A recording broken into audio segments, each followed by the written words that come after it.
KRP 1550 AM ਤੇ ਤੁਹਾਡਾ ਸਵਾਗਤ ਹੈ। ਮੈਂ ਤੁਹਾਡਾ ਮੇਜ਼ਬਾਨ ਹਰਜੀਤ ਸਿੰਘ ਗਿੱਲ। 11:11 ਹੋਏ ਨੇ। 3 ਜੂਨ ਦਾ ਦਿਨ ਹੈ, ਵਰ੍ਹਾ 2020 ਦਾ, ਬੁੱਧਵਾਰ ਹੈ। 20 ਜੇਠ ਨਾਨਕ ਸੇ ਸੰਮਤ 552। ਨਿੱਘਾ ਹਾਰਦਿਕ ਸਵਾਗਤ ਹੈ ਜੀ। ਅੱਜ ਦੀ ਲੋਕ ਸੱਥ ਦੇ ਵਿੱਚ ਅਹਿਮ ਘਟਨਾਵਾਂ, ਗੱਲਾਂ ਬਾਤਾਂ, ਗੀਤ ਸੰਗੀਤ, ਸੁਲਝਦੇ ਮਸਲਿਆਂ ਤੇ ਗੱਲਬਾਤ ਹੋਏਗੀ। ਪਹਿਲੇ ਹਿੱਸੇ ਦੇ ਵਿੱਚ ਘੱਲੂਘਾਰੇ ਦੀ ਤੀਸਰੀ ਕੜੀ ਦੇ ਵਿੱਚ ਅੱਜ ਉਸ ਹਮਲੇ ਦਾ ਬੰਨ ਨੂੰ ਕਿਵੇਂ ਬੰਨਿਆ, ਹਮਲਾ ਦਾ ਕਾਰਨ ਕੀ, ਤੇ ਇੱਕ ਕਹਿਰ ਭਰਿਆ ਹਮਲਾ ਜਿਹੜਾ ਸੰਤ ਜਰਨੈਲ ਸਿੰਘ ਜੀ ਖਾਲਸਾ ਭਿੰਡਰਾਂਵਾਲਾ ਤੇ ਉਹਨਾਂ ਦੇ ਸਰਲੱਥ ਯੋਧਿਆਂ ਨੂੰ ਫੜਨ ਦੀ ਗੱਲ ਸੀ, ਤੇ ਬਾਕੀ ਗੁਰਦੁਆਰਾ ਸਾਹਿਬ ਜਿਹੜੇ 37 ਹੋਰ ਗੁਰਧਾਮ ਸੀ ਉਹਨਾਂ ਤੇ ਹਮਲਿਆਂ ਦਾ ਕਾਰਨ, ਉਹ ਕੀ ਕਾਰਨ ਸੀ, ਇਹ ਕਹਾਣੀ ਕੀ ਸੀ, ਤੇ ਇਸ ਆਪਰੇਸ਼ਨ ਤੋਂ ਬਾਅਦ ਆਪਰੇਸ਼ਨ ਬੁੱਢ-ਰੋਜ਼, ਆਪਰੇਸ਼ਨ ਚੇਜ ਹੈ ਕੀ ਸੀ ਸਾਰੀ ਕਹਾਣੀ। ਇਸ ਨੂੰ ਸਮਝਣ ਦੀ ਇਹ ਵਿਉਂਤਬੰਦੀ ਕਿਵੇਂ ਹੋਈ ਤੇ ਸਰਕਾਰ ਕਿੱਥੇ ਟਪਲਾ ਖਾ ਗਈ। ਉਸਨੇ ਇਸ ਮੁਕੱਦਸ ਸਥਾਨ ਦੀ ਜਿਹੜੀ ਤੁਲਨਾ ਹੋਰ ਧਰਮਾਂ ਦੇ ਧਾਰਮਿਕ ਸਥਾਨ ਨਾਲ ਕਰਕੇ ਕਿਸ ਤਰ੍ਹਾਂ ਗਲਤੀ ਕੀਤੀ। ਉਹਨਾਂ ਨੂੰ ਕਿਸ ਤਰ੍ਹਾਂ ਦਾ ਇਹ ਪਤਾ ਲੱਗਿਆ ਕਿ ਦਰਬਾਰ ਸਾਹਿਬ ਦਾ ਅਨੋਖਾ ਮਹੱਤਵ ਸਿੱਖਾਂ ਲਈ ਕੀ ਹੈ। ਕਿਸ ਤਰ੍ਹਾਂ 18ਵੀਂ ਸਦੀ ਦੇ ਵਿੱਚ ਸਰੀਰਾਂ ਦੇ ਠੀਕਰੇ ਭੰਨ ਕੇ ਇਸ ਮੁਕੱਦਸ ਸਥਾਨ ਦੀ ਅਜ਼ਮਤ ਦੇ ਲਈ ਉਹਨਾਂ ਨੇ ਸ਼ਹੀਦੀਆਂ ਦਿੱਤੀਆਂ। ਤੇ ਪ੍ਰੋਫੈਸਰ ਪੂਰਨ ਸਿੰਘ ਜੀ ਉਹਨੀ ਲਿਖਦੇ ਆ ਕਿ ਇੱਕ ਇੱਕ ਸਲੈਬ ਦੇ ਥੱਲੇ ਪਤਾ ਹੀ ਨਹੀਂ ਕਿੰਨੇ ਯੋਧਿਆਂ ਦੇ ਸਿਰ ਲੱਗਣੇ। ਜਦ ਜਾਂਦੇ ਹੋ ਦਰਬਾਰ ਸਾਹਿਬ, ਪੈਰ ਥੋੜਾ ਜਿਹਾ ਬੋਚ ਕੇ ਰੱਖਿਆ ਕਰੋ। ਉਹਨਾਂ ਦੀ ਇਸ ਗੱਲ ਤੇ ਕਿ ਇਹ ਹਮਲੇ ਦਾ ਕਾਰਨ ਸਰਦਾਰ ਰਾਜੇਪਾਲ ਸਿੰਘ ਬਰਾੜ ਗੱਲਬਾਤ ਕਰਨਗੇ ਕਿ ਕੀ ਗੱਲ ਕੀ ਹੋਈ, ਇਹ ਕਹਾਣੀ ਕੀ ਹੋਈ। ਇਸ ਤੇ ਨਵੀਆਂ ਜਿਹੜੀ ਇਸ ਵਾਰ ਬਹੁਤ ਚੀਜ਼ਾਂ ਜਿਹੜੀਆਂ ਨਵੀਆਂ ਹੋ ਰਹੀਆਂ, ਸਾਰੇ YouTube ਤੇ ਨਿਗਾਹ ਰੱਖੋ, ਸਾਰੇ ਜਿਹੜੇ ਚਿੰਤਕ ਨੇ ਉਹਨਾਂ ਤੇ ਨਿਗਾਹ ਰੱਖੋ। ਸਭ ਤੋਂ ਤੁਹਾਡਾ ਇੱਕੋ ਹੀ ਗੱਲ ਹੈ ਕਿ ਵੱਧ ਤੋਂ ਵੱਧ ਇਹਨਾਂ ਦਿਨਾਂ ਦੇ ਵਿੱਚ ਜਾਣਕਾਰੀ ਲਵੋ। YouTube ਤੇ ਜਾ ਕੇ ਲੇਖ ਲੋਕਾਂ ਦੇ ਸੁਣੋ, ਲੇਖ ਪੜ੍ਹੋ, ਵੱਧ ਤੋਂ ਵੱਧ ਕੋਸ਼ਿਸ਼ ਕਰੋ ਤੁਹਾਨੂੰ ਕਲੀਅਰਟੀ ਹੋਵੇ ਹੈ ਕੀ ਕਹਾਣੀ ਹੈ। ਇਸ ਤੇ ਰਾਜੇਪਾਲ ਸਿੰਘ ਬਰਾੜ ਤੇ ਫਿਰ ਤੁਹਾਡੇ ਨਾਲ ਇਸ ਤੇ ਕੋਈ ਗੱਲਬਾਤ ਹੋਏਗੀ ਥੋੜਾ ਜਿਹਾ ਸਮਾਂ 12 ਤੋਂ ਬਾਅਦ, 12:30 ਤੋਂ। ਆਖਰੀ ਘੰਟੇ ਦੇ ਵਿੱਚ ਕਹਾਣੀ ਜਾਂ ਇੱਕ ਲੇਖ ਤੁਹਾਡੇ ਸਨਮੁਖ ਕਰਾਂਗਾ। ਕਹਾਣੀ ਜੇ ਮਨ ਹੋਇਆ ਕਹਾਣੀ ਵੀ ਸੁਣਾਵਾਂਗਾ, ਨਹੀਂ ਤਾਂ ਇੱਕ ਲੇਖ ਬਹੁਤ ਵਧੀਆ ਸਾਰੇ ਸਫ਼ਰ ਤੇ ਲਿਖਿਆ ਹੋਇਆ, ਉਸ ਦੀ ਗੱਲਬਾਤ ਹੋਏਗੀ। 6144247550 ਆਉਣੇ ਨੰਬਰ ਹੈ 18442471550। KRPradio.com ਤੇ ਸਿੱਧਾ ਪ੍ਰਸਾਰਣ ਚੱਲ ਰਿਹਾ। ਪ੍ਰੋਗਰਾਮ ਰਹਿ ਜੇ ਤਾਂ YouTube ਤੇ ਲੋਕ ਸੱਥ ਤੇ ਤੁਹਾਡਾ ਸੁਣਨੋਂ ਰਹਿ ਜਾਵੇ ਤਾਂ ਕਿਹਾ ਕਿ ਲੋਕ ਸੱਥ YouTube ਤੇ LOKSTTH ਉਸਦੇ ਤਹਿਤ ਪਾਇਆ ਹੁੰਦਾ। 6044406462 ਦਫ਼ਤਰ ਦਾ ਨੰਬਰ ਹੈ। info@KRPradio.com ਦਫ਼ਤਰ ਦੀ ਈਮੇਲ ਹੈ। ਹਰਜੀਤ ਸਿੰਘ ਗਿੱਲ ਦਾ ਫੇਸਬੁੱਕ ਦਾ ਪੇਜ ਤੇ ਅਕਾਊਂਟ ਜਿੱਥੇ ਤੁਸੀਂ ਨਾਲ ਰਹਿੰਦੇ ਹੋ, harjeet.g@KRPradio.com ਇਹ ਈਮੇਲ ਹੈ। 6047246047291224 ਤੁਹਾਡੇ ਟੈਕਸਟ ਲਈ ਤੇ WhatsApp ਲਈ ਨੰਬਰ ਹੈ। ਪ੍ਰਗਟਿਓ ਫਿਰ ਖਾਲਸਾ ਉਹਦੀ ਮੌਜ ਦੇ ਨਾਲ ਹੈ, ਤਖਤ ਅਕਾਲ ਹੈ। ਪ੍ਰਗਟਿਓ ਫਿਰ ਖਾਲਸਾ ਉਹਦੀ ਮੌਜ ਦੇ ਨਾਲ ਹੈ, ਤਖਤ ਅਕਾਲ ਹੈ। ਦਰਦ ਦੁੱਖਾਂ ਚੋਂ ਨਿੰਮਿਆ, ਕੋਈ ਅਥਰੂ ਅੱਖ ਚੋਂ ਸਿੰਮਿਆ, ਕੁੱਲ ਤਮੰਨਾ ਜੀਣ ਦਾ ਬਣਿਆ ਆਣ ਸਵਾਲ ਹੈ। ਨੇਰਿਆ ਨਾ ਮੁੱਢੋਂ ਕੈੜ ਹੈ, ਪੌਣੀ ਸਮਿਆ ਸੀਨੇ ਪੈੜ ਹੈ। ਪੈਰ ਤੇ ਪਰਖੀ ਜਾਵਣੀ ਜੋ ਖਾਲਸੇ ਦੀ ਚਾਲ ਹੈ। ਜੇ ਸੱਚ ਦੇ ਨਾਲ ਵਫਾ ਹੈ, ਲਾਗੂ ਰਹਿਣੀ ਹਰ ਦਫਾ ਹੈ। ਖੁਦਦਾਰੀਆਂ ਗਦਾਰੀਆਂ ਦੇ ਟਾਕਰੇ ਕੋਈ ਨਾ ਸਕਦਾ ਟਾਲ ਹੈ। ਜਿੰਨਾ ਚਿਰ ਧਰਤ ਸਮਾਨ ਹੈ, ਜਿੰਨਾ ਚਿਰ ਸ਼ਾਨ ਇਮਾਨ ਹੈ। ਜੰਗ ਹੋਵੇਗੀ ਸੋਹਣਿਆ, ਲਹੂ ਜਿੰਨਾ ਚਿਰ ਲਾਲ ਹੈ। ਪਤ ਦਰਗਾਹੀ ਜਾਂ ਧਰਤ ਤੇ ਹੈ ਰੁਤਬੇ ਇੱਕੋ ਸ਼ਰਤ ਤੇ। ਪਤ ਦਰਗਾਹੀ ਜਾਂ ਧਰਤ ਤੇ ਹੈ ਰੁਤਬੇ ਇੱਕੋ ਸ਼ਰਤ ਤੇ। ਰੱਖ ਤਲੀ ਤੇ ਸੀਸ ਨੂੰ ਜੇ ਤੂੰ ਗੁਰੂ ਕਾ ਲਾਲ ਹੈ। ਜੰਗ ਜੇਲ੍ਹ ਜਾਂ ਸੇਵਾ ਜਾਪ ਜੀ, ਕਿ ਜਿੱਤ ਹਾਰ ਦਾ ਮਾਪ ਜੀ। ਉਸ ਡਾਢੇ ਦੀ ਖੇਡ ਦਾ ਹਰ ਇੱਕ ਰੰਗ ਕਮਾਲ ਹੈ। ਇਹ ਜੀ ਤਖਤ ਅਕਾਲ ਦਾ ਰਹਿਣਾ ਤਖਤ ਅਕਾਲ ਹੈ। ਇਹ ਜੀ ਤਖਤ ਅਕਾਲ ਦਾ ਰਹਿਣਾ ਤਖਤ ਅਕਾਲ ਹੈ। ਡਾਕਟਰ ਸੇਵਕ ਸਿੰਘ ਲਿਖਦੇ ਨੇ, ਜਿਸ ਤਰ੍ਹਾਂ ਤਰ੍ਹਾਂ ਪਹਿਲਾਂ ਦੱਸਿਆ ਸੀ ਮੈਂ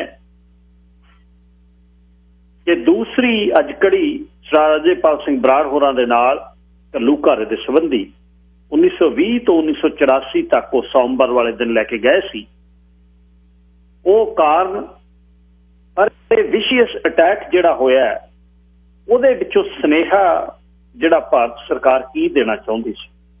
ਸੰਤ ਜਰਨੈਲ ਸਿੰਘ ਜੀ ਖਾਲਸਾ ਪਿੰਡਾਂ ਵਾਲਿਆਂ ਨੂੰ ਤੇ ਉਹਨਾਂ ਦੇ ਨਾਲ ਦੇ ਮਰਜੀਵੜਿਆਂ ਨੂੰ ਫੜਨਾ ਸੀ ਤਾਂ ਉਹ ਤਾਂ ਅਕਾਲ ਤਖਤ ਸਾਹਿਬ ਤੇ, ਜਿਹਨੂੰ ਗੁਰਦੁਆਰਾ ਸਾਹਿਬ ਵੀ ਕਿਹਾ ਜਾਂਦਾ, ਗੁਰਦੁਆਰਾ ਸਾਹਿਬ ਦੀ ਅਕਾਲ ਤਖਤ ਸਾਹਿਬ ਗੁਰਦੁਆਰਾ ਨਹੀਂ, ਉਹ ਤਖਤ ਹੈ।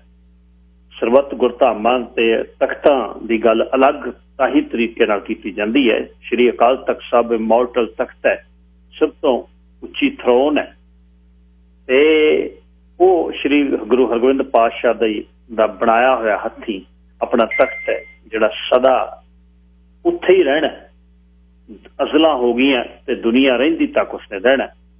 ਉਹਨਾਂ ਨੂੰ ਦੇ ਲਈ ਉਹਦਾ ਅਕਾਲ ਤਖਤ ਸਾਹਿਬ ਤੇ ਸੀ। ਬਾਕੀ ਗੁਰਧਾਮਾਂ ਤੇ ਬਹੁਤ ਲੰਮੀ ਲਿਸਟ ਹੈ 37 ਗੁਰਧਾਮਾਂ ਦੀ, ਉੱਥੇ ਕੌਣ ਸੀ। ਤੇ ਉਸ ਤੋਂ ਬਾਅਦ ਜਿਸ ਤਰ੍ਹਾਂ ਮੈਂ ਦੱਸਿਆ ਆਪਰੇਸ਼ਨ ਵੁੱਡਰੋਜ਼, ਆਪਰੇਸ਼ਨ ਚੇਂਜ, ਉਹ ਸਭ ਕੁਛ ਕੀ ਸੀ। ਸਾਹਿਬ ਬਰਾੜ ਉਹਨਾਂ ਦੇ ਨਾਲ ਉਹਨਾਂ ਦੇ ਪ੍ਰੋਸਪੈਕਟ ਤੋਂ ਜਿਸ ਤਰ੍ਹਾਂ ਉਹਨਾਂ ਨੇ ਇਹਦਾ ਅਧਿਐਨ ਕੀਤਾ ਉਹ ਦੱਸਣਗੇ। ਬਰਾੜ ਸਾਹਿਬ ਸਵਾਗਤ। ਵਾਹਿਗੁਰੂ ਜੀ ਕਾ ਖਾਲਸਾ, ਵਾਹਿਗੁਰੂ ਜੀ ਕੀ ਫਤਿਹ।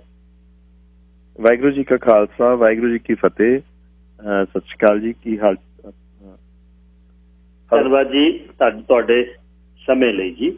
ਤੇ ਆਪਾਂ ਇਸ ਅਟੈਕ ਦੀਆਂ ਹੋਰ ਪਰਤਾਂ ਖੋਲ੍ਹਣੀਆਂ ਚਾਹੁੰਦੇ ਹਾਂ ਵੀ ਇਹ ਸਿੰਬੋਲਿਕ ਸੀ, ਇਹ ਕੀ ਸੀ, ਇਹਦਾ ਸੁਨੇਹਾ ਕੀ ਸੀ, ਇਹਦੇ ਨਾਲ ਕੋਸ਼ਿਸ਼ ਕੀ ਹੋ ਰਹੀ ਸੀ ਸਰਕਾਰ ਵੱਲੋਂ। ਤੇ ਹੋਰ ਜਨਰਲ ਜਿਹੜੇ ਨੇ, ਉਹ ਜਨਰਲ ਸਿਨਹਾ ਦੇ ਕੁਝ ਕੋਡ ਨੇ। 6 ਜਰਨੈਲਾਂ ਚੋਂ 4 ਸਿੱਖ ਜਰਨੈਲ ਲਾਏ ਗਏ, ਇੱਕ ਹਿੰਦੂ ਜਰਨੈਲ ਸੀ, ਇੱਕ ਮੁਸਲਿਮ ਜਰਨੈਲ ਸੀ। ਤੇ ਇਹ ਸਾਰੇ ਦੇ ਵਿੱਚੋਂ ਜਿਹੜਾ ਇਸ ਨੂੰ ਅੱਗੇ ਆਪਾਂ ਲੈ ਕੇ ਸ਼ੁਰੂ ਕਰਦੇ ਹਾਂ, ਜਿਹੜਾ ਫੁੱਲ ਸਕੇਲ ਆਰਮੀ ਆਪਰੇਸ਼ਨ ਸੀ, ਇਸ ਦੀ ਸ਼ੁਰੂਆਤ ਕਿਵੇਂ ਹੋਈ ਜੀ ਬਰਾੜ ਸਾਹਿਬ? ਇੱਥੋਂ ਚੱਲਣਾ। ਗਿੱਲ ਸਾਹਿਬ, ਜਿਵੇਂ ਆਪਾਂ ਉਦੋਂ ਗੱਲ ਕੀਤੀ ਸੀ ਕਿ ਵੀ ਇਹ ਡਿਵੈਲਪਮੈਂਟਸ ਕਿਵੇਂ ਹੋਈਆਂ ਜਾਂ ਹੋਈਆਂ, ਆਪਾਂ ਅੱਜ ਇਹ ਦੇਖਣ ਦੀ ਕੋਸ਼ਿਸ਼ ਕਰ ਰਹੇ ਹਾਂ ਕਿਉਂਕਿ ਆਮ ਗੱਲਾਂ ਆਉਂਦੀਆਂ ਕਿ ਵੀ ਪਿੱਛੇ ਜਿਵੇਂ ਜਨਰਲ ਸਿਨਹਾ ਦੀ ਵੀ ਆਈ ਸੀ, ਹੋਰ ਵੀ ਬੜੇ ਲੋਕ ਕਹਿੰਦੇ ਸੀਗੇ ਕਿ ਵੀ ਇਹਨੂੰ ਘੇਰਾਬੰਦੀ ਕਰ ਲੈਣੀ ਚਾਹੀਦੀ ਸੀ ਤੇ ਹੌਲੀ ਹੌਲੀ ਪਾਣੀ ਤੇ ਬਿਜਲੀ ਬੰਦ ਕਰਕੇ ਉਹਨਾਂ ਦੇ ਹਥਿਆਰ ਸਟਵਾ ਲੈਣੇ ਚਾਹੀਦੇ ਸੀ। ਕੋਈ ਇਹ ਕਹਿੰਦਾ ਹੈ ਕਿ ਨਹੀਂ ਜੀ, ਕਮਾਂਡੋ ਰੇਡ ਕਰ ਲੈਂਦੇ ਤੇ ਕਮਾਂਡੋ ਰੇਡ ਨਾਲ ਇਹ ਖਾਲੀ ਕਰਾਇਆ ਜਾ ਸਕਦਾ ਸੀ। ਤੇ ਆਮ ਸਿੱਖਾਂ 'ਚ ਵੀ ਇਹ ਗੱਲ ਬਹੁਤ ਪ੍ਰਚਲਿਤ ਰਹੀ ਤੇ ਬਾਅਦ 'ਚ ਬਾਹਰ ਵੀ ਹੁੰਦੀ ਹੈ ਕਿ ਵੀ ਇੰਨਾ ਸਟੇਜ ਹੀ ਨਹੀਂ ਆਉਣ ਦੇਣੀ ਚਾਹੀਦੀ ਸੀ, ਪਹਿਲਾਂ ਹੀ ਕੋਈ ਐਕਸ਼ਨ ਨੂੰ ਹੀ ਪ੍ਰੀਐਂਪਟ ਜਿਵੇਂ ਕਹਿੰਦੇ ਆ ਉਹ ਕਰਕੇ ਤੇ ਪਹਿਲਾਂ ਹੀ ਕੁਝ 6 ਮਹੀਨੇ 7 ਮਹੀਨੇ ਜਾਂ ਸਾਲ ਪਹਿਲਾਂ ਹੀ ਇਹ ਰੋਕ ਦੇਣਾ ਚਾਹੀਦਾ ਸੀ ਸਭ ਕੁਛ। ਤੇ ਸਿੱਖਾਂ 'ਚ ਇੱਕ ਵਿਚਾਰ ਹੋਰ ਜਾਂ ਸਭ 'ਚ ਇਹ ਵਿਚਾਰ ਆਉਂਦਾ ਹੈ ਕਿ ਗੁਰੂ ਅਰਜਨ ਸਾਹਿਬ ਦੀ ਸ਼ਹੀਦੀ ਦਾ ਜਦੋਂ ਇਕੱਠ ਹੋਣਾ ਸੀ ਉਦੋਂ ਇਹ ਆਪਰੇਸ਼ਨ ਕਿਉਂ ਹੋ ਗਿਆ। ਕਿ ਸਰਕਾਰ ਕਈ ਵਾਰੀ ਕਹਿ ਦਿੰਦੀ ਹੈ ਕਿ ਵੀ ਸਾਨੂੰ ਤਾਂ ਪਤਾ ਹੀ ਨਹੀਂ ਸੀ ਜਾਂ ਇੰਨੀ ਐਮਰਜੈਂਸੀ ਪੈ ਗਈ, ਕਰਨਾ ਪੈ ਗਿਆ। ਮਤਲਬ ਅੱਡ ਅੱਡ ਤਰ੍ਹਾਂ ਦੇ ਵਿਚਾਰ ਦਿੱਤੇ ਜਾਂਦੇ ਆ, ਅੱਡ ਅੱਡ ਤਰ੍ਹਾਂ ਦੀ ਸੋਚ ਆਉਂਦੀ ਆ। ਆਪਾਂ ਅੱਜ ਜਿਹੜੀ ਗੱਲ ਕਰਾਂਗੇ ਉਹ ਇਸ ਫਿਨੋਮੇਨਾ ਨੂੰ ਅੰਡਰਸਟੈਂਡ ਕਰਨ ਦੀ ਕੋਸ਼ਿਸ਼ ਕਰਾਂਗੇ, ਇਸ ਵਰਤਾਰੇ ਨੂੰ ਸਮਝਣ ਦੀ ਕੋਸ਼ਿਸ਼ ਕਰਾਂਗੇ ਕਿ ਇਹ ਕਿਉਂ ਹੋਇਆ। ਮਤਲਬ ਇਹ ਸਾਰੀਆਂ ਆਪਸ਼ਨਸ ਨਾ ਵਰਤ ਕੇ, ਘੇਰਾਬੰਦੀ ਨਾ ਕਰਕੇ ਜਾਂ ਕਮਾਂਡੋ ਐਕਸ਼ਨ ਨਾ ਕਰਕੇ ਜਾਂ ਸਾਲ 1.5 ਸਾਲ ਪਹਿਲਾਂ ਹੀ ਕਿਸੇ ਛੋਟੀ ਘੱਟ ਫੋਰਸ ਲਾ ਕੇ ਇਹਨੂੰ ਰੋਕਣ ਦੀ ਬਜਾਏ ਇਸ ਖਾਸ ਦਿਨ ਨੂੰ ਇਹ ਐਕਸ਼ਨ ਕਿਉਂ ਕੀਤਾ ਗਿਆ, ਇਹਦਾ ਇਹ ਵਰਤਾਰਾ ਕਿਉਂ ਵਾਪਰਿਆ, ਕੀ ਇਹਦੇ ਪਿੱਛੇ ਕੋਈ ਮਨਸ਼ਾ ਸੀ ਜਾਂ ਇਹ ਵੈਸੇ ਹੀ ਹੋ ਗਿਆ, ਆਪਾਂ ਉਹਦੇ ਬਾਰੇ ਵਿਚਾਰ ਕਰਦੇ ਹਾਂ ਜੀ। ਤੇ ਇਹ ਵਿਚਾਰ ਕਰਨ ਤੋਂ ਪਹਿਲਾਂ ਕੁਛ ਆਪਾਂ ਭਾਰਤੀ ਸਟੇਟ ਨੂੰ ਸਮਝਣ ਦੀ ਕੋਸ਼ਿਸ਼ ਕਰਾਂਗੇ, ਉਸ ਸਮੇਂ ਦੇ ਹਾਲਾਤ ਤੇ ਕਿਸੇ ਸ਼ਖਸੀਅਤ ਬਾਰੇ ਜਾਂ ਇਵੈਂਟਸ ਬਾਰੇ ਉਵੇਂ ਨਹੀਂ ਗੱਲ ਕਰਾਂਗੇ, ਆਪਾਂ ਵਰਤਾਰਾ ਜਾਂ ਟ੍ਰੈਂਡ ਹੀ ਸਮਝਣ ਦੀ ਕੋਸ਼ਿਸ਼ ਕਰਦੇ ਹਾਂ ਜੀ। ਬਿਲਕੁਲ ਠੀਕ ਹੈ। ਇਹਦੇ ਵਿੱਚ ਆਏ ਆ ਜੀ ਕਿ ਆਪਾਂ ਨੂੰ, ਤੁਸੀਂ ਹੁਣ ਜਿਵੇਂ ਹੁਣ ਤਾਂ ਆਪਣੇ ਲੋਕ ਸਮਝਣ ਲੱਗ ਗਏ ਆ, ਜਿਵੇਂ ਤੁਸੀਂ ਕੈਨੇਡਾ ਰਹਿੰਦੇ ਹੋ ਜਾਂ USA ਦੇ ਲੋਕ ਸਮਝਦੇ ਆ ਕਿ ਸਰਕਾਰ ਇੱਕ ਮਤਲਬ ਜਦੋਂ ਇਹ ਐਕਸ਼ਨ ਹੋਇਆ ਜਾਂ ਜਦੋਂ ਇਹ ਸਮਾਂ ਚੱਲ ਰਿਹਾ ਸੀ ਤਾਂ ਕਈ ਪੱਖ ਸੀ, ਜਿਹਦੇ ਵਿੱਚ ਸਰਕਾਰ ਇੱਕ ਪੱਖ ਸੀ, ਕਾਂਗਰਸ ਪਾਰਟੀ ਇੱਕ ਪੱਖ ਸੀ ਇੰਦਰਾ ਗਾਂਧੀ ਇੱਕ ਹਿੱਸਾ ਵੀ ਸੀ ਕਾਂਗਰਸ ਦਾ ਤੇ ਸਰਕਾਰ ਦਾ ਵੀ, ਤੇ ਨਾਲ ਆਪਦੇ ਆਪ 'ਚ ਵੀ ਇੱਕ ਧਿਰ ਸੀ। ਇਸੇ ਤਰ੍ਹਾਂ ਪੰਜਾਬੀ ਹਿੰਦੂ ਵੀ ਇੱਕ ਧਿਰ ਸੀ ਜਾਂ ਸੀਗੇ। ਬੀਜੇਪੀ ਜਾਂ ਜਿਹਨੂੰ ਪੁਰਾਣੀ ਜਨਸੰਘ ਕਹਿੰਦੇ ਸੀ, ਜਨਸੰਘ ਤੋਂ ਬੀਜੇਪੀ ਬਣ ਗਈ ਸੀ, ਉਹ ਵੀ ਉੱਠ ਰਹੀ ਸੀ। ਸਭ ਦੇ ਆਪਦੇ ਮੁਫਾਦ ਸੀ, ਸਭ ਦੇ ਆਪਦੇ ਕਾਰਨ ਸੀ ਜਿਹੜੇ ਇਸ ਵਰਤਾਰੇ ਨੂੰ ਸ਼ੇਪ ਦੇ ਰਹੇ ਸੀ ਜਾਂ ਉਹਦੇ ਤੇ ਕੋਈ ਨਾ ਕਿਸੇ ਤਰ੍ਹਾਂ ਦਾ ਅਸਰ ਪਾ ਰਹੇ ਸੀ। ਤੇ ਸਭ ਇਹਦੇ ਵਿੱਚੋਂ ਕਿਸੇ ਚੀਜ਼ ਨੂੰ ਸੇਫਗਾਰਡ ਕਰਨਾ ਚਾਹੁੰਦੇ ਸੀ ਤੇ ਕੁਛ ਲਾਹੇ ਖੱਟਣੇ ਚਾਹੁੰਦੇ ਸੀ। ਪਰ ਜਿਹੜੀ ਇਹਦੇ ਵਿੱਚੋਂ ਸਭ ਤੋਂ ਇੰਪੋਰਟੈਂਟ ਧਿਰ ਸੀ ਜਾਂ ਸਭ ਤੋਂ ਵੱਡੀ ਧਿਰ ਸੀ, ਉਹ ਸੀਗੀ ਸਟੇਟ, ਭਾਰਤੀ ਸਟੇਟ, ਜਿਹਨੂੰ ਅਮਰੀਕਾ ਦੇ ਵਿੱਚ ਜਿਵੇਂ ਤੁਸੀਂ ਡੀਪ ਸਟੇਟ ਕਹਿ ਦਿੰਦੇ ਹੋ, ਭਾਰਤ ਦੇ ਵਿੱਚ ਇਹਨੂੰ ਸਟੈਬਲਿਸ਼ਮੈਂਟ ਜਾਂ ਸਿਸਟਮ ਕਿਹਾ ਜਾਂਦਾ, ਜਿਹਨੂੰ ਸਥਾਪਤੀ ਕਹਿੰਦੇ ਆਪਾਂ। ਸਥਾਪਤੀ ਜਿਹੜੀ ਹੁੰਦੀ ਆ ਉਹ ਜ਼ਰੂਰੀ ਨਹੀਂ ਕਿ ਉਸ ਸਮੇਂ ਦੀ ਸਰਕਾਰ ਦੇ ਨਾਲ ਬਿਲਕੁਲ ਤਾਲਮੇਲ, ਉਹਦਾ ਮਤਲਬ ਇੱਕ ਦੂਜੇ ਦੇ ਨਾਲ ਤਾਂ ਹੱਥ ਮਿਲਾ ਕੇ ਚੱਲਦੇ ਆ, ਪਰ ਉਹਦੇ ਆਪਦੇ ਮੁਫਾਦ ਹੁੰਦੇ ਆ ਸਥਾਪਤੀ ਦੇ। ਜਿਵੇਂ ਵੈਸਟਰਨ ਵਰਲਡ ਦੇ ਵਿੱਚ ਡੀਪ ਸਟੇਟ ਦੇ ਹੁੰਦੇ ਆ, ਉਵੇਂ ਸਟੈਬਲਿਸ਼ਮੈਂਟ ਦੇ ਕੁਛ ਸਿਸਟਮ ਆ ਜਾਂ ਤਰੀਕੇ ਆ ਜਿਹਦੇ ਨਾਲ ਉਹ ਚੱਲਦੀ ਆ। ਤੇ ਆਪਾਂ ਭਾਰਤ ਦੀ ਉਸ ਐਸਟੈਬਲਿਸ਼ਮੈਂਟ ਨੂੰ ਜਾਂ ਉਸ ਸਟੇਟ ਨੂੰ ਸਮਝਣ ਦੀ ਕੋਸ਼ਿਸ਼ ਕਰਾਂਗੇ, ਕਿਉਂਕਿ ਸਰਕਾਰਾਂ ਆਪਾਂ ਵੇਖਿਆ ਪਿਛਲੇ 20-30 ਸਾਲਾਂ ਦੇ ਵਿੱਚ ਸਰਕਾਰਾਂ ਬਦਲਦੀਆਂ ਰਹੀਆਂ, ਪਰ ਸਿੱਖਾਂ ਨਾਲ ਜਿਹੜਾ ਸਟੇਟ ਦਾ ਵਰਤਾਰਾ ਉਹਦੇ ਵਿੱਚ ਕੋਈ ਬਹੁਤ ਵੱਡਾ ਚੇਂਜ ਨਹੀਂ ਆਉਂਦਾ। ਉਹ ਤਕਰੀਬਨ ਕੋਈ ਮਾਈਨਰ ਜਿਹੇ ਚੇਂਜਸ ਆਉਂਦੇ ਰਹਿਣ, ਪਰ ਕੋਈ ਬਹੁਤ ਫੰਡਾਮੈਂਟਲ ਚੇਂਜ ਜਾਂ ਰੈਡੀਕਲ ਸ਼ਿਫਟ ਨਹੀਂ ਆਉਂਦੀ। ਤਾਂ ਉਹ ਕਿਉਂ ਨਹੀਂ ਆਉਂਦੀ, ਉਹਦਾ ਕਾਰਨ ਕੀ ਆ? ਤੇ ਉਹ ਕਿਤੇ ਨਾ ਕਿਤੇ ਸਥਾਪਤੀ ਚੋਂ ਇਹ ਵਰਤਾਰਾ ਨਿਕਲਦਾ ਜੀ। ਤਾਂ ਸਟੇਟ ਦੀ ਜਿੱਦਣ ਉਦਣ ਆਪਾਂ ਗੱਲ ਕੀਤੀ ਸੀ, ਜਿਹੜੀ ਭਾਰਤੀ ਸਟੇਟ ਆ, ਜਿਹੜੀ ਭਾਰਤ ਦੱਖਣ ਏਸ਼ੀਆ ਦੇ ਵਿੱਚ ਇਹ ਭਾਰਤੀ ਸਟੇਟ ਆ, ਇਹ ਇੱਕ ਬਸਤੀਵਾਦੀ ਸਟੇਟ ਆ, ਇੱਕ ਕਲੋਨੀਅਲ ਸਟੇਟ ਹੈਗੀ ਆ, ਜਿਹੜੀ ਬਹੁਤ ਹੀ ਡਿਵੈਲਪਡ ਕਲੋਨੀਅਲ ਸਟੇਟ ਆ। ਮਤਲਬ ਇਹ ਨਹੀਂ ਕਿ ਕੋਈ ਨਵੀਂ ਸਟੇਟ ਆ ਜਾਂ ਨਵਾਂ ਰਾਜ ਆ, ਮਤਲਬ ਇਹਦੀ ਜਿਹੜੀ ਸਟੇਟ ਆ ਇਹ ਬਹੁਤ ਡਿਵੈਲਪਡ ਸਟੇਟ ਆ। ਤੇ ਇਹ ਤਕਰੀਬਨ ਸਮਝ ਲਓ 1857 ਤੋਂ ਬਾਅਦ ਤਾਂ ਪੂਰੀ ਤਰ੍ਹਾਂ ਡਿਵੈਲਪ ਹੋਣੀ ਸ਼ੁਰੂ ਹੋ ਗਈ ਸੀ। ਤੇ ਇਹਦੇ ਆਪਦੇ ਕਾਇਦੇ ਕਾਨੂੰਨ, ਇਹਦਾ ਸਿਸਟਮ, ਇਹਦੀ ਤਸੀਰ ਜਿਹੜੀ ਆ ਉਹ ਕਲੋਨੀਅਲ ਹੈਗੀ ਆ। ਚਾਹੇ 1947 ਚ ਟਰਾਂਸਫਰ ਆਫ ਪਾਵਰ ਹੋ ਗਈ ਸੀ, ਪਰ ਉਦੋਂ ਜੇ ਤੁਸੀਂ ਦੇਖੋ ਤਾਂ ਨਾ ਤਾਂ ਸਟੇਟ ਦੀ ਐਡਮਿਨਿਸਟ੍ਰੇਟਿਵ ਸਟਰਕਚਰ ਚੇਂਜ ਕੀਤਾ ਗਿਆ ਕਿ ਉਹੀ ਡਿਪਟੀ ਕਮਿਸ਼ਨਰਸ, ਉਹੀ ਕਲੈਕਟਰਸ, ਉਹੀ ਡਿਸਟ੍ਰਿਕਟਸ ਹੈ, ਨਾ ਹੀ ਕੋਈ ਇਹਦੇ ਵਿੱਚ ਕਾਇਦੇ ਕਾਨੂੰਨਾਂ 'ਚ ਬਦਲਾਅ ਲਿਆਉਂਦਾ ਗਿਆ। ਤਕਰੀਬਨ ਉਹੀ ਕਾਨੂੰਨ ਆ ਜਿਹੜੇ ਉਸੇ ਜਸਟਿਸ ਸਿਸਟਮ ਆ ਜਿਹੜਾ ਸਦੀਆਂ ਤੋਂ ਚੱਲ ਰਿਹਾ, ਅੰਗਰੇਜ਼ਾਂ ਦਾ ਦਿੱਤਾ ਹੋਇਆ ਚੱਲ ਰਿਹਾ ਜੀ। ਤੇ ਉਸੇ ਤਰੀਕੇ ਨਾਲ ਇਹਦੀ ਜਿਹੜੀ ਹੋਰ ਜਿਹੜੇ ਸਟਰਕਚਰ ਜਿਵੇਂ ਫੌਜ ਆ ਜਾਂ ਇਹਦੀ ਇੰਟੈਲੀਜੈਂਸ ਆ ਜਾਂ ਇਹਦਾ ਰਿਕਰੂਟਮੈਂਟ ਪੋਲਿਸੀਜ਼ ਆ ਜਾਂ ਇੱਥੋਂ ਤੱਕ ਕਿ ਜਿਹੜਾ ਸੰਵਿਧਾਨ ਵੀ ਆ ਉਹ ਵੀ ਤਕਰੀਬਨ ਉਵੇਂ ਹੀ ਇੰਪਲੀਮੈਂਟ ਕੀਤਾ ਗਿਆ। ਤੇ ਉਹਦੇ ਵਿੱਚ ਵੀ ਵੱਡੀ ਗੱਲ ਤੁਸੀਂ ਕਦੀ ਨੋਟ ਕਰੋਗੇ ਕਿ ਜਿਹੜਾ ਸੰਵਿਧਾਨ ਆ ਭਾਰਤ ਦਾ, ਉਹ ਜਿਹੜੇ ਹੱਕ ਹਕੂਕ ਤੁਹਾਨੂੰ ਆਪਦੇ ਪ੍ਰੀਐਂਬਲ 'ਚ ਜਾਂ ਹੋਰ ਚੀਜ਼ਾਂ 'ਚ ਦਿੰਦਾ ਹੈ, ਉਹ ਕਿਤੇ ਨਾ ਕਿਤੇ ਅੱਗੇ ਜਾ ਕੇ ਖੋਹ ਵੀ ਲੈਂਦਾ ਹੈ।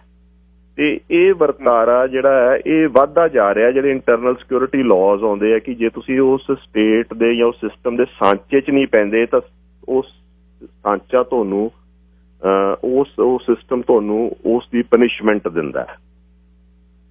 ਸਿਰਫ ਜੋ ਫਰਕ ਪਿਆ ਉਹ ਸਾਹਿਬ ਇੱਥੇ ਮੈਂ ਥੋੜਾ ਜਿਹਾ ਤੁਹਾਨੂੰ ਮੈਂ ਇੱਕ ਗੱਲ ਇਸ ਤੇ ਜਿਹੜਾ ਤੁਸੀਂ ਕਹਿੰਦੇ ਵੀ ਸਿਸਟਮ ਉਸ ਤਰ੍ਹਾਂ ਹੀ ਟੇਕ ਓਵਰ ਕਰ ਲਿਆ ਜਾਂ ਟਰਾਂਸਫਰ ਆਫ ਪਾਵਰ ਹੋਈ, ਇਹ ਰੀਸ ਕੀਤੀ ਜਾਂ ਇਹ ਸੋਚਿਆ ਵੀ ਜਿਸ ਤਰ੍ਹਾਂ ਅੰਗਰੇਜ਼ ਇਸ ਏਰੀਏ 'ਚ ਕਾਬਜ਼ ਰਹੇ ਵੀ ਉਹੀ ਸਿਸਟਮ ਵਧੀਆ ਵੀ ਇਹ 'ਚ ਖਲਲ ਨਾ ਪਾਈਏ, ਗੁਲਾਮੀ ਹੋਈ ਆ ਅਸੀਂ ਪਹਿਲਾਂ ਕੀਤੀ ਤੇ ਹੁਣ ਅਸੀਂ ਨੈਕਸਟ ਲੈਵਲ ਤੇ ਜਾਣਾ। ਜਿਵੇਂ ਕਲੋਨੀਅਲ ਦੀ ਗੱਲ ਕਰਦੇ ਤੁਸੀਂ, ਇਹਦੇ ਵਿੱਚ ਉਹਨਾਂ ਨੂੰ ਫੋਲੋ ਕਰਨਾ ਕੀ ਸੀ ਬਈ ਆਪਣੀ ਵਿਦਵਤਾ ਦੀ ਘਾਟ ਜਾਂ ਨਕਲ ਸੀ?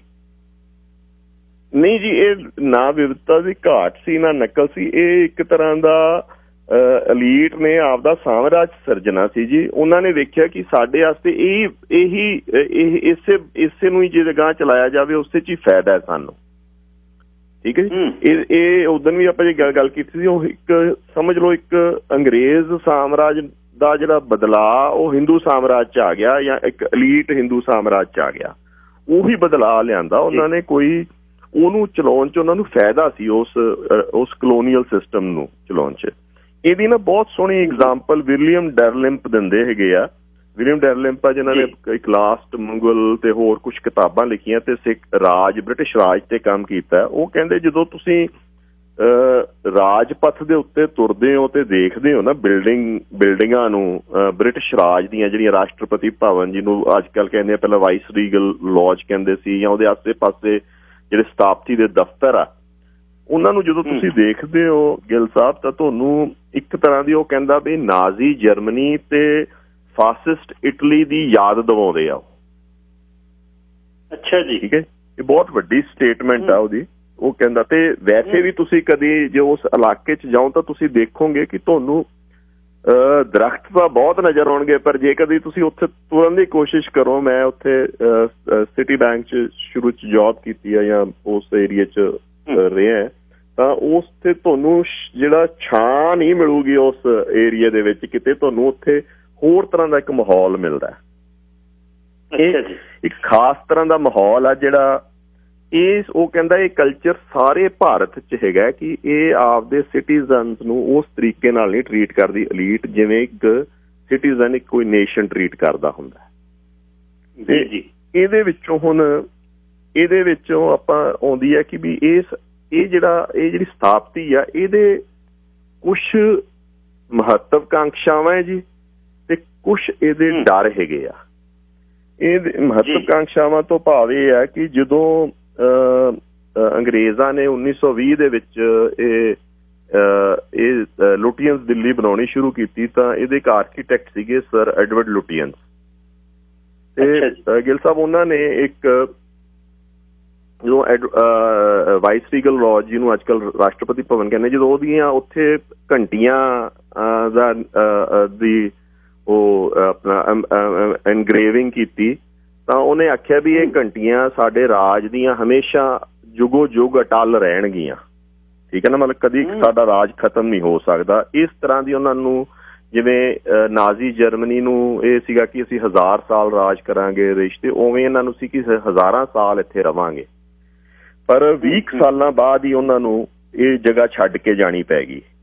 ਉਸ ਚੀਜ਼ ਦੇ ਨਾ ਦੋ ਅਸਰ ਹੋਏ ਸਾਡੀ ਸਥਾਪਤੀ ਤੇ। ਇੱਕ ਤਾਂ ਜਿਹੜੀ ਅੱਜ ਵੀ ਸਥਾਪਤੀ ਆ, ਮੈਂ ਉੱਥੋਂ ਦੀਆਂ ਚਾਹੇ ਨਾਰਥ ਬਲਾਕ ਹਟਮੈਂਟਸ ਆ ਜਾਂ ਕੋਈ ਹੋਰ ਹੈਗੀਆਂ, ਉੱਥੇ ਇੱਕ ਫੀਲਿੰਗ ਤਾਂ ਹੈਗੀ ਆ ਬਹੁਤ ਵੱਡੀ ਅੰਬੀਸ਼ਨ ਦੀ ਕਿ ਵੀ ਅਸੀਂ ਬਹੁਤ, ਜਿਵੇਂ ਅਖੰਡ ਭਾਰਤ ਹੈ ਜਾਂ ਸਾਰਕ ਨੇਸ਼ਨਜ਼, ਤੁਸੀਂ ਕਦੀ ਇਹ ਸ਼ਬਦ ਆਮ ਸੁਣੋਗੇ ਭਾਰਤ ਦੀ ਸਥਾਪਤੀ ਵੱਲੋਂ ਬੋਲੇ ਜਾਂਦੇ, ਜਾਂ ਅਖੰਡ ਭਾਰਤ ਜਾਂ ਸਾਰਕ ਨੇਸ਼ਨਜ਼, ਜਾਂ ਅਸੀਂ ਜੀ ਇੰਡੀਅਨ ਓਸ਼ੀਅਨਸ ਤੇ ਕੰਟਰੋਲ ਕਰਾਂਗੇ ਹੈ, ਜਾਂ ਜਦੋਂ ਬੀਜੇਪੀ ਦੀ ਸਰਕਾਰ ਆਉਂਦੀ ਆ ਤਾਂ ਉਹਨੂੰ ਅਖੰਡ ਭਾਰਤ ਕਹਿਣ ਲੱਗ ਜਾਂਦੀ ਹੈ। ਜਦੋਂ ਕਾਂਗਰਸ ਹੁੰਦੀ ਹੈ ਤਾਂ ਉਹਨੂੰ ਇੱਕ ਸ਼ਬਦ ਅੱਜ ਕੱਲ੍ਹ ਨਇਆ ਦਿੱਤਾ ਗਿਆ, ਉਹਨੂੰ ਨੀਓ ਕਰਜ਼ੋਨੀਅਨ ਪਾਲਿਸੀ ਕਿਹਾ ਜਾਂਦਾ ਹੈ ਜੀ।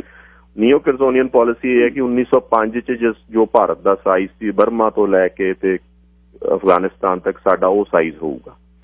ਪਰ ਨਾਲ ਦੀ ਨਾਲ ਜਿਹੜਾ 47 ਦੇ ਵਿੱਚ ਤੇ ਉਹ ਜਿਹੜਾ 20 ਸਾਲਾਂ ਦੇ ਵਿੱਚ ਉਹਨਾਂ ਨੇ ਭਾਰਤ ਛੱਡ ਕੇ ਜਾਣਾ ਪਿਆ ਤੇ 47 'ਚ ਵੰਡ ਹੋਈ, ਫਿਰ ਇਸ ਹਿੱਸੇ 'ਚ ਬੰਗਲਾਦੇਸ਼ ਵੀ ਬਣਿਆ, ਉਹ ਕਿਤੇ ਨਾ ਕਿਤੇ ਸਥਾਪਤੀ ਦੇ ਮਨ ਦੇ ਵਿੱਚ ਸੱਚਾਈ ਨੂੰ ਵੀ ਲਿਆਉਂਦਾ ਤੇ ਜਿਹਦੇ ਕਰਕੇ ਉਹ ਸਮਝਦੇ ਕਿ ਅਸੀਂ ਬਹੁਤ ਹੀ ਕਮਜ਼ੋਰ ਖਿੱਤੇ ਤੇ ਬੈਠੇ ਹਾਂ, ਬਹੁਤ ਹੀ ਕਮਜ਼ੋਰ ਸਟੇਟ ਦੇ ਉੱਤੇ ਬੈਠੇ ਹਾਂ, ਜਿਹੜੀ ਭੁਰਭੁਰੀ ਜੀ ਸਟੇਟ ਆ ਜਿਹੜੀ ਕਿਸੇ ਟਾਈਮ ਵੀ ਟੁੱਟ ਸਕਦੀ ਆ। ਤੇ ਤੁਹਾਨੂੰ ਆਮ ਹੀ ਇਹ ਸੁਣਨ ਨੂੰ ਮਿਲੂਗਾ ਕਿ ਬਾਹਰੀ ਹੱਥ ਆ ਸਾਡੇ ਇਹਦੇ ਪ੍ਰੋਬਲਮ 'ਚ, ਜਾਂ ਟੁਕੜੇ ਗੈਂਗ ਅੱਜ ਕੱਲ੍ਹ ਜਿਹੜਾ ਲੇਟੈਸਟ ਸੁਣਨ ਨੂੰ ਮਿਲਦਾ। ਤਾਂ ਇਹ ਜਿਹੜੀ ਡਾਇਕੋਟਮੀ ਆ ਨਾ ਜੀ, ਜਿਹੜਾ ਇਹ ਪੈਰਾਡੌਕਸ ਆ ਜਾਂ ਦੁਵਿਧਾ ਕਹਿ ਲਓ ਜਾਂ ਦੁਵਿਧਾ ਕਹਿ ਲਓ, ਇਹ ਤੁਹਾਨੂੰ ਭਾਰਤੀ ਸਟੇਟ ਦੇ ਵਿੱਚ ਹੀ ਨਜ਼ਰ ਆਊਗੀ। ਤੁਸੀਂ ਕਦੀ ਨੋਟ ਕਰੋ, ਅਮਰੀਕਨ ਸਟੇਟ 'ਚ ਨਜ਼ਰ ਨਹੀਂ ਆਊਗੀ, ਇੰਗਲੈਂਡ ਦੀ ਸਟੇਟ 'ਚ ਨਜ਼ਰ ਨਹੀਂ ਆਊਗੀ। ਉਹ ਜੇ ਅੰਬੀਸ਼ੀਅਸ ਹੋਣਗੇ, ਮਹੱਤਵਕਾਂਖਸ਼ਾ ਰੱਖਣਗੇ, ਤੁਹਾਨੂੰ ਇਹ ਨਹੀਂ ਲੱਗੂਗਾ ਕਿ ਅਸੀਂ ਅੰਦਰੋਂ ਹੀ ਖੁਰ ਜਾਵਾਂਗੇ ਕਦੀ। ਦੇਖੋ ਬਾਹਰ ਕੋਈ ਦੁਹਾਈ ਨਹੀਂ, ਬਾਹਰਲੀ ਖਤਰੇ ਦੀ ਕੋਈ ਦੁਹਾਈ ਕਦੀ ਤੁਸੀਂ ਵੇਖੋ ਕਦੀ ਨਹੀਂ ਉਹ ਕਹਿਣਗੇ ਵੀ ਸਾਡੇ ਆਪਦੇ ਬੰਦੇ ਭੰਨ ਦੇਣਗੇ ਸਾਨੂੰ ਜਾਂ ਕੁਛ ਕਰ ਦੇਣਗੇ। ਕਦੀ ਵਰਲਡ ਤੁਸੀਂ ਟਰੈਵਲ ਕੀਤੀ ਹੋ, ਤੁਸੀਂ ਬਹੁਤ ਜਗ੍ਹਾ ਰਹੇ ਹੋਗੇ, ਕਦੀ ਇਹ ਜੀ ਫੀਲਿੰਗ, ਇਹ ਜਿਹੜੀ ਦੁਬਿਧਾ ਇਹ ਭਾਰਤ ਦੀ ਇੱਕ ਖਾਸੀਅਤ ਹੈਗੀ ਆ। ਇਹਦੀ ਸਥਾਪਤੀ ਹੀ ਇਹ ਦੋਨੇ ਪਾਸੇ ਕਰਦੀ ਆ ਪਲੇ। ਕਦੀ ਤੁਸੀਂ ਅੱਜ ਇੱਕੋ ਦਿਨ 'ਚ ਤੁਸੀਂ ਸ਼ਾਇਦ ਦੋਨੇ ਡਾਇਲੋਗ ਇਕੱਠੇ ਵੀ ਸੁਣ ਲਓ, ਮਤਲਬ ਖਬਰਾਂ ਦੇ ਵਿੱਚ, ਠੀਕ ਹੈ। ਤੇ ਇਹ ਜਿਹੜੇ ਇਹ ਗੱਲ ਨੂੰ ਆਪਾਂ ਨੂੰ ਯਾਦ ਰੱਖਣਾ ਜ਼ਰੂਰੀ ਹੈ ਜੀ। ਹੁਣ ਆਪਾਂ ਹਾਂਜੀ ਹਾਂਜੀ ਮਲਿਕ ਸਾਹਿਬ ਇੱਕ ਬ੍ਰੇਕ ਲੈ ਲਈਏ ਜੀ, ਇੱਥੋਂ ਚੱਲਦੇ ਹਾਂ ਜੀ ਅੱਗੇ ਪਲੀਜ਼। ਜ਼ਰੂਰ ਜੀ ਜ਼ਰੂਰ। ਸਰਦਾਰ ਅਜੇਪਾਲ ਸਿੰਘ ਜੀ ਬਰਾੜ ਗੱਲਬਾਤ ਕਰ ਰਹੇ ਨੇ ਇੰਡੀਅਨ ਸਟੇਟ ਦੀ, ਤੇ ਇਸ ਤੀਸਰੇ ਘੱਲੂਘਾਰੇ ਦੀ ਜਿਸ ਦਾ ਨਾਂ ਬਲੂ ਸਟਾਰ ਆਪਰੇਸ਼ਨ ਉਹਨਾਂ ਨੇ ਦਿੱਤਾ ਹੈ ਤੇ ਉਸ ਦੀ। ਅੱਛਾ ਬਾਈ ਜੀ ਇੱਕ ਦੱਸਿਓ ਮੈਨੂੰ ਕਿ ਜੀ ਇਹ ਜਦ ਇਹ ਸਿਸਟਮ ਚੱਲ ਰਿਹਾ ਸੀ, ਸਥਾਪਤੀ ਹੋ ਰਹੀ ਸੀ, ਤੇ ਸਟੇਟ ਦਾ ਕੱਲਾ ਸਿੱਖਾਂ ਵਾਲੇ ਪਾਸੇ ਨੂੰ ਹੀ ਇਹ ਵਿਸ਼ੇਸ਼ ਜਿਹੜਾ ਉਹਨਾਂ ਦਾ ਏਜੰਡਾ ਸੀ ਕੱਲਾ ਸਿੱਖਾਂ ਦੇ ਬਾਰੇ ਸੀ, ਜਾਂ ਕੋਈ ਹੋਰ ਕੌਮਾਂ ਵੀ, ਕਿਉਂਕਿ ਬਹੁਤ ਭਾਸ਼ਾਵੀ ਬਹੁਤ ਕੌਮੀ ਇਹ ਦੇਸ਼ ਕਹਿ ਲਓ ਜਾਂ ਜਿਹੜਾ ਵੀ ਕੋਈ ਪ੍ਰੋਪਰ ਸ਼ਬਦ ਆਪਾਂ ਵਰਤ ਲਈਏ, ਪਰ ਕੱਲੀ ਸਿੱਖਾਂ ਦੇ ਨਾਲ ਕਿਉਂ ਖੜਕਦੀ ਸੀ ਫਿਰ? ਇਹ ਆਪਾਂ ਹੁਣੇ ਸਮਝਦੇ ਹਾਂ ਜੀ ਗੱਲ ਨੂੰ ਕਿ ਵੀ ਦੱਖਣੀ ਏਸ਼ੀਆ ਦੇ ਵਿੱਚ ਸਿੱਖਾਂ ਨੂੰ ਹੀ ਕਿਉਂ ਸਪੋਰਟ ਕੀਤਾ ਜਾਂਦਾ ਜਾਂ ਸਿੱਖਾਂ ਨੂੰ ਹੀ ਕਿਉਂ ਅੱਡ-ਅੱਡ ਸਥਾਪਤੀ ਤੋਂ ਟਾਰਗੇਟ ਕੀਤਾ ਗਿਆ ਪਿਛਲੇ 100, 150, 200 ਸਾਲਾਂ 'ਚ। ਇਹਦਾ ਆਪਾਂ ਹੁਣੇ ਅੱਗੇ ਵਿਸ਼ਲੇਸ਼ਣ ਕਰਦੇ ਹਾਂ, ਜਾਵਾਂਗੇ ਇਸ ਗੱਲ ਤੇ ਵੀ। ਤੇ ਆਪਣਾ ਇਹਦੇ ਵਿੱਚ ਜੀ ਆਏ ਆ ਕਿ ਜਿਵੇਂ ਆਪਾਂ ਗੱਲ ਕੀਤੀ ਕਿ ਵੀ ਜਿਵੇਂ ਇਹ ਜਿਹੜਾ ਸਥਾਪਤੀ ਹੈ ਜਾਂ ਐਸਟੈਬਲਿਸ਼ਮੈਂਟ ਹੈ, ਇਹ ਸਟੇਟ ਨੂੰ ਇੱਕ ਜਗ੍ਹਾ ਤਾਂ ਇਹਨੂੰ ਬਹੁਤ ਅੰਬੀਸ਼ਨ ਰੱਖਦੀ ਹੈ ਕਿ ਬਹੁਤ ਵੱਡੀ ਤੇ ਅਖੰਡ ਭਾਰਤ ਵਰਗੀ ਜਾਂ ਨਿਊ ਕਰਜ਼ੋਨੀਅਨ ਇੱਛਾ ਰੱਖਦੀ ਹੈ ਇਹਦੀ। ਦੂਜੇ ਪਾਸੇ ਕਿਤੇ ਨਾ ਕਿਤੇ ਉਹਨੂੰ ਪਤਾ ਹੈ ਕਿ ਅਸੀਂ ਕਿਉਂਕਿ ਕੰਸੈਂਟ ਜਾਂ ਅਸੀਂ ਬਹੁਤ ਕਮਜ਼ੋਰ ਨੀਂਹ ਤੇ ਬੈਠੇ ਹਾਂ ਜਾਂ ਫਾਊਂਡੇਸ਼ਨ ਜ਼ਮੀਨ ਤੇ ਬੈਠੇ ਹਾਂ, ਤਾਂ ਇਹਨੂੰ ਉਹ ਕਮਜ਼ੋਰ ਜਾਂ ਭੁਰਭਰੀ ਜੀ ਕਹਿ ਲਓ ਜਾਂ ਕਹਿ ਲਓ ਨਾਜ਼ੁਕ ਸਟੇਟ ਦੀ ਸਮਝਦੀ ਆ, ਜਿਹਦੇ ਕਰਕੇ ਉਹਦੇ ਅੰਦਰ ਇੱਕ ਡਰ ਦੀ ਭਾਵਨਾ ਪੈਦਾ ਹੁੰਦੀ ਹੈ ਜਾਂ ਇਨਸਿਕਿਉਰਿਟੀ ਦੀ ਭਾਵਨਾ ਪੈਦਾ ਹੁੰਦੀ ਆ। ਹੁਣ ਆਪਾਂ ਇਹ ਵੇਖਾਂਗੇ ਕਿ ਵੀ ਉਹ ਉਸ ਸਮੇਂ ਐਸੇ ਕੀ ਹਾਲਾਤ ਬਣੇ ਕਿ ਇਹ ਇਨਸਿਕਿਉਰਿਟੀ ਜ਼ਿਆਦਾ ਵਧੀ ਜਾਂ ਕਿਉਂ ਉਹਨਾਂ ਨੇ ਸਿੱਖਾਂ ਦੇ ਉਲਟ ਇੱਕ ਐਕਸ਼ਨ ਕੀਤਾ। ਤੇ ਉਹਦੇ ਵਿੱਚੋਂ ਜੀ ਆਪਾਂ ਨੂੰ 1973 ਤੋਂ ਆਪਾਂ ਲੈਂਦੇ ਹਾਂ। 1973 ਦੇ ਵਿੱਚ ਇੱਕ ਵਰਲਡ ਦੇ ਵਿੱਚ ਇੱਕ ਫਿਨੋਮੀਨਾ ਹੋਇਆ ਜਾਂ ਇੱਕ ਘਟਨਾ ਵਾਪਰੀ ਜਿਹਨੂੰ ਅਸੀਂ ਆਇਲ ਸ਼ੌਕ ਕਹਿੰਦੇ ਹਾਂ। ਮਤਲਬ ਆਇਲ ਸ਼ੌਕ ਦੇ ਨਾਂ ਤੇ ਇਹ ਹੋਇਆ ਕਿ ਓਪੈਕ ਬਣੀ ਤੇ ਅਚਾਨਕ ਪਹਿਲਾਂ ਉੱਥੇ ਇਜ਼ਰਾਈਲ ਦੀ ਇੱਕ ਲੜਾਈ ਲੱਗੀ, ਜਿਹਦੇ ਬਾਅਦ ਅਰਬਾਂ ਨੇ ਤੇਲ ਦੀਆਂ ਕੀਮਤਾਂ ਵਧਾਉਣੀਆਂ ਸ਼ੁਰੂ ਕਰਤੀਆਂ ਬਹੁਤ ਜ਼ਿਆਦਾ, ਤੇ ਉਹਦੇ ਨਾਲ ਦੁਨੀਆ ਭਰ 'ਚ ਬਹੁਤ ਇਨਫਲੇਸ਼ਨ ਆਈ, ਬਹੁਤ ਜ਼ਿਆਦਾ ਤੇਜ਼ੀ ਨਾਲ ਕੀਮਤਾਂ ਵਧੀਆਂ ਹਰ ਖਾਣ ਪੀਣ ਵਸਤੂ, ਕਿਉਂਕਿ ਹਰ ਚੀਜ਼ ਤੇਲ ਨਾਲ ਰਿਲੇਟਡ ਹੀ ਸੀਗੀ। ਤੇ ਉਹਦੇ ਕਰਕੇ ਤੇ ਤੁਸੀਂ ਦੇਖਿਆ ਹੋਣਾ ਭਾਰਤ 'ਚ ਵੀ ਉਹਨਾਂ ਦਿਨਾਂ 'ਚ ਪਿਕਚਰਾਂ ਤੱਕ ਵੀ ਆਉਣੀਆਂ ਸ਼ੁਰੂ ਹੋ ਗਈਆਂ ਸੀ, ਰੋਟੀ ਕੱਪੜਾ ਔਰ ਮਕਾਨ, ਤੇ ਇਨਫਲੇਸ਼ਨ ਬਹੁਤ ਤੇਜ਼ੀ ਨਾਲ ਵਧਣੀ ਸ਼ੁਰੂ ਹੋ ਗਈ ਸੀ ਜੇ ਤੁਸੀਂ ਕਿਸੇ ਨੂੰ ਪੁੱਛੋ ਉਹਨਾਂ ਦਿਨਾਂ 'ਚ ਜਾਂ ਸੁਣੋ ਤਾਂ। ਤੇ ਇਹ ਸਾਰੀ ਸਥਿਤੀ ਜੀ ਬੇਕਾਬੂ ਹੋਣ ਲੱਗੀ ਹੈ। ਭਾਰਤ 'ਚ ਜੀ ਨਹੀਂ ਇਕੱਲੀ ਬੇਕਾਬੂ ਹੋ ਰਹੀ ਸੀ, ਇਹ ਚੀਨ 'ਚ ਤੇ ਹੋਰ ਮੁਲਕਾਂ 'ਚ ਵੀ ਉਦੋਂ ਬੇਕਾਬੂ ਹੋ ਰਹੀ ਸੀ ਸਥਿਤੀ। ਤੇ 78, 79 ਆਉਂਦੇ 77 ਦੇ ਆਸ-ਪਾਸ ਇੰਦਰਾ ਗਾਂਧੀ ਨੂੰ ਭਾਰਤ ਦੇ ਵਿੱਚ ਤਾਂ ਐਮਰਜੈਂਸੀ ਲਾਤੀ ਉਹਨੇ, ਤੇ ਚੀਨ ਦੇ ਵਿੱਚ ਉਹਨਾਂ ਦਿਨਾਂ 'ਚ ਕਲਚਰਲ ਰੈਵੋਲੂਸ਼ਨ ਤੇ ਹੋਰ ਤਰ੍ਹਾਂ ਦੀ ਮਾਰ ਕਟਾਈ ਹੋਈ। ਤੇ ਐਮਰਜੈਂਸੀ ਦੇ ਵਿੱਚ ਸਿੱਖਾਂ ਦਾ ਇੱਕ ਸਪੈਸ਼ਲ ਰੋਲ ਰਿਹਾ ਅਕਾਲੀ ਦਲ ਦਾ ਬਹੁਤ। ਇਹ ਆਪਦੀ ਪ੍ਰਪੋਰਸ਼ਨ ਤੋਂ ਕਿਤੇ ਜ਼ਿਆਦਾ, ਆਪਦੀ ਗਿਣਤੀ ਤੋਂ ਕਿਤੇ ਜ਼ਿਆਦਾ ਇਹਨਾਂ ਨੇ ਹਿੱਸਾ ਪਾਇਆ। ਤੇ ਉਹ ਐਮਰਜੈਂਸੀ ਤੋਂ ਬਾਅਦ ਇੰਦਰਾ ਗਾਂਧੀ ਸਰਕਾਰ ਡਿੱਗ ਗਈ ਤੇ ਕਾਂਗਰਸ ਸਰਕਾਰ ਡਿੱਗਣ ਤੋਂ ਬਾਅਦ ਇੱਕ ਜਨਤਾ ਪਾਰਟੀ ਦੀ ਇੱਕ ਸਾਂਝੀ ਸਰਕਾਰ ਬਣੀ, ਜਿਹਦੇ ਵਿੱਚ ਅਕਾਲੀ ਵੀ ਹਿੱਸੇਦਾਰ ਸੀਗੇ। ਉਹ ਸਰਕਾਰ ਬਣੀ ਤੇ ਹੈ ਜੀ ਮੁਰਾਰਜੀ ਦੇਸਾਈ ਵਾਲੀ। ਹਾਂਜੀ ਮੁਰਾਰਜੀ ਦੇਸਾਈ ਵਾਲੀ, ਜਿਹਦੇ ਚ ਸਾਹਿਬ ਸੁਰਜੀਤ ਸਿੰਘ ਬਰਨਾਲਾ ਐਗਰੀਕਲਚਰ ਮਿਨਿਸਟਰ ਬਣੇ ਸੀ, ਤੇ ਇੱਧਰੋਂ ਸਟੇਟ ਦੇ ਵਿੱਚ ਵੀ ਅਕਾਲੀ ਸਰਕਾਰ ਆ ਗਈ ਸੀ। ਆਪਣਾ ਪ੍ਰਕਾਸ਼ ਸਿੰਘ ਬਾਦਲ CM ਬਣੇ ਸੀਗੇ। ਉਹਦੇ ਇਵੈਂਟਸ ਆਪਾਂ ਪਿਛਲੇ ਡਿਸਕਸ ਵੀ ਕੀਤੇ ਸੀ, ਕਿਵੇਂ ਉਦੋਂ ਨਿਰੰਕਾਰੀ ਸਾਕਾ ਹੋਇਆ ਤੇ ਸਭ ਕੁਛ। ਪਰ ਉਹ ਸਰਕਾਰ ਨਾ ਜੀ ਜ਼ਿਆਦਾ ਦੇਰ ਚੱਲ ਨਹੀਂ ਸਕੀ, ਕਿਉਂਕਿ ਉਹਨਾਂ ਤੋਂ ਵੀ ਭਾਰਤ ਦੇ ਜਿਹੜੇ ਇਕਨੋਮਿਕ ਹਾਲਾਤ ਸੀ ਉਹ ਕਾਬੂ ਨਹੀਂ ਲਿਆਂਦੇ ਜਾ ਸਕੇ। ਉਹਨਾਂ ਦਿਨਾਂ 'ਚ ਫਿਰ ਇੱਕ ਨਾਅਰਾ ਉੱਠਿਆ ਜਿਹਦੇ ਵਿੱਚ ਉਹ ਦੁਬਾਰਾ ਇੰਦਰਾ ਗਾਂਧੀ ਆਈ ਹੈ, ਜਿਹਦੇ ਵਿੱਚ ਇੱਕ ਨਾਅਰਾ ਸੀ ਜਨਤਾ ਹੋ ਗਈ ਫੇਲ, ਖਾ ਗਈ ਚੀਨੀ, ਪੀ ਗਈ ਮਿੱਟੀ ਕਾ ਤੇਲ। ਇਹ ਜੇ ਨਾਅਰੇ ਉੱਠੇ ਤੇ ਸਰਕਾਰ ਜਨਤਾ ਗਵਰਨਮੈਂਟ ਦੀ ਵੀ ਫੇਲ ਹੋ ਗਈ।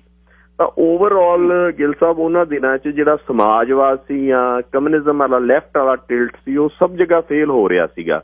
ਚੀਨ ਉਸ ਗੱਲ ਨੂੰ ਸਮਝ ਗਿਆ ਤੇ ਉਹਨੇ ਡੈਂਗ ਜ਼ਿਆਓਪਿੰਗ ਨੇ 79 ਦੇ ਵਿੱਚ ਰਿਫਾਰਮ ਸ਼ੁਰੂ ਕਰਤੇ।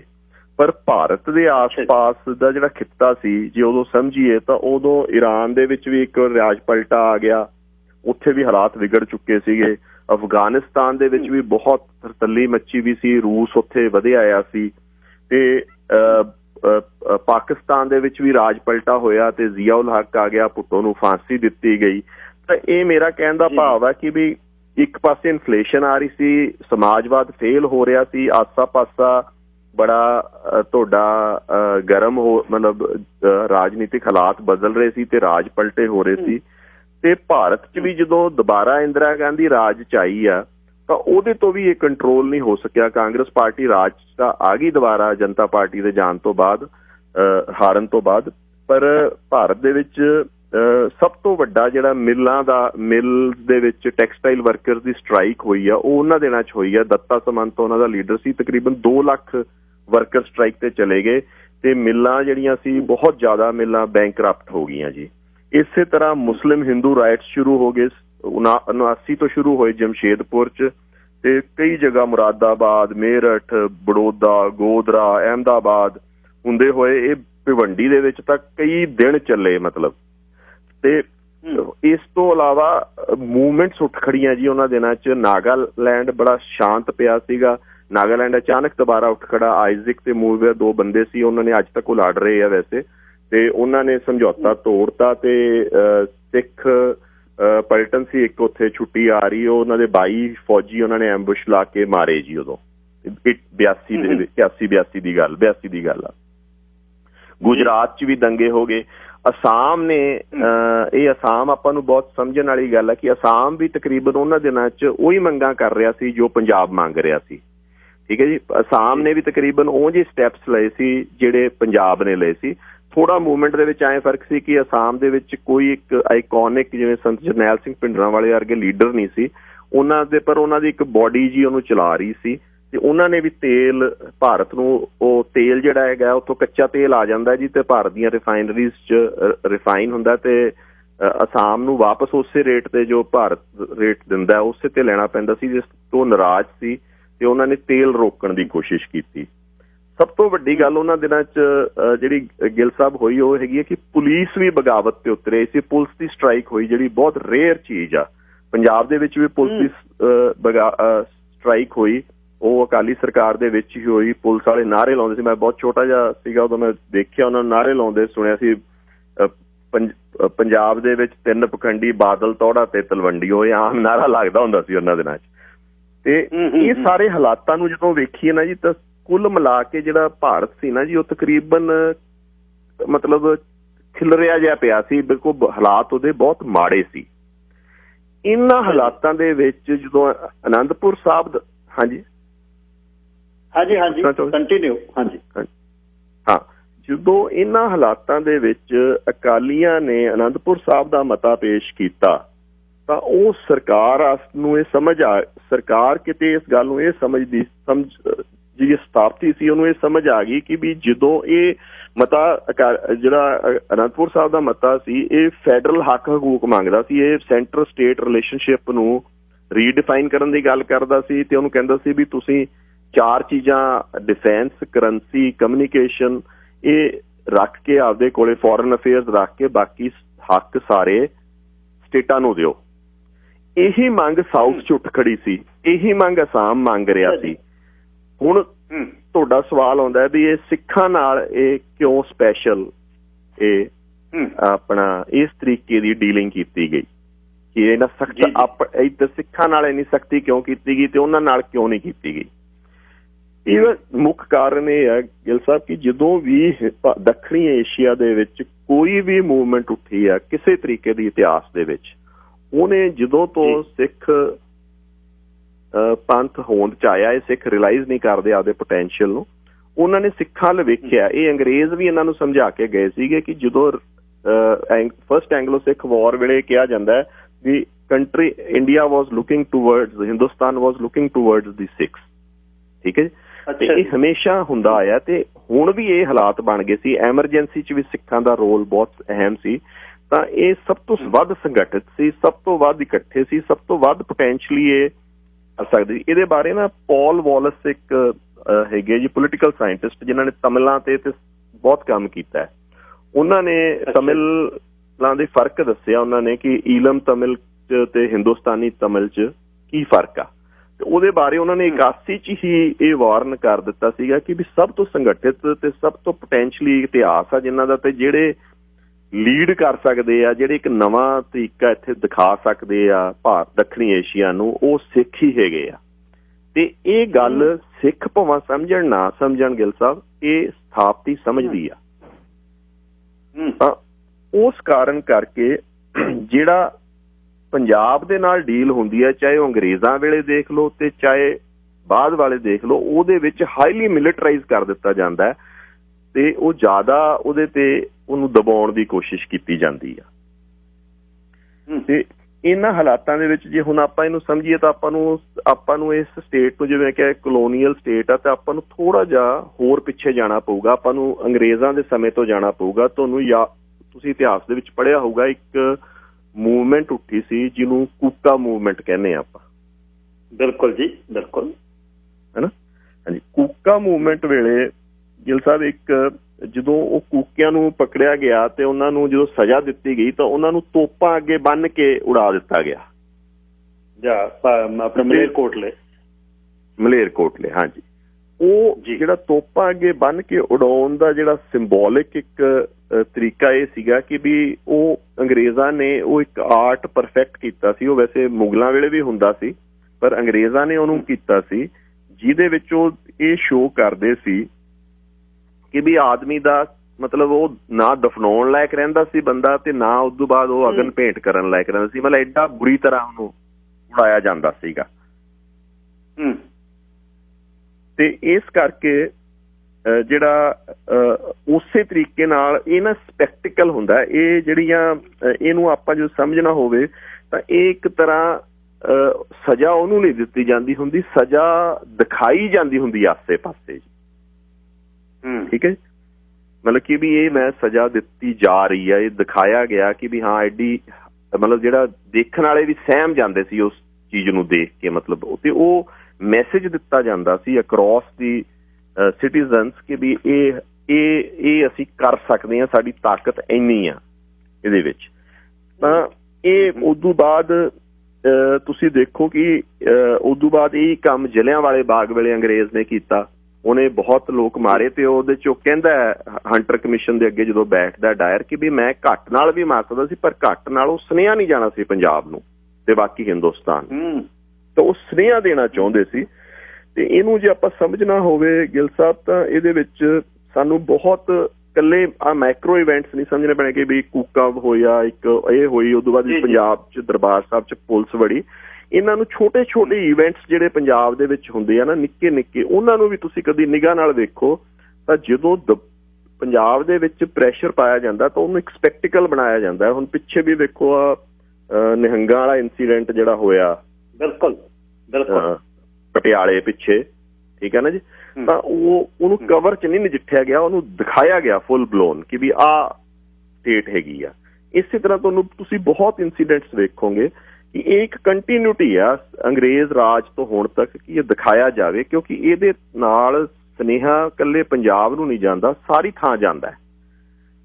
ਤਾਂ ਇਹ ਇੱਕ ਤਰ੍ਹਾਂ ਇਹਨੂੰ ਸਪੈਕਟੀਕਲ ਦਿਖਾਉਣ ਵਾਸਤੇ ਵੀ ਇਹ ਮੇਰਾ ਕਹਿਣ ਦਾ ਭਾਵ ਇਹ ਹੈ ਕਿ ਜਿਹੜਾ ਇਹ ਐਕਸ਼ਨ ਕੀਤਾ ਗਿਆ ਦਰਬਾਰ ਸਾਹਿਬ ਦਾ, ਇਹ ਇਸੇ ਕਰਕੇ ਘੇਰਾਬੰਦੀ ਕਰਕੇ ਨਹੀਂ ਕੀਤਾ ਗਿਆ। ਇਹ ਤਕਰੀਬਨ ਉਸੇ ਤਰ੍ਹਾਂ ਦਾ ਸਪੈਕਟੀਕਲ ਜਾਂ ਉਸੇ ਤਰ੍ਹਾਂ ਦਾ ਵਰਤਾਰਾ ਸਾਰੇ ਹਿੰਦੁਸਤਾਨ ਨੂੰ ਦਿਖਾਉਣ ਵਾਸਤੇ ਕੀਤਾ ਗਿਆ ਕਿ ਵੀ ਇਹ ਵਰਤਾਰਾ ਜਦੋਂ ਇਹ ਸਾਰਾ ਕੁਛ ਦੇਖੋਗੇ ਤੁਸੀਂ, ਉਹ ਜਿਵੇਂ ਅੰਗਰੇਜ਼ ਕੋਲ ਤੋਪ ਸਭ ਤੋਂ ਵੱਡੀ ਚੀਜ਼ ਸੀ ਤਾਂ ਇੱਥੇ ਟੈਂਕ ਦਾ ਹਮਲਾ ਕੀਤਾ ਗਿਆ, ਟੈਂਕ ਨਾਲ ਢਾਇਆ ਗਿਆ ਚੀਜ਼। ਬਿਗੇਸਟ ਫੋਰਸ ਲਿਆਂਦੀ ਗਈ ਆਪਦੀ, ਮੈਕਸੀਮਮ ਫੋਰਸ। ਉਹ ਤਾਂ ਕਹਿੰਦੇ ਨਾ ਸੀ ਵੀ ਯੂਜ਼ਡ ਮਿਨੀਮਮ ਫੋਰਸ ਨਹੀਂ ਸੀ, ਮਤਲਬ ਟੈਂਕ ਨਾਲੋਂ ਵੱਡਾ ਤਾਂ ਕੋਈ ਹਥਿਆਰ ਹੀ ਨਹੀਂ ਲਿਆਂਦਾ ਜਾ ਸਕਦਾ ਸੀ ਉੱਥੇ, ਜਿਹੜਾ ਇਨਲੈਂਡ ਲਿਆਂਦਾ ਜਾ ਸਕਦਾ। ਬਿਲਕੁਲ ਉਹ ਜੀ ਧੀਏ ਗੱਲ ਸੁਣ ਦੂਹੇ ਕੰਨਕਾਰ ਵਾਲੀ ਗੱਲ ਵੀ ਸੁਨੇਹਾ ਜਿਹੜਾ ਹੈ ਉਹ ਸਾਰੇ ਦੇਣਾ ਤੇ ਇਹਨਾਂ ਨੂੰ ਸਨੱਬ ਕਰਦੇ ਹੋ ਮਿਨੋਰਟੀ ਦੇ ਵਿੱਚ ਹੈ। ਇੱਥੋਂ ਹੀ ਅੱਗੇ ਚੱਲਦੇ ਹਾਂ ਜੀ, 1 ਮਿੰਟ ਬ੍ਰੇਕ ਲੈ ਲਈਏ ਤੇ ਫਿਰ ਇਹਨੂੰ ਵੀ ਹੋਰ ਗਾਰਨਿਸ਼ ਆਪਾਂ ਕਰਾਂਗੇ ਇਹਦੇ ਨਾਲ ਕੁਝ ਰਿਲੇਟਡ ਚੀਜ਼ਾਂ, ਤੇ ਉਸ ਤੋਂ ਬਾਅਦ ਪੋਸਟ ਜਿਹੜਾ ਇਹਦਾ ਸਮਾਂ ਹੈ ਉਹਦੇ ਤੇ ਵੀ ਮੈਂ ਗੱਲ ਕਰਨੀ ਚਾਹੁੰਦਾ ਕਿ ਜਿਹੜੀ ਸ਼ੌਕ ਡਾਕਟਰੀਨ ਹੈ ਉਹਦੇ ਬਾਅਦ ਫਿਰ ਕੁਝ ਨਵਾਂ ਰੂਪ ਚਾੜਿਆ ਜਾਂਦਾ ਨੇਸ਼ਨਸ ਤੇ, ਉਹਦੇ ਵੀ ਕੁਝ ਚੀਜ਼ਾਂ ਮੈਂ ਜਿਹੜੀਆਂ ਕੁਝ ਗੱਲ ਕਰਨੀ ਚਾਹੁੰਦਾ ਜੀ। ਹੁਣੇ ਵਾਪਸ ਆਉਣਾ ਜੀ। ਰਾਜਪਾਲ ਸਿੰਘ ਬਰਾੜ ਗੱਲਬਾਤ ਕਰ ਰਹੇ ਨੇ ਉਸ ਦੇ ਰੂਲਿੰਗ ਪਾਰਟੀ ਦੇ ਬਈ ਲੂਣ ਮੰਗੂ ਉਹਨਾਂ ਨੂੰ ਖੁੱਦੇ ਜਾਣਾ ਕਿਉਂ ਹਰ ਵਕਤ ਮਹਿਸੂਸ ਹੁੰਦਾ ਹੈ, ਪਾਰਟੀਆਂ ਵੀ ਬਦਲ ਗਈਆਂ, ਉਹਨਾਂ ਦੀ ਇਹ ਫੀਲਿੰਗ ਕਿਉਂ ਹੈ?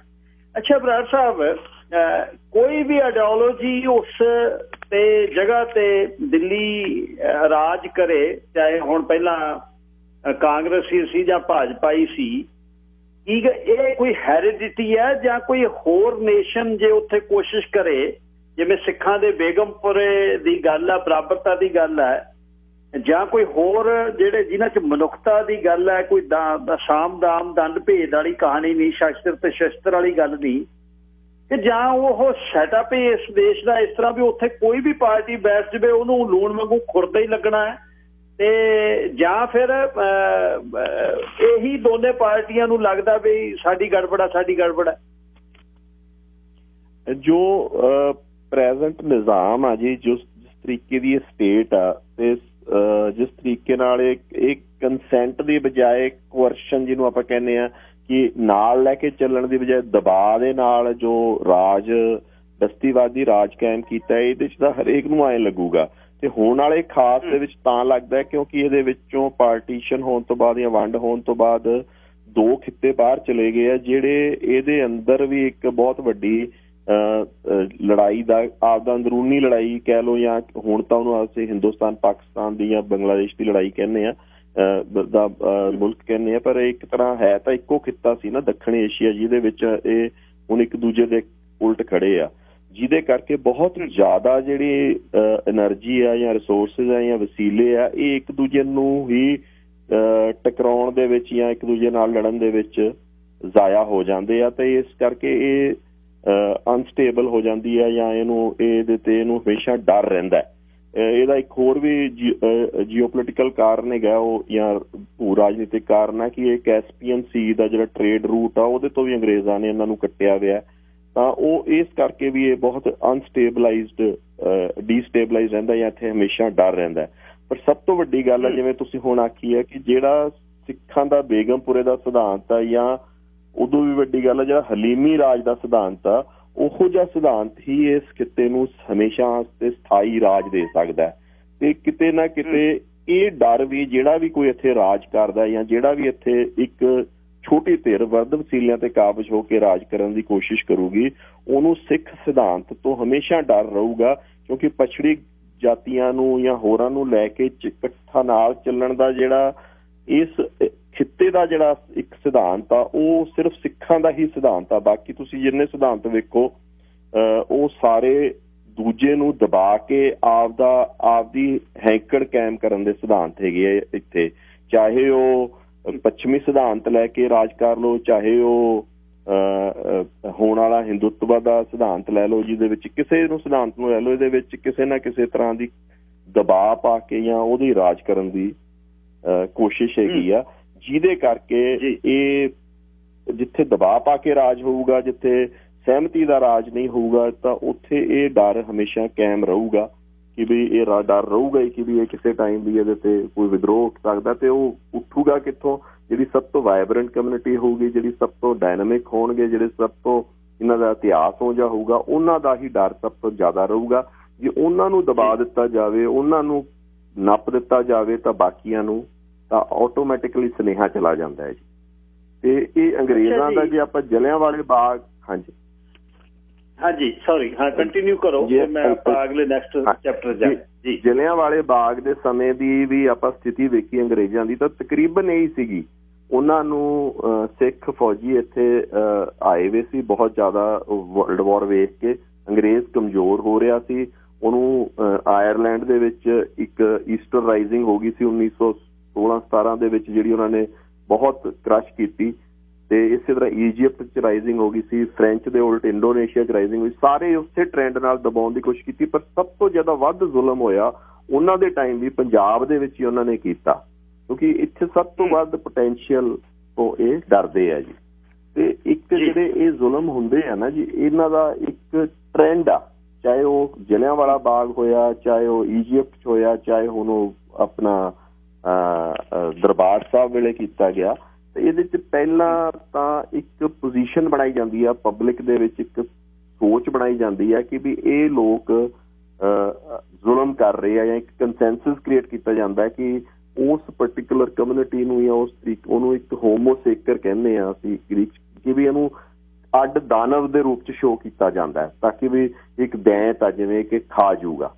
ਤਾਂ ਉਹ ਫਿਰ ਉਹਦੇ ਉੱਤੇ ਇੰਨਾ ਜ਼ੁਲਮ ਕੀਤਾ ਜਾਂਦਾ ਹੈ ਕਿ ਵੀ ਬਾਕੀਆਂ ਦੇ ਵੀ ਕੰਨ ਕਰ ਦਿੱਤੇ ਜਾਂਦੇ ਆ ਤੇ ਉਹਨੂੰ ਵੀ ਕ੍ਰਸ਼ ਕੀਤਾ ਜਾਂਦਾ ਹੈ। ਇਹਦੇ ਬਾਰੇ ਗਿੱਲ ਸਾਹਿਬ ਇੱਕ ਆਪਣਾ ਬਸਤੀਵਾਦੀ ਭਾਰਤ ਦੇ ਵਿੱਚ ਦੀ ਹੀ ਇੱਕ ਰੂਡੀਆਰਡ ਕਿਪਲਿੰਗ ਇੱਕ ਪੋਇਟ ਹੁੰਦੇ ਸੀਗੇ, ਉਹਨਾਂ ਨੇ ਬਹੁਤ ਸੋਹਣੀ ਕਿਤਾਬ ਲਿਖੀ ਆ, ਉਹਦੇ ਵਿੱਚ ਸਿੱਖ ਕਿਰਦਾਰ ਹੀ ਲਿਆਂਦਾ ਉਹਨਾਂ ਨੇ ਇਸ ਖਾਸ ਇਸ ਵਰਤਾਰੇ ਨੂੰ ਸਮਝਾਉਣ ਵਾਸਤੇ।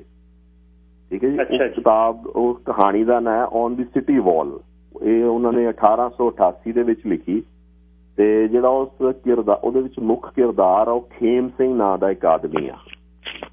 ਅੱਛਾ ਜੀ। ਤੇ ਖੇਮ ਸਿੰਘ ਲਾਹੌਰ ਦੀ ਜੇਲ੍ਹ ਦੇ ਵਿੱਚ ਕੈਦ ਹੋਇਆ ਹੋਇਆ ਉਹ ਦਿਖਾਉਂਦੇ ਆ, ਤੇ ਉਹ ਕਹਿੰਦੇ ਆ ਕਿ ਵੀ ਉਹ ਅੰਗਰੇਜ਼ ਅਫਸਰ, ਮਤਲਬ ਸਵਾਲ ਜਵਾਬ 'ਚ ਅੰਗਰੇਜ਼ ਅਫਸਰ ਇੱਕ ਮੁਸਲਮਾਨ ਨੂੰ ਪੁੱਛਦਾ ਵੀ ਇਹ ਕੌਣ ਆ ਜਿਹੜਾ ਬੈਠਾ ਹੈ ਇੱਥੇ ਕੈਦੀ। ਤਾਂ ਉਹ ਕਹਿੰਦਾ ਹੈ ਕਿ ਇਹ ਉਹ ਬੰਦਾ ਹੈ ਜਿਹੜਾ ਤੁਹਾਡੇ ਨਾਲ 46 'ਚ ਲੜਿਆ, ਫਿਰ ਤੁਹਾਡੇ ਨਾਲ 57 'ਚ ਲੜਿਆ, ਫਿਰ ਤੁਹਾਡੇ ਨਾਲ 71 'ਚ ਲੜਿਆ।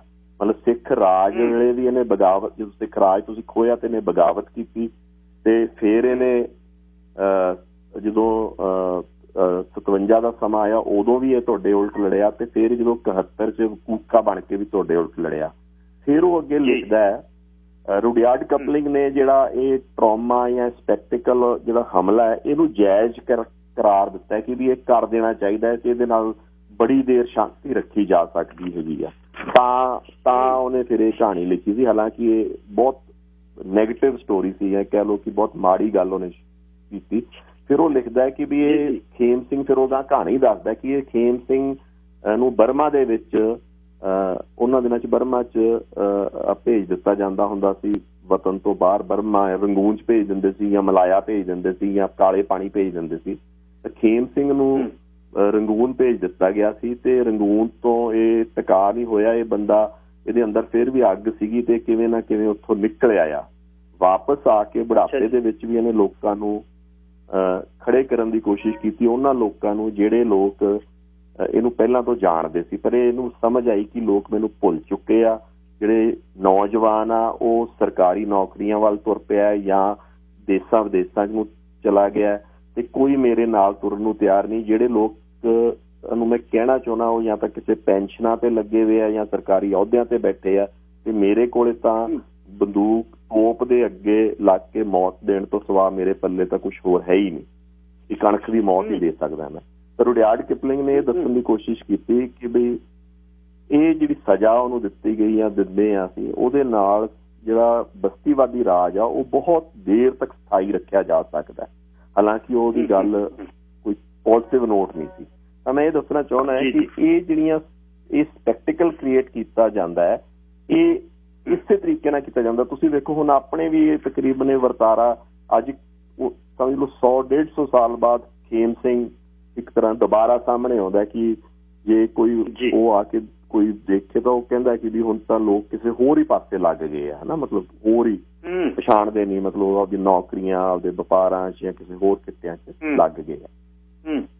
ਇਹ ਆਪਾਂ ਗੱਲ ਕਰਾਂਗੇ ਅੱਗੇ ਕਿ ਕਿਉਂ ਭਾਰਤੀ ਸਟੇਟ ਇਸ ਗੱਲ 'ਚ ਕਾਮਯਾਬ ਸਿੱਖਾਂ ਦੇ ਕੇਸ 'ਚ ਨਹੀਂ ਹੋਈ।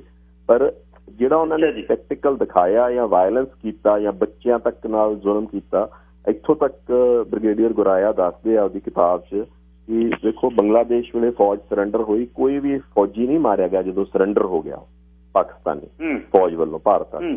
ਪਰ ਦਰਬਾਰ ਸਾਹਿਬ ਦੇ ਵਿੱਚ ਇੱਕ ਮਤਲਬ ਲੈਫਟੀਨੈਂਟ ਨੇ ਇੱਕ ਸਿੱਖ ਨੌਜਵਾਨ ਨੂੰ, ਜਿਹਦਾ ਪਤਾ ਵੀ ਨਹੀਂ ਸੀ ਕਿ ਇਹ ਲੜਿਆ ਜਾਂ ਨਹੀਂ ਲੜਿਆ, ਬਸ ਉੱਥੋਂ ਬੰਨਿਆ ਨੂੜੇ ਪਏ ਸੀ ਉਹਨੂੰ ਗੋਲੀ ਮਾਰ ਕੇ ਮਾਰਤਾ, ਠੀਕ ਹੈ ਜੀ।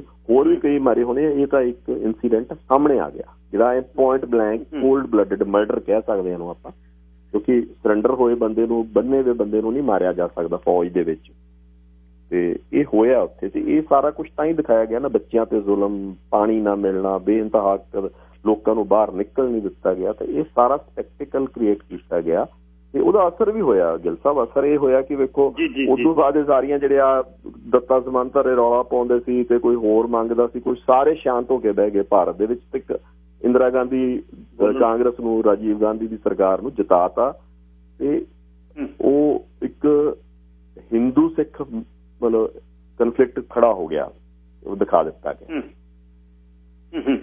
ਅੱਛਾ ਬਰਾੜ ਸਾਹਿਬ, ਇੱਕ ਜਿਹੜੀ ਗੱਲ ਮੈਨੂੰ ਹਰ ਵਕਤ ਕਰਦੀ ਹੈ ਬੌਦਰ, ਉਹ ਇਹ ਕਰਦੀ ਹੈ ਕਿ ਕੌਮਾਂ ਜਦ ਕ੍ਰਾਈਸਿਸ 'ਚ ਹੁੰਦੀਆਂ, ਇੰਟਲੈਕਚੁਅਲ ਵਰਗ ਜਿਹੜਾ ਬੌਧਿਕ ਵਰਗ ਆ, ਬੁੱਧੀਜੀਵੀ ਵਰਗ ਹੈ, ਉਹ ਅੱਗੇ ਆਉਂਦੇ ਆ। ਸਿੱਖਾਂ ਦੇ ਕੇਸ ਦੇ ਵਿੱਚ ਇਹ ਬਹੁਤ ਗਿਣਤੀ ਨਿਗੁਣੀ ਹੋ ਜਾਂਦੀ ਹੈ। ਪੜ੍ਹੇ ਲਿਖੇ ਬੰਦੇ ਵੀ ਸ਼ਹਿ ਲਾ ਕੇ ਬਹਿ ਜਾਂਦੇ ਨੇ। ਜਿਵੇਂ ਕ੍ਰਿਡ ਨਾਮੇ ਦੇ ਵਿੱਚ ਕ੍ਰਿਡ ਜਦ ਸੰਸਥਾ ਬਣਦੀ ਹੈ ਤਾਂ ਗਵਰਨਰ ਕਿਵੇਂ ਇਕੱਠੇ ਕਰਕੇ ਵਾਈਸ ਚਾਂਸਲਰ ਨੂੰ ਲੈ ਜਾਂਦਾ, 2 ਗਲਾਸ ਬਿਸਕੀ ਦੀ ਖਾਤਰ ਉੱਥੇ ਲਾਲ ਕਲੀਨਾ ਤੇ ਉਲਟੀਆਂ ਕਰਦੇ ਫਿਰਦੇ ਨੇ ਵਾਈਸ ਚਾਂਸਲਰ, ਤੇ ਸਾਰਾ ਅਦਬੀ ਸੰਗਤ ਤੇ ਲੇਖਕ ਲੂਖਕ ਸਭ ਉੱਥੇ ਚੰਡੀਗੜ੍ਹ ਜਾ ਵੜਦੇ ਆ। ਤੇ ਜਿਹੜਾ ਕੋਈ ਬੌਧਿਕ ਵਰਗ ਆ, ਉਹ ਖੱਬੇ ਪੱਖੀ ਵਰਗ ਹੈ, ਉਹ ਆਮ ਬੁਰਜੂਆ ਤਾਣੇ ਬਾਣੇ ਦੇ ਖਿਲਾਫ ਹੈ, ਪਰ ਸਿੱਖਾਂ ਤੇ ਹੋਏ ਜ਼ੁਲਮ ਨੂੰ ਉਹ ਜਸਟੀਫਾਈ ਕਰਦਾ ਜੀ। ਇਹ ਡ੍ਰਿਫਟ ਕਿਉਂ ਹੈ ਜੀ? ਇਹ ਰਿਫਟ ਕਿਉਂ ਆ? ਇਹ ਕਾਰਨ ਕੀ ਹੈ? ਇਹ ਵੇਖੋ ਜੀ ਗਿੱਲ ਸਾਹਿਬ, ਇਹ ਅਲੀਟ ਜਿਹੜਾ ਹੈਗਾ, ਸਿੱਖ ਅਲੀਟ ਆ ਨਾ, ਇਹਨੇ ਹਮੇਸ਼ਾ ਹੀ ਬਹੁਤ ਚਿਰ ਤੋਂ ਮਤਲਬ ਸਿੱਖਾਂ ਨੂੰ ਫੇਲ ਕੀਤਾ ਆਪਦੇ ਲੀਡਰਸ਼ਿਪ ਦੇਣ 'ਚ। ਚਾਹੇ ਉਹ ਸਿੰਗਰ ਆ, ਚਾਹੇ ਉਹ ਕੋਈ ਬੌਧਿਕ ਰਾਈਟਰ ਆ, ਚਾਹੇ ਉਹ ਸਿੱਖ ਅਲੀਟ ਦੇ ਵਿੱਚੋਂ ਅਮੀਰ ਕਲਾਸ ਆ, ਚਾਹੇ ਉਹ ਕੋਈ ਵੀ ਆ, ਉਹਨੇ ਸਿੱਖਿਜ਼ਮ ਨੂੰ, ਸਿੱਖਾਂ ਨੂੰ ਫੇਲ ਕੀਤਾ। ਇਹਦਾ ਜਿਹੜਾ ਮੁੱਖ ਕਾਰਨ ਮੈਂ ਸਮਝਦਾ ਨਾ, ਉਹ ਆ ਕਿ ਸਿੱਖੀ ਤੋਂ ਜਿਹੜਾ ਉਦੋਂ ਆਪਾਂ ਦੂਰ ਹੁੰਦੇ ਜਾਂਦੇ ਆ ਨਾ ਜੀ, ਇਹ ਵਰਤਾਰਾ ਤੁਸੀਂ ਵੇਖੋ ਸਿੱਖ ਰਾਜ ਤੋਂ ਹੀ ਆਪਾਂ ਨੂੰ ਨਜ਼ਰ ਆਉਣ ਲੱਗ ਗਿਆ ਸੀ। ਸਿੱਖ ਰਾਜ ਖਤਮ ਹੋਇਆ ਜਦੋਂ, ਉਦੋਂ 10 ਸਾਲ ਪਹਿਲਾਂ ਤੋਂ ਹੀ ਇਹ ਖਤਮ ਹੋਇਆ, ਤੇ ਅੱਜ ਤੱਕ ਇਹ ਆਪਣੇ ਅੰਦਰੋਂ ਇਹ ਬਿਮਾਰੀ ਆਪਾਂ ਕੱਢ ਨਹੀਂ ਸਕੇ ਬਿਲਕੁਲ ਹੀ। ਕਿ ਜਿਹੜਾ ਇਹ ਵਰਗ ਆ ਨਾ ਜੀ, ਇਹ ਕਿਤੇ ਨਾ ਕਿਤੇ ਦੂਰ ਆ। ਤੇ ਜਿਹੜਾ ਤੁਸੀਂ ਬੌਧਿਕ ਜਿਹੜਾ ਪੜ੍ਹਾਈ ਲਿਖਾਈ ਵਾਲੇ ਲੋਕ ਆ ਜਿਹੜੇ ਕਰ ਸਕਦੇ, ਇਹਨਾਂ ਦਾ ਤਾਂ ਮੇਰੇ ਵਿਚਾਰ ਨਾਲ ਇਹਦਾ ਮੁੱਖ ਕਾਰਨ ਆ ਜਿਹੜਾ ਕਿ ਆਪਦੇ ਐਜੂਕੇਸ਼ਨ ਸਿਸਟਮ ਦੇ ਖਤਮ ਹੋਣ ਤੇ ਅਸੀਂ ਵੈਸਟਰਨ ਐਜੂਕੇਸ਼ਨ ਸਿਸਟਮ 'ਚ ਆ ਗਏ। ਤਾਂ ਇਹ ਉਹ ਮਾਡਰਨਾਈਜੇਸ਼ਨ ਦਾ ਜਿਹੜਾ ਅਸਰ ਪਿਆ ਨਾ ਜੀ, ਉਹਦਾ ਸਭ ਤੋਂ ਵੱਡਾ ਅਸਰ ਪਿਆ ਕਿ ਇਹ ਆਪਦੇ ਸਿਧਾਂਤਾਂ ਤੇ ਪਰਪੱਕ ਹੀ ਹੈ ਨਹੀਂ। ਉਹ ਜਦੋਂ ਥੋੜਾ ਜਿਹਾ ਵੀ ਇਹਨਾਂ ਨੂੰ ਪ੍ਰੈਸ਼ਰ ਪੈਂਦਾ ਜਾਂ ਝਟਕਾ ਪੈਂਦਾ ਤੇ ਸਭ ਤੋਂ ਪਹਿਲਾਂ ਇਹ ਢਹਿੰਦੇ ਆ ਜੀ। ਤੇ ਤੁਸੀਂ ਵੇਖੋ ਬਹੁਤ ਘੱਟ ਤੁਹਾਨੂੰ ਕੋਈ ਰੇਅਰ ਐਗਜ਼ਾਮਪਲ ਮਿਲੂਗਾ ਕਿ ਜਿਹੜਾ ਖੜਾ ਹੈਗਾ ਇਸ ਕੇਸ 'ਚ, ਪਰ ਜ਼ਿਆਦਾਤਰ ਕਿਤੇ ਨਾ ਕਿਤੇ ਘੁੰਮ ਕੇ ਫੇਰ ਅਪੋਲੋਜਿਸਟ ਹੋ ਜਾਂਦੇ ਆ ਸਰਕਾਰ ਦੇ, ਫੇਰ ਉਹਨੂੰ ਜਸਟੀਫਾਈ ਕਰਨ ਲੱਗ ਜਾਂਦੇ ਆ। ਜਿਵੇਂ ਇਹਨੂੰ ਹੀ ਤੁਸੀਂ ਆਪਣਾ ਘੱਲੂਘਾਰੇ ਨੂੰ ਹੀ ਲੈ ਲਓ, ਜਿਹਨੂੰ ਆਪਰੇਸ਼ਨ ਬਲੂ ਤੇ ਕਹਿ ਦਿੰਦੇ ਆ, ਕਿ ਵੀ ਇਹਨੂੰ ਵੀ ਕਿਤੇ ਨਾ ਕਿਤੇ ਕੋਈ ਇਹ ਜਿਹੇ ਐਗਜ਼ਾਮਪਲ ਦੇਣ ਲੱਗ ਜਾਂਦੇ, ਨਹੀਂ ਜੀ ਸਰਕਾਰ ਤੋਂ ਬੌਚਅਪ ਹੋ ਗਿਆ ਜੀ, ਨਹੀਂ ਜੀ ਉਹਨਾਂ ਤੋਂ ਪ੍ਰੋਪਰ ਪਲੈਨਿੰਗ ਨਹੀਂ ਹੋਈ ਜੀ, ਨਹੀਂ ਜੀ ਅੱਗੋਂ ਲੜ ਚੰਗੇ ਪਏ। ਨਹੀਂ, ਮਤਲਬ ਕੋਈ ਬੰਦਾ ਇੰਨੀ ਹਿੰਮਤ ਨਹੀਂ ਇਸ ਗੱਲ ਦੀ ਕਰਦਾ ਕਿ ਨਹੀਂ ਉਹ ਤਾਂ ਸਾਡੇ ਨਾਲ ਕਰਨਾ ਹੀ ਆਏ ਚਾਹੁੰਦੇ ਸੀ। ਤਾਂ ਇਹ ਹਰੇਕ ਤੁਸੀਂ ਵਰਗ 'ਚ ਇਹ ਆਪਣੇ ਵਰਗ 'ਚ ਵੇਖੀਏ, ਪਰ ਮੈਂ ਇਹ ਸਮਝਦਾ ਕਿਤੇ ਨਾ ਕਿਤੇ ਸਾਡੀ ਜਿਹੜੀ ਐਜੂਕੇਸ਼ਨ ਦੇ ਵਿੱਚ ਜੋ ਡਿਲੂਸ਼ਨ ਲਿਆਂਦੀ ਆ, ਅੰਗਰੇਜ਼ ਨੇ ਇਹ ਕੰਮ ਵੀ ਕੀਤਾ, ਉਹਨੇ ਬਹੁਤ ਤਰੀਕੇ ਨਾਲ ਸਾਨੂੰ ਮਾਰਿਆ ਜੀ।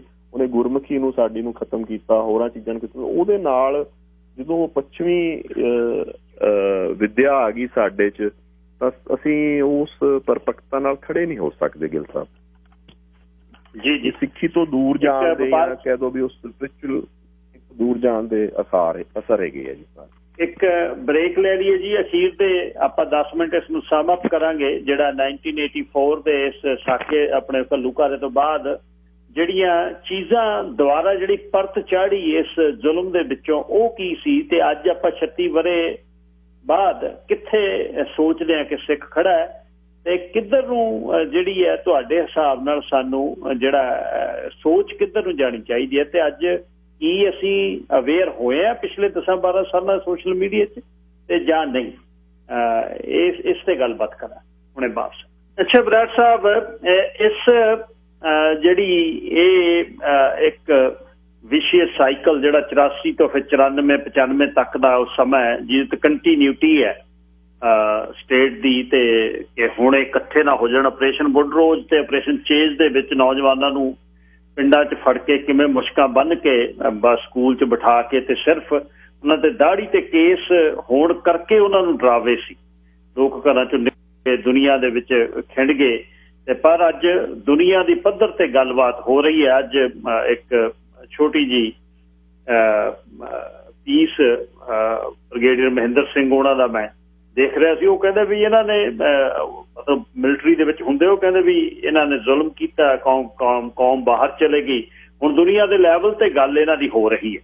ਸੋ ਇਹ ਮੈਨੂੰ ਹੁਣ ਇਹ ਦੱਸਿਓ ਕਿ ਜੇ ਇਸ ਨੂੰ ਆਪਾਂ ਰੈਪ ਅਪ ਕਰੀਏ ਆਉਣ ਵਾਲੇ 10 ਮਿੰਟਾਂ ਦੇ ਵਿੱਚ, ਕਿ ਇਸ ਘੱਲੂਘਾਰੇ ਤੋਂ ਬਾਅਦ ਇਹਨਾਂ 36 ਵਰ੍ਹਿਆਂ ਦਾ ਜਿਹੜਾ ਸਫ਼ਰ ਹੈ, ਅੱਜ ਅਸੀਂ ਕਿੱਥੇ ਖੜੇ ਆ ਤੇ ਇਮੀਡੀਏਟ ਇਫੈਕਟ ਜਿਹੜੇ ਤਾਂ ਸ਼ਹੀਦ ਹੋ ਗਏ ਉਹ ਤਾਂ ਹੋ ਗਏ, ਕੌਮ ਤੇ ਇਮੀਡੀਏਟ ਜਿਹੜੀ ਪਰਤ ਦੁਆਰਾ ਚਾੜੀ ਉਹ ਕੀ ਸੀ? ਜਿਹੜੀ ਸ਼ੌਕ ਡਾਕਟਰੀਨ ਤੁਸੀਂ ਤੁਹਾਡਾ ਵਰਗ ਇੱਕ ਤੁਹਾਡਾ ਸ਼ਬਦ ਹੈ, ਜਿਹੜੀ ਨੈਓਮੀ ਕਲੈਨ ਦੀ ਇੱਕ ਕਿਤਾਬ ਆ, ਤੁਸੀਂ ਸਾਰਿਆਂ ਨੇ ਪੜ੍ਹੀ ਹੈ। ਸੋ ਉਹ ਜਿਹੜੀ ਚੀਜ਼ ਲਾਗੂ ਵੀ ਹੋਈ ਫਿਰ ਸ਼ੌਕ ਡਾਕਟਰੀਨ ਦੀ। ਬਰਾੜ ਸਰ ਸੌਰੀ ਫੋਨ ਕੱਟਿਆ ਗਿਆ ਸੀ। ਸਾਹਿਬ ਹਾਂਜੀ ਸੌਰੀ ਜੀ। ਹੈਲੋ। ਅੱਛਾ ਮੈਂ ਹਾਂਜੀ ਹਾਂ ਠੀਕ ਹੈ ਜੀ, ਸੁਣ ਰਹੀ ਹੈ ਮੈਨੂੰ। ਮੈਂ ਹੁਣ ਇਸ ਨੂੰ ਜੇ ਆਪਾਂ ਸਮ ਅਪ ਕਰਨਾ ਹੋਵੇ, ਮੈਂ ਉਧਰ ਨੂੰ ਚੱਲਿਆ ਵੀ 84 ਤੋਂ ਬਾਅਦ ਜਦ ਇਸ ਨੂੰ ਬਹੁਤ ਮਤਲਬ ਵਿਸ਼ੇਸ਼ਲੀ ਸਨੱਬ ਕੀਤਾ, ਅਲੱਗ-ਅਲੱਗ ਆਪਰੇਸ਼ਨ ਚੇਜ਼, ਆਪਰੇਸ਼ਨ ਬੁੱਢਰੋਜ਼, ਜਿਹਦੇ ਵਿੱਚ ਸਿੱਖ ਨੌਜਵਾਨਾਂ ਨੂੰ ਭੀਤ ਕੀਤਾ, ਸਿੱਖ ਨੌਜਵਾਨੀ ਬਾਹਰ ਡਾਇਸਪੋਰਾ ਹੋ ਗਈ। ਅੱਜ ਇੱਕ ਬ੍ਰਿਗੇਡੀਅਰ ਮਹਿੰਦਰ ਸਿੰਘ ਹੁਣੀ ਕਹਿ ਰਹੇ ਸੀ ਵੀ ਇਹਨਾਂ ਨੇ ਧੱਕਾ ਕੀਤਾ, ਮਤਲਬ ਸੱਚਾ ਬੰਦਾ ਸੀ ਸੰਤ ਪਿੰਡਰਾਂ ਵਾਲਿਆਂ ਤੇ, ਪਰ ਕੌਮ ਬਾਹਰ ਖਿੰਡ ਗਈ। ਦੁਨੀਆ ਦੇ ਲੈਵਲ ਤੇ ਅੱਜ ਆਪਣੀਆਂ ਗੱਲਾਂ ਕਰਦੀ ਹੈ 1984 ਦੇ ਇਸ ਘੱਲੂਘਾਰੇ ਦੀਆਂ। ਤੇ ਇੱਕ ਜਿਹੜਾ ਉਹਨਾਂ ਦਾ ਸ਼ੌਕ ਡਾਕਟਰੀਨ ਸੀ ਵੀ ਜਿਹ ਸਾਡਾ ਐਜੂਕੇਸ਼ਨ ਸਿਸਟਮ ਤੇ ਸਾਡਾ ਹੈਲਥ ਸਿਸਟਮ, ਸਾਡਾ ਜਿਹੜੀ ਮਿਊਜ਼ਿਕ ਇੰਡਸਟਰੀ ਦੇ ਰਾਹੀਂ ਸਾਡਾ ਜਿਹੜਾ ਬਿਲਕੁਲ ਸਾਨੂੰ ਸਿੱਖ ਰੋਹ ਰੀਤਾਂ ਤੋਂ ਪਰਾਂ ਕਰ ਦਿੱਤਾ। ਅਸਲ ਇਹਦੇ ਇਫੈਕਟਸ ਕੀ ਜਿਹੜੇ ਹੋਏ ਨੇ 84 ਤੋਂ ਬਾਅਦ, ਅੱਜ 36 ਵਰ੍ਹਿਆਂ ਬਾਅਦ ਆਪਾਂ ਕਿੱਥੇ ਖੜੇ ਹਾਂ? ਆਪਣੇ ਗਿੱਲ ਸਾਹਿਬ ਆਏ ਆ ਜੀ ਕਿ ਜਿਹੜਾ ਉਹਨਾਂ ਦਾ ਬੇਸਿਕ ਥਰਸਟ ਸੀਗੀ ਨਾ ਜੀ, ਉਹ ਜੇ ਤੁਸੀਂ ਦੇਖੋ ਤਾਂ ਉਹਨਾਂ ਨੇ 2 ਜਾਂ 4 ਮੋਟੇ ਪ੍ਰਿੰਸੀਪਲਸ ਤੇ ਕੰਮ ਕੀਤਾ ਹੈਗਾ ਜੀ। ਜੀ ਹਾਂਜੀ। ਉਹਦੇ ਵਿੱਚੋਂ ਆਏ ਸੀ ਕਿ ਉਹ ਪਹਿਲਾਂ ਇਸ ਗੱਲ ਨੂੰ ਸਮਝਣ ਵਾਸਤੇ ਆਪਾਂ ਨੂੰ ਇਹ ਵੇਖਣਾ ਪਊਗਾ ਵੀ ਉਹ ਆਪਾਂ ਨੂੰ ਡਿਫਾਈਨ ਕਿਵੇਂ ਕਰਦੇ ਆ। ਇੱਕ ਮੈਂ ਥੋੜਾ ਜਿਹਾ ਮਤਲਬ ਇੱਕ ਰੈਪਿੰਗ ਅਪ ਹੈਗੀ ਆਪਣੀ, ਜਲਦੀ ਗੱਲ ਕਰਦਾ। ਇੱਕ ਤਾਂ ਉਹ ਆਪਾਂ ਨੂੰ ਜਿਹੜੀ ਸਟੇਟ ਆ ਉਹ ਕੌਮ ਵਾਂਗੂ ਸਮਝਦੀ ਹੈ ਜੀ, ਠੀਕ ਹੈ ਜੀ, ਕਿ ਵੀ ਇੱਕ ਕੌਮ ਆ ਜਿਹਦੀ ਇੱਕ ਹਿਸਟਰੀ ਆ ਪੁਰਾਣੀ, ਇੱਕ ਆਈਡੀਓਲੋਜੀ ਆ, ਸੋਚ ਆ, ਉਹ ਸਿੱਖ ਕੌਮ ਆ। ਉਹ ਸਿੱਖ ਕੌਮ ਇੱਕ ਖਿੱਤੇ 'ਚ ਹੋਮਲੈਂਡ ਜਾਂ ਆਪਦੀ ਰਾਜ ਦੀ ਭਾਵਨਾ ਨੂੰ ਐਕਸਪ੍ਰੈਸ ਕਰਦੀ ਹੈ ਜਿਹੜੀ ਕਿ ਸਟੇਟ ਵਾਸਤੇ ਖਤਰਨਾਕ ਆ। ਤਾਂ ਉਹਨੇ ਉਸ ਭਾਵਨਾ ਨੂੰ ਖਤਮ ਕਰਨ ਵਾਸਤੇ ਤੁਸੀਂ ਦੇਖਿਆ ਹੋਊਗਾ ਪਿਛਲੇ 20-30 ਸਾਲਾਂ ਦੇ ਵਿੱਚ ਪੰਜਾਬੀਅਤ ਨੂੰ ਜ਼ਿਆਦਾ ਤਰਜੀਹ ਦੇਣ ਦੀ ਕੋਸ਼ਿਸ਼ ਕੀਤੀ ਜੀ, ਕਿ ਵੀ ਇਹ ਪੰਜਾਬੀ ਕੌਮ ਆ ਜਾਂ ਪੰਜਾਬੀਅਤ ਦੀ ਗੱਲ। ਤੁਹਾਡੇ ਜਿਹੜੇ ਲੀਡਰ ਆਪਣੇ ਲੀਡਰ ਸੀਗੇ ਸਟੇਟ ਲੈਵਲ ਤੇ, ਉਹ ਵੀ ਉਹੀ ਗੱਲ ਕਰਦੇ ਸੀਗੇ। ਇੱਕ ਤਾਂ ਉਹਦੇ ਨਾਲ ਮੇਨ ਇਹ ਦਿਖਾਇਆ ਗਿਆ ਵੀ ਕੋਸ਼ਿਸ਼ ਕੀਤੀ ਕਿ ਵੀ ਸ਼ਾਂਤੀ ਹੋ ਜੇ ਦੀ ਭਾਵਨਾ ਆ ਜੇ। ਦੂਜਾ ਕਿ ਵੀ ਇਹ ਆਪਦੀ ਉਸ ਭਾਵਨਾ ਤੋਂ ਪਾਸੇ ਹੋ ਜਾਣ ਕਿ ਵੀ ਇਹ ਪੰਜਾਬੀਅਤ ਦੇ ਵਿੱਚ ਆ ਜਾਣ। ਪਰ ਇਹਦੀਆਂ ਵੀ ਸਟੇਟ ਕੋਲੇ ਬਹੁਤ ਲਿਮਿਟੇਸ਼ਨਸ ਆ, ਕਿਉਂਕਿ ਇਹਨੂੰ ਵੀ ਇੱਕ ਲੈਵਲ ਤੋਂ ਵੱਧ ਨਹੀਂ ਉਹ ਪੁਸ਼ ਕਰ ਸਕਦੀ, ਕਿਉਂਕਿ ਉਹਦੇ ਵਿੱਚ ਵੀ ਉਹਦੀਆਂ ਦਿੱਕਤਾਂ ਆਉਂਦੀਆਂ। ਦੂਸਰਾ ਉਹ ਇਹ ਸਮਝਦੇ ਸੀਗੇ ਕਿ ਵੀ ਜਿਹੜੀ ਮਿਲੀਟੈਂਟ ਫੀਲਿੰਗ ਹੈਗੀ ਆ ਉਹ ਜਿਹੜੀ ਜੁਝਾਰੂਪਣ ਆ ਸਿੱਖ ਦਾ, ਇਹ ਪਹਿਲਾਂ ਵੀ ਸੀਗਾ ਤੇ ਅੰਗਰੇਜ਼ ਨੇ ਇਹਨੂੰ ਹੋਰ ਜ਼ਿਆਦਾ ਵਧਾਇਆ ਆਪਦੇ ਮੁਫਾਦ ਵਾਸਤੇ, ਬਸਤੀਵਾਦੀ ਮੁਫਾਦ ਵਾਸਤੇ। ਤਾਂ ਤੱਤ ਖਾਲਸਾ ਇਮੇਜ ਜ਼ਿਆਦਾ ਹੈਗੀ ਆ, ਤਾਂ ਉਹਦੇ ਵਿੱਚ ਉਹਨਾਂ ਨੇ ਕੋਸ਼ਿਸ਼ ਕੀਤੀ ਜਾਂ ਕੁਛ ਵੈਸੇ ਹੋ ਵੀ ਗਿਆ ਕਿ 91-92 ਤੋਂ ਬਾਅਦ ਰਿਫੋਰਮਸ ਆਉਣ ਨਾਲ ਕੁਛ ਕੇਂਦਰੀਕਰਨ ਘਟਿਆ, ਕੁਛ ਚੀਜ਼ਾਂ ਫਰਕ ਪਈਆਂ। ਪਰ ਮਾਸ ਤੌਰ ਤੇ ਜਿਹੜਾ ਉਹਨਾਂ ਨੇ ਕੀਤਾ ਕਿ ਵੀ ਉਹਨਾਂ ਨੇ ਇੱਥੋਂ ਮਾਸ ਐਗਜ਼ੋਡਸ ਦਾ ਇੱਕ ਕੋਸ਼ਿਸ਼ ਸ਼ੁਰੂ ਕੀਤੀ ਜੀ, ਕਿ ਵੀ ਇੱਥੇ ਕਿਉਂਕਿ ਜੌਬਸ ਹੈ ਨਹੀਂ ਸੀ ਜਾਂ ਕੁਛ ਹੈ ਨਹੀਂ ਸੀ, ਤਾਂ ਤੁਸੀਂ ਵੇਖੋ ਸ਼ੁਰੂ 'ਚ ਬੰਦਿਆਂ ਨੂੰ ਇੱਥੋਂ ਨਿਕਲੇ ਵੀ ਆ ਬਹੁਤ ਜ਼ਿਆਦਾ, ਜਿੱਥੇ ਕਿਲਿੰਗ ਇੱਕ ਟਰਾਮਾ ਵੀ ਦਿੱਤਾ ਕਿ ਵੀ ਕਲੈਕਟਿਵ ਕਿਲਿੰਗ ਦੀ ਬਜਾਏ ਸਿਲੈਕਟਿਵ ਕਿਲਿੰਗ ਕੀਤੀਆਂ ਲੋਕਾਂ ਦੀਆਂ, ਬਟ ਇੱਕ ਤਰ੍ਹਾਂ ਫਲਾਈਟ ਮੋਡ 'ਚ ਵੀ ਲਿਆਂਦਾ ਕਮਿਊਨਿਟੀ ਨੂੰ, ਜਿਹਦੇ ਕਰਕੇ ਆਪਾਂ ਅੱਜ ਮਾਸ ਮਾਈਗ੍ਰੇਸ਼ਨ ਹੋਈ ਆ। ਤੇ ਕੁਛ ਜਿਹੜੇ ਆ ਨਸ਼ੇ ਆ ਜਾਂ ਆਪਣੀ ਐਜੂਕੇਸ਼ਨ ਸਿਸਟਮ ਆ, ਇਹ ਸਾਰਾ ਡਿਕੇ ਜਿਹੜਾ ਨਾ, ਇਹ ਜੀਨੋਸਾਈਡ ਖਤਮ ਨਹੀਂ ਹੋਈ, ਤੁਹਾਡੀ ਜੀਨੋਸਾਈਡ ਅੱਡ ਰੂਪ 'ਚ ਚੱਲਦੀ ਪਈ ਆ। ਸਮਝ ਲਓ ਕਿਰਦਾਰ ਜੋ ਡਾਊਨ ਹੋ ਰਿਹਾ। ਪਰ ਜਿਹੜੀ ਤੁਸੀਂ ਪਹਿਲਾਂ ਗੱਲ ਕੀਤੀ ਸੀ ਕਿ ਵੀ ਹੈਲੋ ਜੀ ਸੁਣ ਰਿਹਾ ਹਾਂਜੀ, ਤੇ ਜਿਹੜੀ ਆਪਾਂ ਪਹਿਲਾਂ ਗੱਲ ਕੀਤੀ ਸੀਗੀ ਕਿ ਕੀ ਇਹਦਾ ਕੋਈ ਗਲੋਬਲਾਈਜੇਸ਼ਨ ਜਿਹੜੀ ਆ ਸੋਸ਼ਲ ਮੀਡੀਆ ਤੇ ਇਹਨਾਂ ਚੀਜ਼ਾਂ ਦਾ ਅਸਰ ਪਿਆ? ਜਿਨ ਸਾਹਿਬ ਇਹਦਾ ਡੈਫੀਨੇਟਲੀ ਅਸਰ ਪਿਆ, ਜਿਵੇਂ ਕਿ ਚਾਹੇ ਉਹ ਹੁਣ ਇੱਕ ਨਵਾਂ ਕਨਸੈਪਟ ਆ ਜਿਹੜਾ ਤੁਸੀਂ ਦੇਖਿਆ ਹੋਊਗਾ, ਉਹ ਕਹਿੰਦੇ ਵੀ ਡਾਇਸਪੋਰਾ ਚੋਂ ਸਿੱਖ ਕੌਮਵਾਦ ਜਾਂ ਸਿੱਖ ਨੈਸ਼ਨਲਿਜ਼ਮ ਜਾਂ ਸਿੱਖਾਂ ਦਾ ਮੂਵਮੈਂਟ ਉੱਠਦੀ ਹੈਗੀ ਆ। ਤੇ ਤੁਸੀਂ ਇਹ ਦੇਖਿਆ ਹੋਊਗਾ ਕਿ ਪਿੱਛੇ ਜੇ ਡਾਇਸਪੋਰਾ ਚੋਂ NRIs ਨਾਲ ਜਿਹੜਾ ਬਿਹੇਵੀਅਰ ਆ ਸਰਕਾਰ ਦਾ, ਚਾਹੇ ਜਦੋਂ ਟਰੂਡੋ ਦੀ ਵਿਜ਼ਿਟ ਸੀ ਜਾਂ ਉਦੋਂ ਬਾਅਦ ਹੁਣ ਪਿੱਛੇ ਜੇ ਕਰੋਨਾ ਵੇਲੇ ਆਇਆ, ਤਾਂ ਉਹਨਾਂ ਦਾ ਇੱਕ ਕੋਸ਼ਿਸ਼ ਹੁੰਦੀ ਹੈ ਕਿ ਵੀ ਉਹ ਇੰਟਰੈਕਸ਼ਨ ਨੂੰ ਘਟਾਇਆ ਜਾਵੇ। ਪਰ ਟੈਕਨੋਲੋਜੀ ਨੇ ਉਸ ਚੀਜ਼ ਨੂੰ ਡੇਲੀ ਬੇਸਿਸ ਤੇ ਕਰਤਾ। ਤਕਰੀਬਨ ਕੋਈ ਫੇਸਬੁੱਕ ਤੇ ਸੋਸ਼ਲ ਮੀਡੀਆ ਤੇ ਹੋਰ ਕਮਿਊਨੀਕੇਸ਼ਨ ਡਿਵਾਈਸਿਸ ਤੇ ਇੱਕ ਨਵੀਂ ਤਰੀਕੇ ਦੀ ਇੱਕ ਪਹਿਚਾਣ ਜਾਂ ਨੈਟਵਰਕ ਉੱਭਰਦਾ ਪਿਆ। ਸੋ ਜ਼ਰੂਰੀ ਨਹੀਂ ਹੁੰਦਾ ਕਿ ਵੀ ਸਟੇਟ ਜਿਹੜਾ ਵੀ ਕੋਈ ਐਕਸ਼ਨ ਕਰੇ ਉਹ ਕਾਮਯਾਬ ਹੋ ਜਾਏ। ਜੇ ਉਹਨਾਂ ਨੇ ਇੱਥੋਂ ਬਹੁਤ ਜ਼ਿਆਦਾ ਲੋਕ ਨਿਕਲੇ ਆ ਤਾਂ ਉਹਦਾ ਇੱਕ, ਜੇ ਉਹਨਾਂ ਨੂੰ ਐਡਵਾਂਟੇਜ ਇੱਥੇ ਹੋਇਆ ਕਿ ਇੱਥੇ ਪ੍ਰੈਸ਼ਰ ਘਟਿਆ, ਤਾਂ ਉਹਨਾਂ ਨੂੰ ਇੱਕ ਡਿਸਐਡਵਾਂਟੇਜ ਵੀ ਹੋਇਆ ਕਿ ਖੁੱਲੇ ਮਾਹੌਲ ਦੇ ਵਿੱਚੋਂ ਮੂਵਮੈਂਟ ਉੱਠਦੀ ਪਈ ਆ, ਮੂਵਮੈਂਟ ਦਾ ਸਪੇਸ ਸ਼ਿਫਟ ਹੋ ਗਈ ਹੈ ਇੱਥੋਂ ਜੀ। ਇਹ ਫਰਕ ਪਏ ਆ ਜੀ, ਉਹਦੇ ਕੁਛ ਪੋਜ਼ੀਟਿਵ ਹੋਏ ਆ, ਕੁਛ ਨੈਗੇਟਿਵ ਹੋਏ ਆ। ਇਹ ਗਾ ਸਿੱਖਾਂ ਤੇ ਹੈ ਕਿ ਉਹ ਸਿੱਖ ਲੀਡਰਸ਼ਿਪ ਤੇ ਸਿੱਖ ਯੂਥ ਤੇ ਉਹ ਕਿਵੇਂ ਆਪਦੇ ਆਪ ਨੂੰ ਇਹਨਾਂ ਹਾਲਾਤਾਂ 'ਚ ਨਵਿਆਂ 'ਚ ਲਾਮਬੰਦ ਕਰਦੇ ਆ, ਆਪਦੀ ਐਜੂਕੇਸ਼ਨ ਤੇ ਹੈਲਥ ਵੱਲ ਕਿੰਨਾ ਕੁ ਧਿਆਨ ਦਿੰਦੇ ਆ ਆਪਦੇ ਜਥੇਬੰਦੀ ਦੇ ਤੌਰ ਤੇ ਇੱਕ ਕੌਮ ਦੇ ਤੌਰ ਤੇ ਦੂਸਰਾ ਜੋ ਬਦਲ ਰਹੇ ਪੋਲੀਟੀਕਲ ਹਾਲਾਤ ਆ ਜਾਂ ਰਾਜਨੀਤਿਕ ਹਾਲਾਤ ਆ ਜਿਹੜੇ ਦਿਨੋਂ ਦਿਨ ਇੱਥੇ ਬਦਲ ਰਹੇ ਆ, ਉਹਦਾ ਲਾਹਾ ਲੈਂਦੇ ਆ ਕਿ ਉਹਦੇ ਵਿੱਚ ਖਤਮ ਹੁੰਦੇ ਆ। ਜੇ ਲਾਹਾ ਲੈ ਸਕਦੇ ਆ ਤਾਂ ਕਿਸ ਤਰੀਕੇ ਨਾਲ ਲੈ ਸਕਦੇ ਆ, ਉਹਦਾ ਬੈਸਟ ਹਾਲਾਤਾਂ 'ਚ ਕਿਵੇਂ ਉਹਨੂੰ ਡਿਵੈਲਪ ਕਰ ਸਕਦੇ ਆ ਜੀ। ਇਹ ਹੁਣ ਆਉਣ ਵਾਲੇ 5-7 ਸਾਲਾਂ ਦੇ ਵਿੱਚ ਇਹ ਸਭ ਤੋਂ ਇੰਪੋਰਟੈਂਟ ਫੈਕਟਰ ਬਣੂਗਾ। ਬਰਾੜ ਸਾਹਿਬ, ਇੱਕ ਨੌਜਵਾਨੀ ਜਿਹੜੀ ਹੈ ਯੰਗਸਟਰ ਜਾਂ ਅਸੀਂ ਆਪਾਂ ਵੀ ਜਿਹੜੇ 50s ਦੇ ਨੇੜੇ ਚਲੇ ਗਏ, ਅਸੀਂ ਅਕਸਰ ਇਹ ਗੱਲ ਕਰਦੇ ਹਾਂ ਵਾ ਕੌਮ ਜਿਹੜੀ ਕੌਮ ਦੇ ਲੀਡਰ ਇਹੋ ਜਿਹੇ, ਹੁਣ ਉਹ ਕੌਮ ਦਾ ਕੀ ਹੈ, ਲੀਡਰਲੈਸ ਕੌਮ ਆ ਜੀ। ਇਹ ਲੀਡਰਲੈਸ, ਜਦ ਤੱਕ ਲੀਡਰ ਨਹੀਂ ਮਿਲਦੇ, ਸੰਤ ਜਰਨੈਲ ਸਿੰਘ ਵਰਗਾ ਕੋਈ ਮੁੜ ਕੇ ਨਹੀਂ ਆਉਂਦਾ, ਤੇ ਇਹ ਕੌਮ ਨਹੀਂ ਚੱਲ ਸਕਦੀ। ਇਹ ਕਿੰਨਾ ਕੁ ਕਹਿਣਾ ਸਹੀ ਹੈ ਵੀ ਤੁਸੀਂ ਹਰ ਸਮੇਂ ਲੀਡਰਸ਼ਿਪ ਦੀ ਭਾਲ ਦੇ ਵਿੱਚੋਂ ਕੀ ਸਿੱਖ ਕਰੈਕਟਰ ਕੋਈ ਕਰੈਕਟਰ ਨਹੀਂ? ਜਿਹੜੇ ਲੀਡਰ ਨੂੰ ਸੰਤ ਜਰਨੈਲ ਸਿੰਘ ਜੀ ਖਾਲਸਾ ਪਿੰਡਾਂ ਵਾਲਿਆਂ ਦੇ ਹਰ ਔਖੇ ਸਮੇਂ ਤੇ ਕੌਮ ਯਾਦ ਕਰਦੀ ਆ ਯੋਧੇ ਨੂੰ, ਉਹ ਇੱਕ ਸਿੱਖੇ ਸਨ। ਕੋਈ 10 ਬਾਹਾਂ ਜਾਂ 10 ਛਾਤੀਆਂ ਤਾਂ ਹੈ ਨਹੀਂ ਸੀ, 10 ਪੈਰ ਨਹੀਂ ਸੀ। ਇੱਕ ਕਕੰਗੀ ਧਰਦਾ ਸੱਚਾ ਸਿੱਖ ਸੀ ਜਿਹੜਾ ਜਿਸਨੇ ਸਿੱਖੀ ਨੂੰ ਆਪਣੇ ਨਾਲ ਨਿਭਾਇਆ। ਤੇ ਅਸੀਂ ਜਿਹੜਾ ਇਹ ਲੀਡਰਲੈਸ ਕਹਿੰਦੇ ਆਪਣੇ ਆਪ ਨੂੰ, ਲੀਡਰ ਤਾਂ ਸਾਨੂੰ ਪੋਲੀਟੀਕਲ ਉਹੋ ਜਿਹੇ ਮਿਲਦੇ ਨੇ। ਇੱਕ ਆ ਗਿਆ, ਦੂਜਾ ਹੋਊ ਜਿਹਨੇ ਆਪਣੀ ਰਾਜਨੀਤੀ ਕਰਨੀ ਹੈ, ਦਿੱਲੀ ਵਾਲੇ ਨੇ ਆਪਣੀ ਕਰਨੀ ਹੈ, ਪੰਜਾਬ ਵਾਲੇ ਨੇ ਆਪਣੀ ਕਰਨੀ ਹੈ। ਹੋਰ ਵੀ ਪਰਖ ਕੇ ਵੇਖ ਲਏ ਜਿਹੜੇ ਕਹਿੰਦੇ ਸੀ ਅਸੀਂ ਅਸਲ ਤੁਹਾਡੀ ਲੀਡਰਸ਼ਿਪ ਦੇਵਾਂਗੇ। ਇਹਦੇ ਬਾਰੇ ਕੀ ਕਹਿਣਾ ਚਾਹੁੰਦੇ ਹੋ? ਲੀਡਰਲੈਸ ਅਸੀਂ ਇਸ ਤਰ੍ਹਾਂ ਹੀ ਰਹਿਣਾ ਜੀ? ਇਹ ਕਿਤੇ ਨਾ ਜੀ ਸਿੱਖੀ ਦੀ ਸੋਚ ਹੀ ਨਹੀਂ ਗੀ।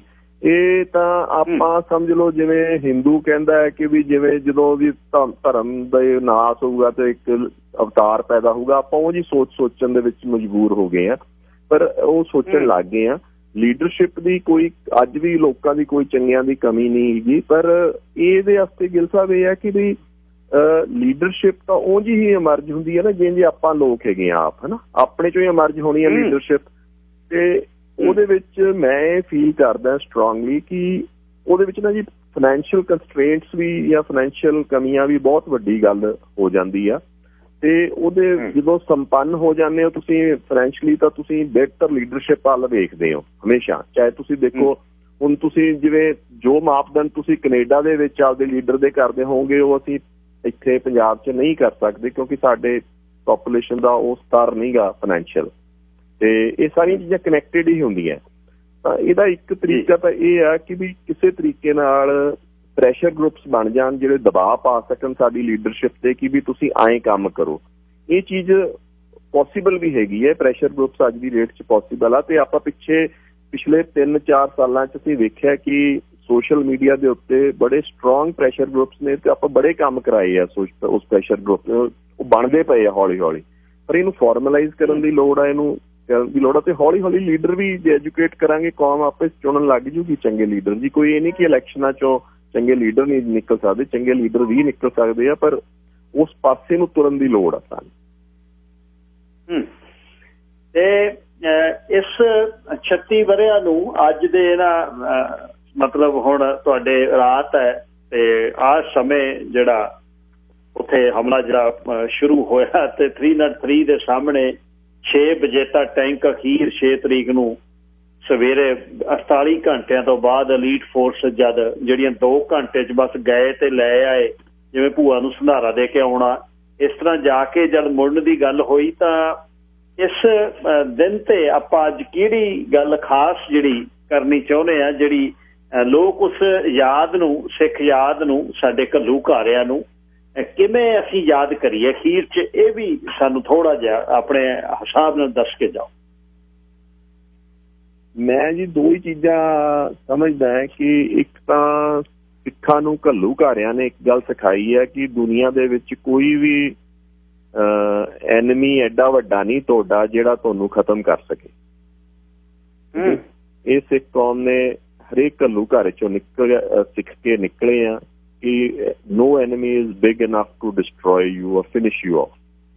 ਤੇ ਦੂਸਰੀ ਚੀਜ਼ ਜੋ ਮੈਂ ਸਮਝਦਾ ਕਿ ਆਪਾਂ 25-30 ਸਾਲਾਂ 'ਚ ਸਿੱਖੇ ਆ ਸਾਰੇ ਇਵੈਂਟਸ ਜੋ ਹੋਏ ਆ ਕਿ ਹਾਊ ਨੋਟ ਟੂ ਫਾਈਟ, ਮਤਲਬ ਕਿ ਕਿਸ ਤਰੀਕੇ ਨਾਲ ਆਪਾਂ ਨਹੀਂ ਲੜਨਾ।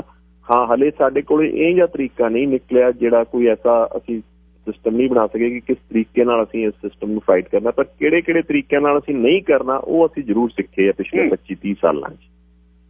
ਤੇ ਇਹ 2 ਲੈਸਨਸ ਮੈਂ ਸਮਝਦਾ ਕਿ ਇੱਕ ਤਾਂ ਕੋਈ ਵੀ ਕੌਮ ਦੇ ਉੱਤੇ ਬੜੀਆਂ ਵਾਰੀ ਵਿਪਤਾਵਾਂ ਪਈਆਂ ਤੇ ਚੜ੍ਹਦੀ ਕਲਾ 'ਚ ਰਹਿਣ ਦੀ ਲੋੜ ਆ, ਤੇ ਹਮੇਸ਼ਾ ਸਿੱਖ ਕੌਮ ਉਹਦੇ 'ਚੋਂ ਮਜ਼ਬੂਤ ਹੋ ਕੇ ਨਿਕਲੀ ਆ। ਤੇ ਹੁਣ ਮੈਨੂੰ ਤਾਂ ਬਹੁਤ ਆਸ ਆ, ਮੈਂ ਬਹੁਤ ਕੁਛ ਦੇਖਦਾ ਜਿਹੜਾ ਯੂਥ ਆ ਉਹਦੇ ਵਿੱਚ ਕਈ ਪੋਜ਼ਿਟਿਵ ਟ੍ਰੈਂਡਸ ਵੀ ਬੜੇ ਆ ਤੇ ਉਹਦੇ 'ਚੋਂ ਆਪਾਂ ਚੰਗੇ ਹੀ ਨਿਕਲਾਂਗੇ।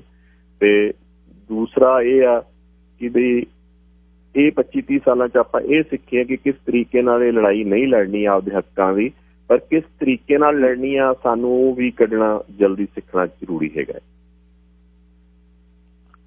ਬਿਲਕੁਲ ਠੀਕ ਹੈ ਜੀ ਡਾਕਟਰ ਸਾਹਿਬ, ਧੰਨਵਾਦ ਜੀ। ਬਹੁਤ ਬਹੁਤ ਦਿਲ ਦੀਆਂ ਗਹਿਰਾਈਆਂ ਤੋਂ ਸਾਰੇ ਸੁਣਨ ਵਾਲਿਆਂ ਨੇ ਤੁਹਾਡੇ ਤੱਕ ਚਾਹੇ ਸੁਨੇਹੇ ਨਹੀਂ ਵੀ ਸਾਰਿਆਂ ਦੇ ਪਹੁੰਚਦੇ, ਮੇਰੇ ਤੱਕ ਪਹੁੰਚਦੇ ਨੇ, ਬਹੁਤ ਪਸੰਦ ਕੀਤਾ। ਇੱਕ ਅਲੱਗ ਪ੍ਰਪੇਖ ਤੋਂ ਇਸ ਬਾਰੇ ਆਪਾਂ ਗੱਲਬਾਤ ਕੀਤੀ ਹੈ ਕਿ ਹੋਰ ਪਰਤਾਂ ਕੀ ਨੇ, ਤੇ ਇਹ ਇਸ ਅੱਜ ਦੇ ਯੁੱਗ ਦੀ ਹੋਈ ਇੱਕ ਅਚੀਵਮੈਂਟ ਹੈ। ਜਿਵੇਂ ਸਾਹਿਬ ਮਨਤੀਰ ਸਿੰਘ ਹੋਣੀ ਇੱਕ ਜਗ੍ਹਾ ਕਹਿੰਦੇ ਨੇ ਵੀ 2004 ਦੇ ਵਿੱਚ ਫਤਿਹਗੜ੍ਹ ਸਾਹਿਬ ਕੋਈ ਸੰਤਾਂ ਦੀ ਕਸੈਟ ਤੇ ਇੱਕ ਸਟਿੱਕਰ ਨਹੀਂ ਸੀ ਲੈਣ ਜਾਂਦਾ ਸਾਡੇ ਤੋਂ। ਹੁਣ ਸਮਾਗਮ ਹੋ ਰਹੇ ਨੇ 16 ਵਰ੍ਹਿਆਂ ਦੇ ਵਿੱਚ, ਇਹ ਅਚੀਵਮੈਂਟ ਹੀ ਹੈ ਤੇ ਸਾਰੇ ਆਪਣੇ ਆਪਣੇ ਵਿੱਤ ਤੇ ਆਪਣੀ ਆਪਣੀ ਸੋਚ ਤੇ ਲੱਗੇ ਹੋਏ ਨੇ। ਪਰ ਇੱਕ ਗੱਲ ਦਾ ਜਿਹੜਾ ਸਾਡਾ ਜਿਹੜਾ ਮਜੀਠਾ ਸਾਡਾ ਰੰਗ ਹੈ, ਜਿਹੜਾ ਸ਼ਸਤਰ ਦੇ ਮੀਰੀ ਤੇ ਪੀਰੀ ਦੀ ਜਿਹੜੀ ਬੈਲੈਂਸ ਹੈ ਜਿਹੜੀ, ਉਹ ਸਾਨੂੰ ਬਹੁਤ ਜ਼ਰੂਰੀ ਹੈ ਬਣਾ ਕੇ ਰੱਖਣ ਦੀ। ਜਦ ਅਸੀਂ ਇਸ ਗੱਲ ਤੇ ਆਉਂਦੇ ਹਾਂ ਵੀ ਅਸੀਂ ਗਾਤਰੇ ਜਿਹੜੀ ਪਾਈ ਕਿਰਪਾਨ ਆ ਉਹਦੇ ਮੁੱਠੇ ਤੇ ਹੱਥ ਰੱਖਦੇ ਹਾਂ, ਉਹ ਕਿਤੇ ਨਾ ਕਿਤੇ ਸਾਨੂੰ ਜਿਹੜਾ ਉਹ ਜ਼ਾਲਮ ਦੀ ਕੜਕੀ ਦੇ ਵਿੱਚ ਸਾਨੂੰ ਫਸਾਉਂਦੀ ਬਹੁਤ ਛੇਤੀ ਹੈ। ਸਾਨੂੰ ਹਰ ਜਿਹੜੀ ਇੱਕ ਸੌਫਟ ਪਾਵਰ ਦੀ ਜਿਹੜੀ ਇੱਕ ਅਚੀਵਮੈਂਟ ਹੈ ਉਹ ਬਹੁਤ ਜ਼ਰੂਰੀ ਹੈ ਜੀ। ਜਿਹਦੇ ਤੇ ਤੁਸੀਂ ਜ਼ਿਆਦਾਤਰ ਤੁਹਾਡਾ ਗਰੁੱਪ ਕੰਮ ਕਰਦਾ ਹੈ, ਗਰੁੱਪ ਨਹੀਂ ਮਤਲਬ ਤੁਹਾਡੇ ਦੋਸਤ ਮਿੱਤਰ ਹਮਖਿਆਲੀ ਜਿਹੜੇ ਨੇ। ਸੋ ਇਹ ਵੀ ਇੱਕ ਨਵਾਂ ਕਨਸੈਪਟ ਪਿਛਲੇ 2 ਵਰ੍ਹਿਆਂ ਤੋਂ ਜਿਹੜਾ ਸੌਫਟ ਪਾਵਰ ਦਾ ਆਇਆ, ਜਿੱਤੇ ਤੁਸੀਂ ਬਹੁਤ ਡਟ ਕੇ ਪਹਿਰਾ ਦਿੱਤਾ ਤੇ ਆ ਸਾਰੀ ਆਪਣੀ ਗੱਲਬਾਤ ਉਹਦੇ ਵਿੱਚੋਂ ਨਿਕਲੀ ਹੈ। ਮੈਂ ਬਹੁਤ ਬਹੁਤ ਧੰਨਵਾਦ ਕਰਦਾ ਤੇ ਅਰਦਾਸ ਸਾਹਿਬ ਆਲਮ ਦੇ ਅੱਗੇ ਤੁਸੀਂ ਚੜ੍ਹਦੀ ਕਲਾ ਦੇ ਵਿੱਚ ਰਹੋ ਤੇ ਫਿਰ ਤੁਹਾਡੇ ਨਾਲ ਗੱਲਬਾਤ ਹੁੰਦੀ ਰਹੇਗੀ। ਵਾਹਿਗੁਰੂ ਜੀ ਕਾ ਖਾਲਸਾ, ਵਾਹਿਗੁਰੂ ਜੀ ਕਾ ਖਾਲਸਾ, ਵਾਹਿਗੁਰੂ ਜੀ। ਸਾਜੇਪਾਲ ਸਿੰਘ ਬਰਾੜ ਜਿਨ੍ਹਾਂ ਨੇ ਮੈਨੂੰ ਲੱਗਦਾ ਵੀ ਸਭ ਪਰਤਾਂ ਖੋਲ ਕੇ ਤੁਹਾਨੂੰ ਸੁਣਾਈਆਂ। ਜਿੰਨੀ ਕੁ ਉਹਨਾਂ ਦੀ ਵਿਦਵਤਾ ਹੈ ਉਹ ਆਪਣੇ ਅਧਿਕਾਰ ਖੇਤਰ ਤੋਂ ਬਾਹਰ, ਅਧਿਕਾਰ ਖੇਤਰ ਇਨ ਦਾ ਸੈਂਸ ਜਿੰਨਾ ਕੁ ਉਹਨਾਂ ਦਾ ਜਿਹੜਾ ਜਿੰਨਾ ਬੌਧਿਕ ਉਹਨਾਂ ਦਾ ਬਲ ਹੈ ਉਹਦੇ ਵਿੱਚ ਹੀ ਬੰਦਾ ਜਿੰਨਾ ਆਪਣੇ ਲੈਵਲ ਦੇ ਵਿੱਚ ਹੀ ਗੱਲ ਕਰ ਸਕਦਾ ਹੁੰਦਾ, ਜਿੰਨੀ ਕੁ ਸਿੱਖੇ ਨੇ। ਪਰ ਇਨ ਜਨਰਲ ਜਿਹੜੀ ਸਾਡੇ ਮਨ ਦੇ ਵਿੱਚ ਸੀ ਕਿ ਸਾਨੂੰ ਜ਼ੁਲਮ ਇੰਨਾ ਕਿਉਂ ਹੋਇਆ, ਉਹ 'ਚ ਉਹਨੇ ਦੱਸ ਦਿੱਤਾ ਕਿ ਜਿਹੜੀ ਮੁੱਠੀ ਦੇ ਵਿੱਚ ਰੇਤ ਹੈ ਉਹ ਕਿਰਦੀ ਮੁੱਠੀ ਵਾਲੇ ਨੂੰ ਪਤਾ ਹੁੰਦਾ, ਮੁੱਠੀ ਬੰਦ ਵਾਲੇ ਨੂੰ ਤਾਂ ਐ ਮੂਹਰੇ ਦਿਖਦੀ ਆ ਵੀ ਮੁੱਠੀ ਬੰਦ ਆ ਇਹ ਰੇਤ ਕਿਵੇਂ ਹੋ ਜੂ। ਜਿਹੜੀਆਂ ਉਹਦੀਆਂ ਬਾਹਰਲੀਆਂ ਉਂਗਲਾਂ ਦੇ ਸੰਨ ਦੇ ਵਿੱਚ ਦੀ ਜਿਹੜੀ ਕਿਰਦੀ ਆ ਹਰ ਰੋਜ਼, ਉਹਨੂੰ ਪਤਾ ਹੁੰਦਾ ਵੀ ਇਹ ਕਿਰਦੀ ਆ, ਹੱਥ ਖਾਲੀ ਹੋ ਜਾ। ਜਾਂ ਝੂਠ ਦੇ ਬੁਨਿਆਦ ਤੇ ਕੋਈ ਚੀਜ਼ਾਂ ਟਿਕੀਆਂ ਹੁਣ, ਉਹਨਾਂ ਨੂੰ ਪਤਾ ਹੁੰਦਾ ਵੀ ਇਹ ਜੰਬ ਹੈ ਜਿਹੜਾ ਮਦਾਰੀ ਵਾਲਾ ਤਮਾਸ਼ਾ, ਜਿਹੜੀ ਫੂਕ ਮਾਰ ਕੇ ਰੁਪਈਆ ਦਿਖਾਉਣਾ ਮੁੱਠੀ 'ਚ। ਜੇ ਬੰਦੇ ਨੇ ਨੇੜੇ ਹੋ ਕੇ ਫੂਕ ਮਾਰਦਾ ਦੇਖ ਲਿਆ ਵੀ ਰੁਪਈਆ ਵਿੱਚ ਆ, ਉਹਨੇ ਗਰਦਨੋਂ ਫੜ ਲੈਣਾ। ਮੈਂ ਇਹ ਚੱਲ ਰਿਹਾ ਕੰਮ, ਕਿਉਂਕਿ ਬਹੁਤਾਤ ਗਿਣਤੀ ਹੈ। ਧਰਮ ਦੇ ਨਾਂ ਤੇ ਗਰਮ ਕਰ ਲਿਆ, ਕਦੇ ਕਿਸੇ ਦੇ ਨਾਂ ਤੇ ਗਰਮ ਕਰ ਲਿਆ, ਪਰ ਉਹਨਾਂ ਨੂੰ ਪਤਾ ਹੈ ਕਿ ਅਸੀਂ ਇਹ ਡੰਬ ਦੇ ਸਿਰ ਤੇ ਅਸੀਂ ਜੁਗਾੜ ਇਹ ਸਾਰਾ ਸਿਰਜਿਆ ਹੋਇਆ ਤੇ ਇਹ ਖਿੰਡ ਸਕਦਾ ਕਿਤਨਾ।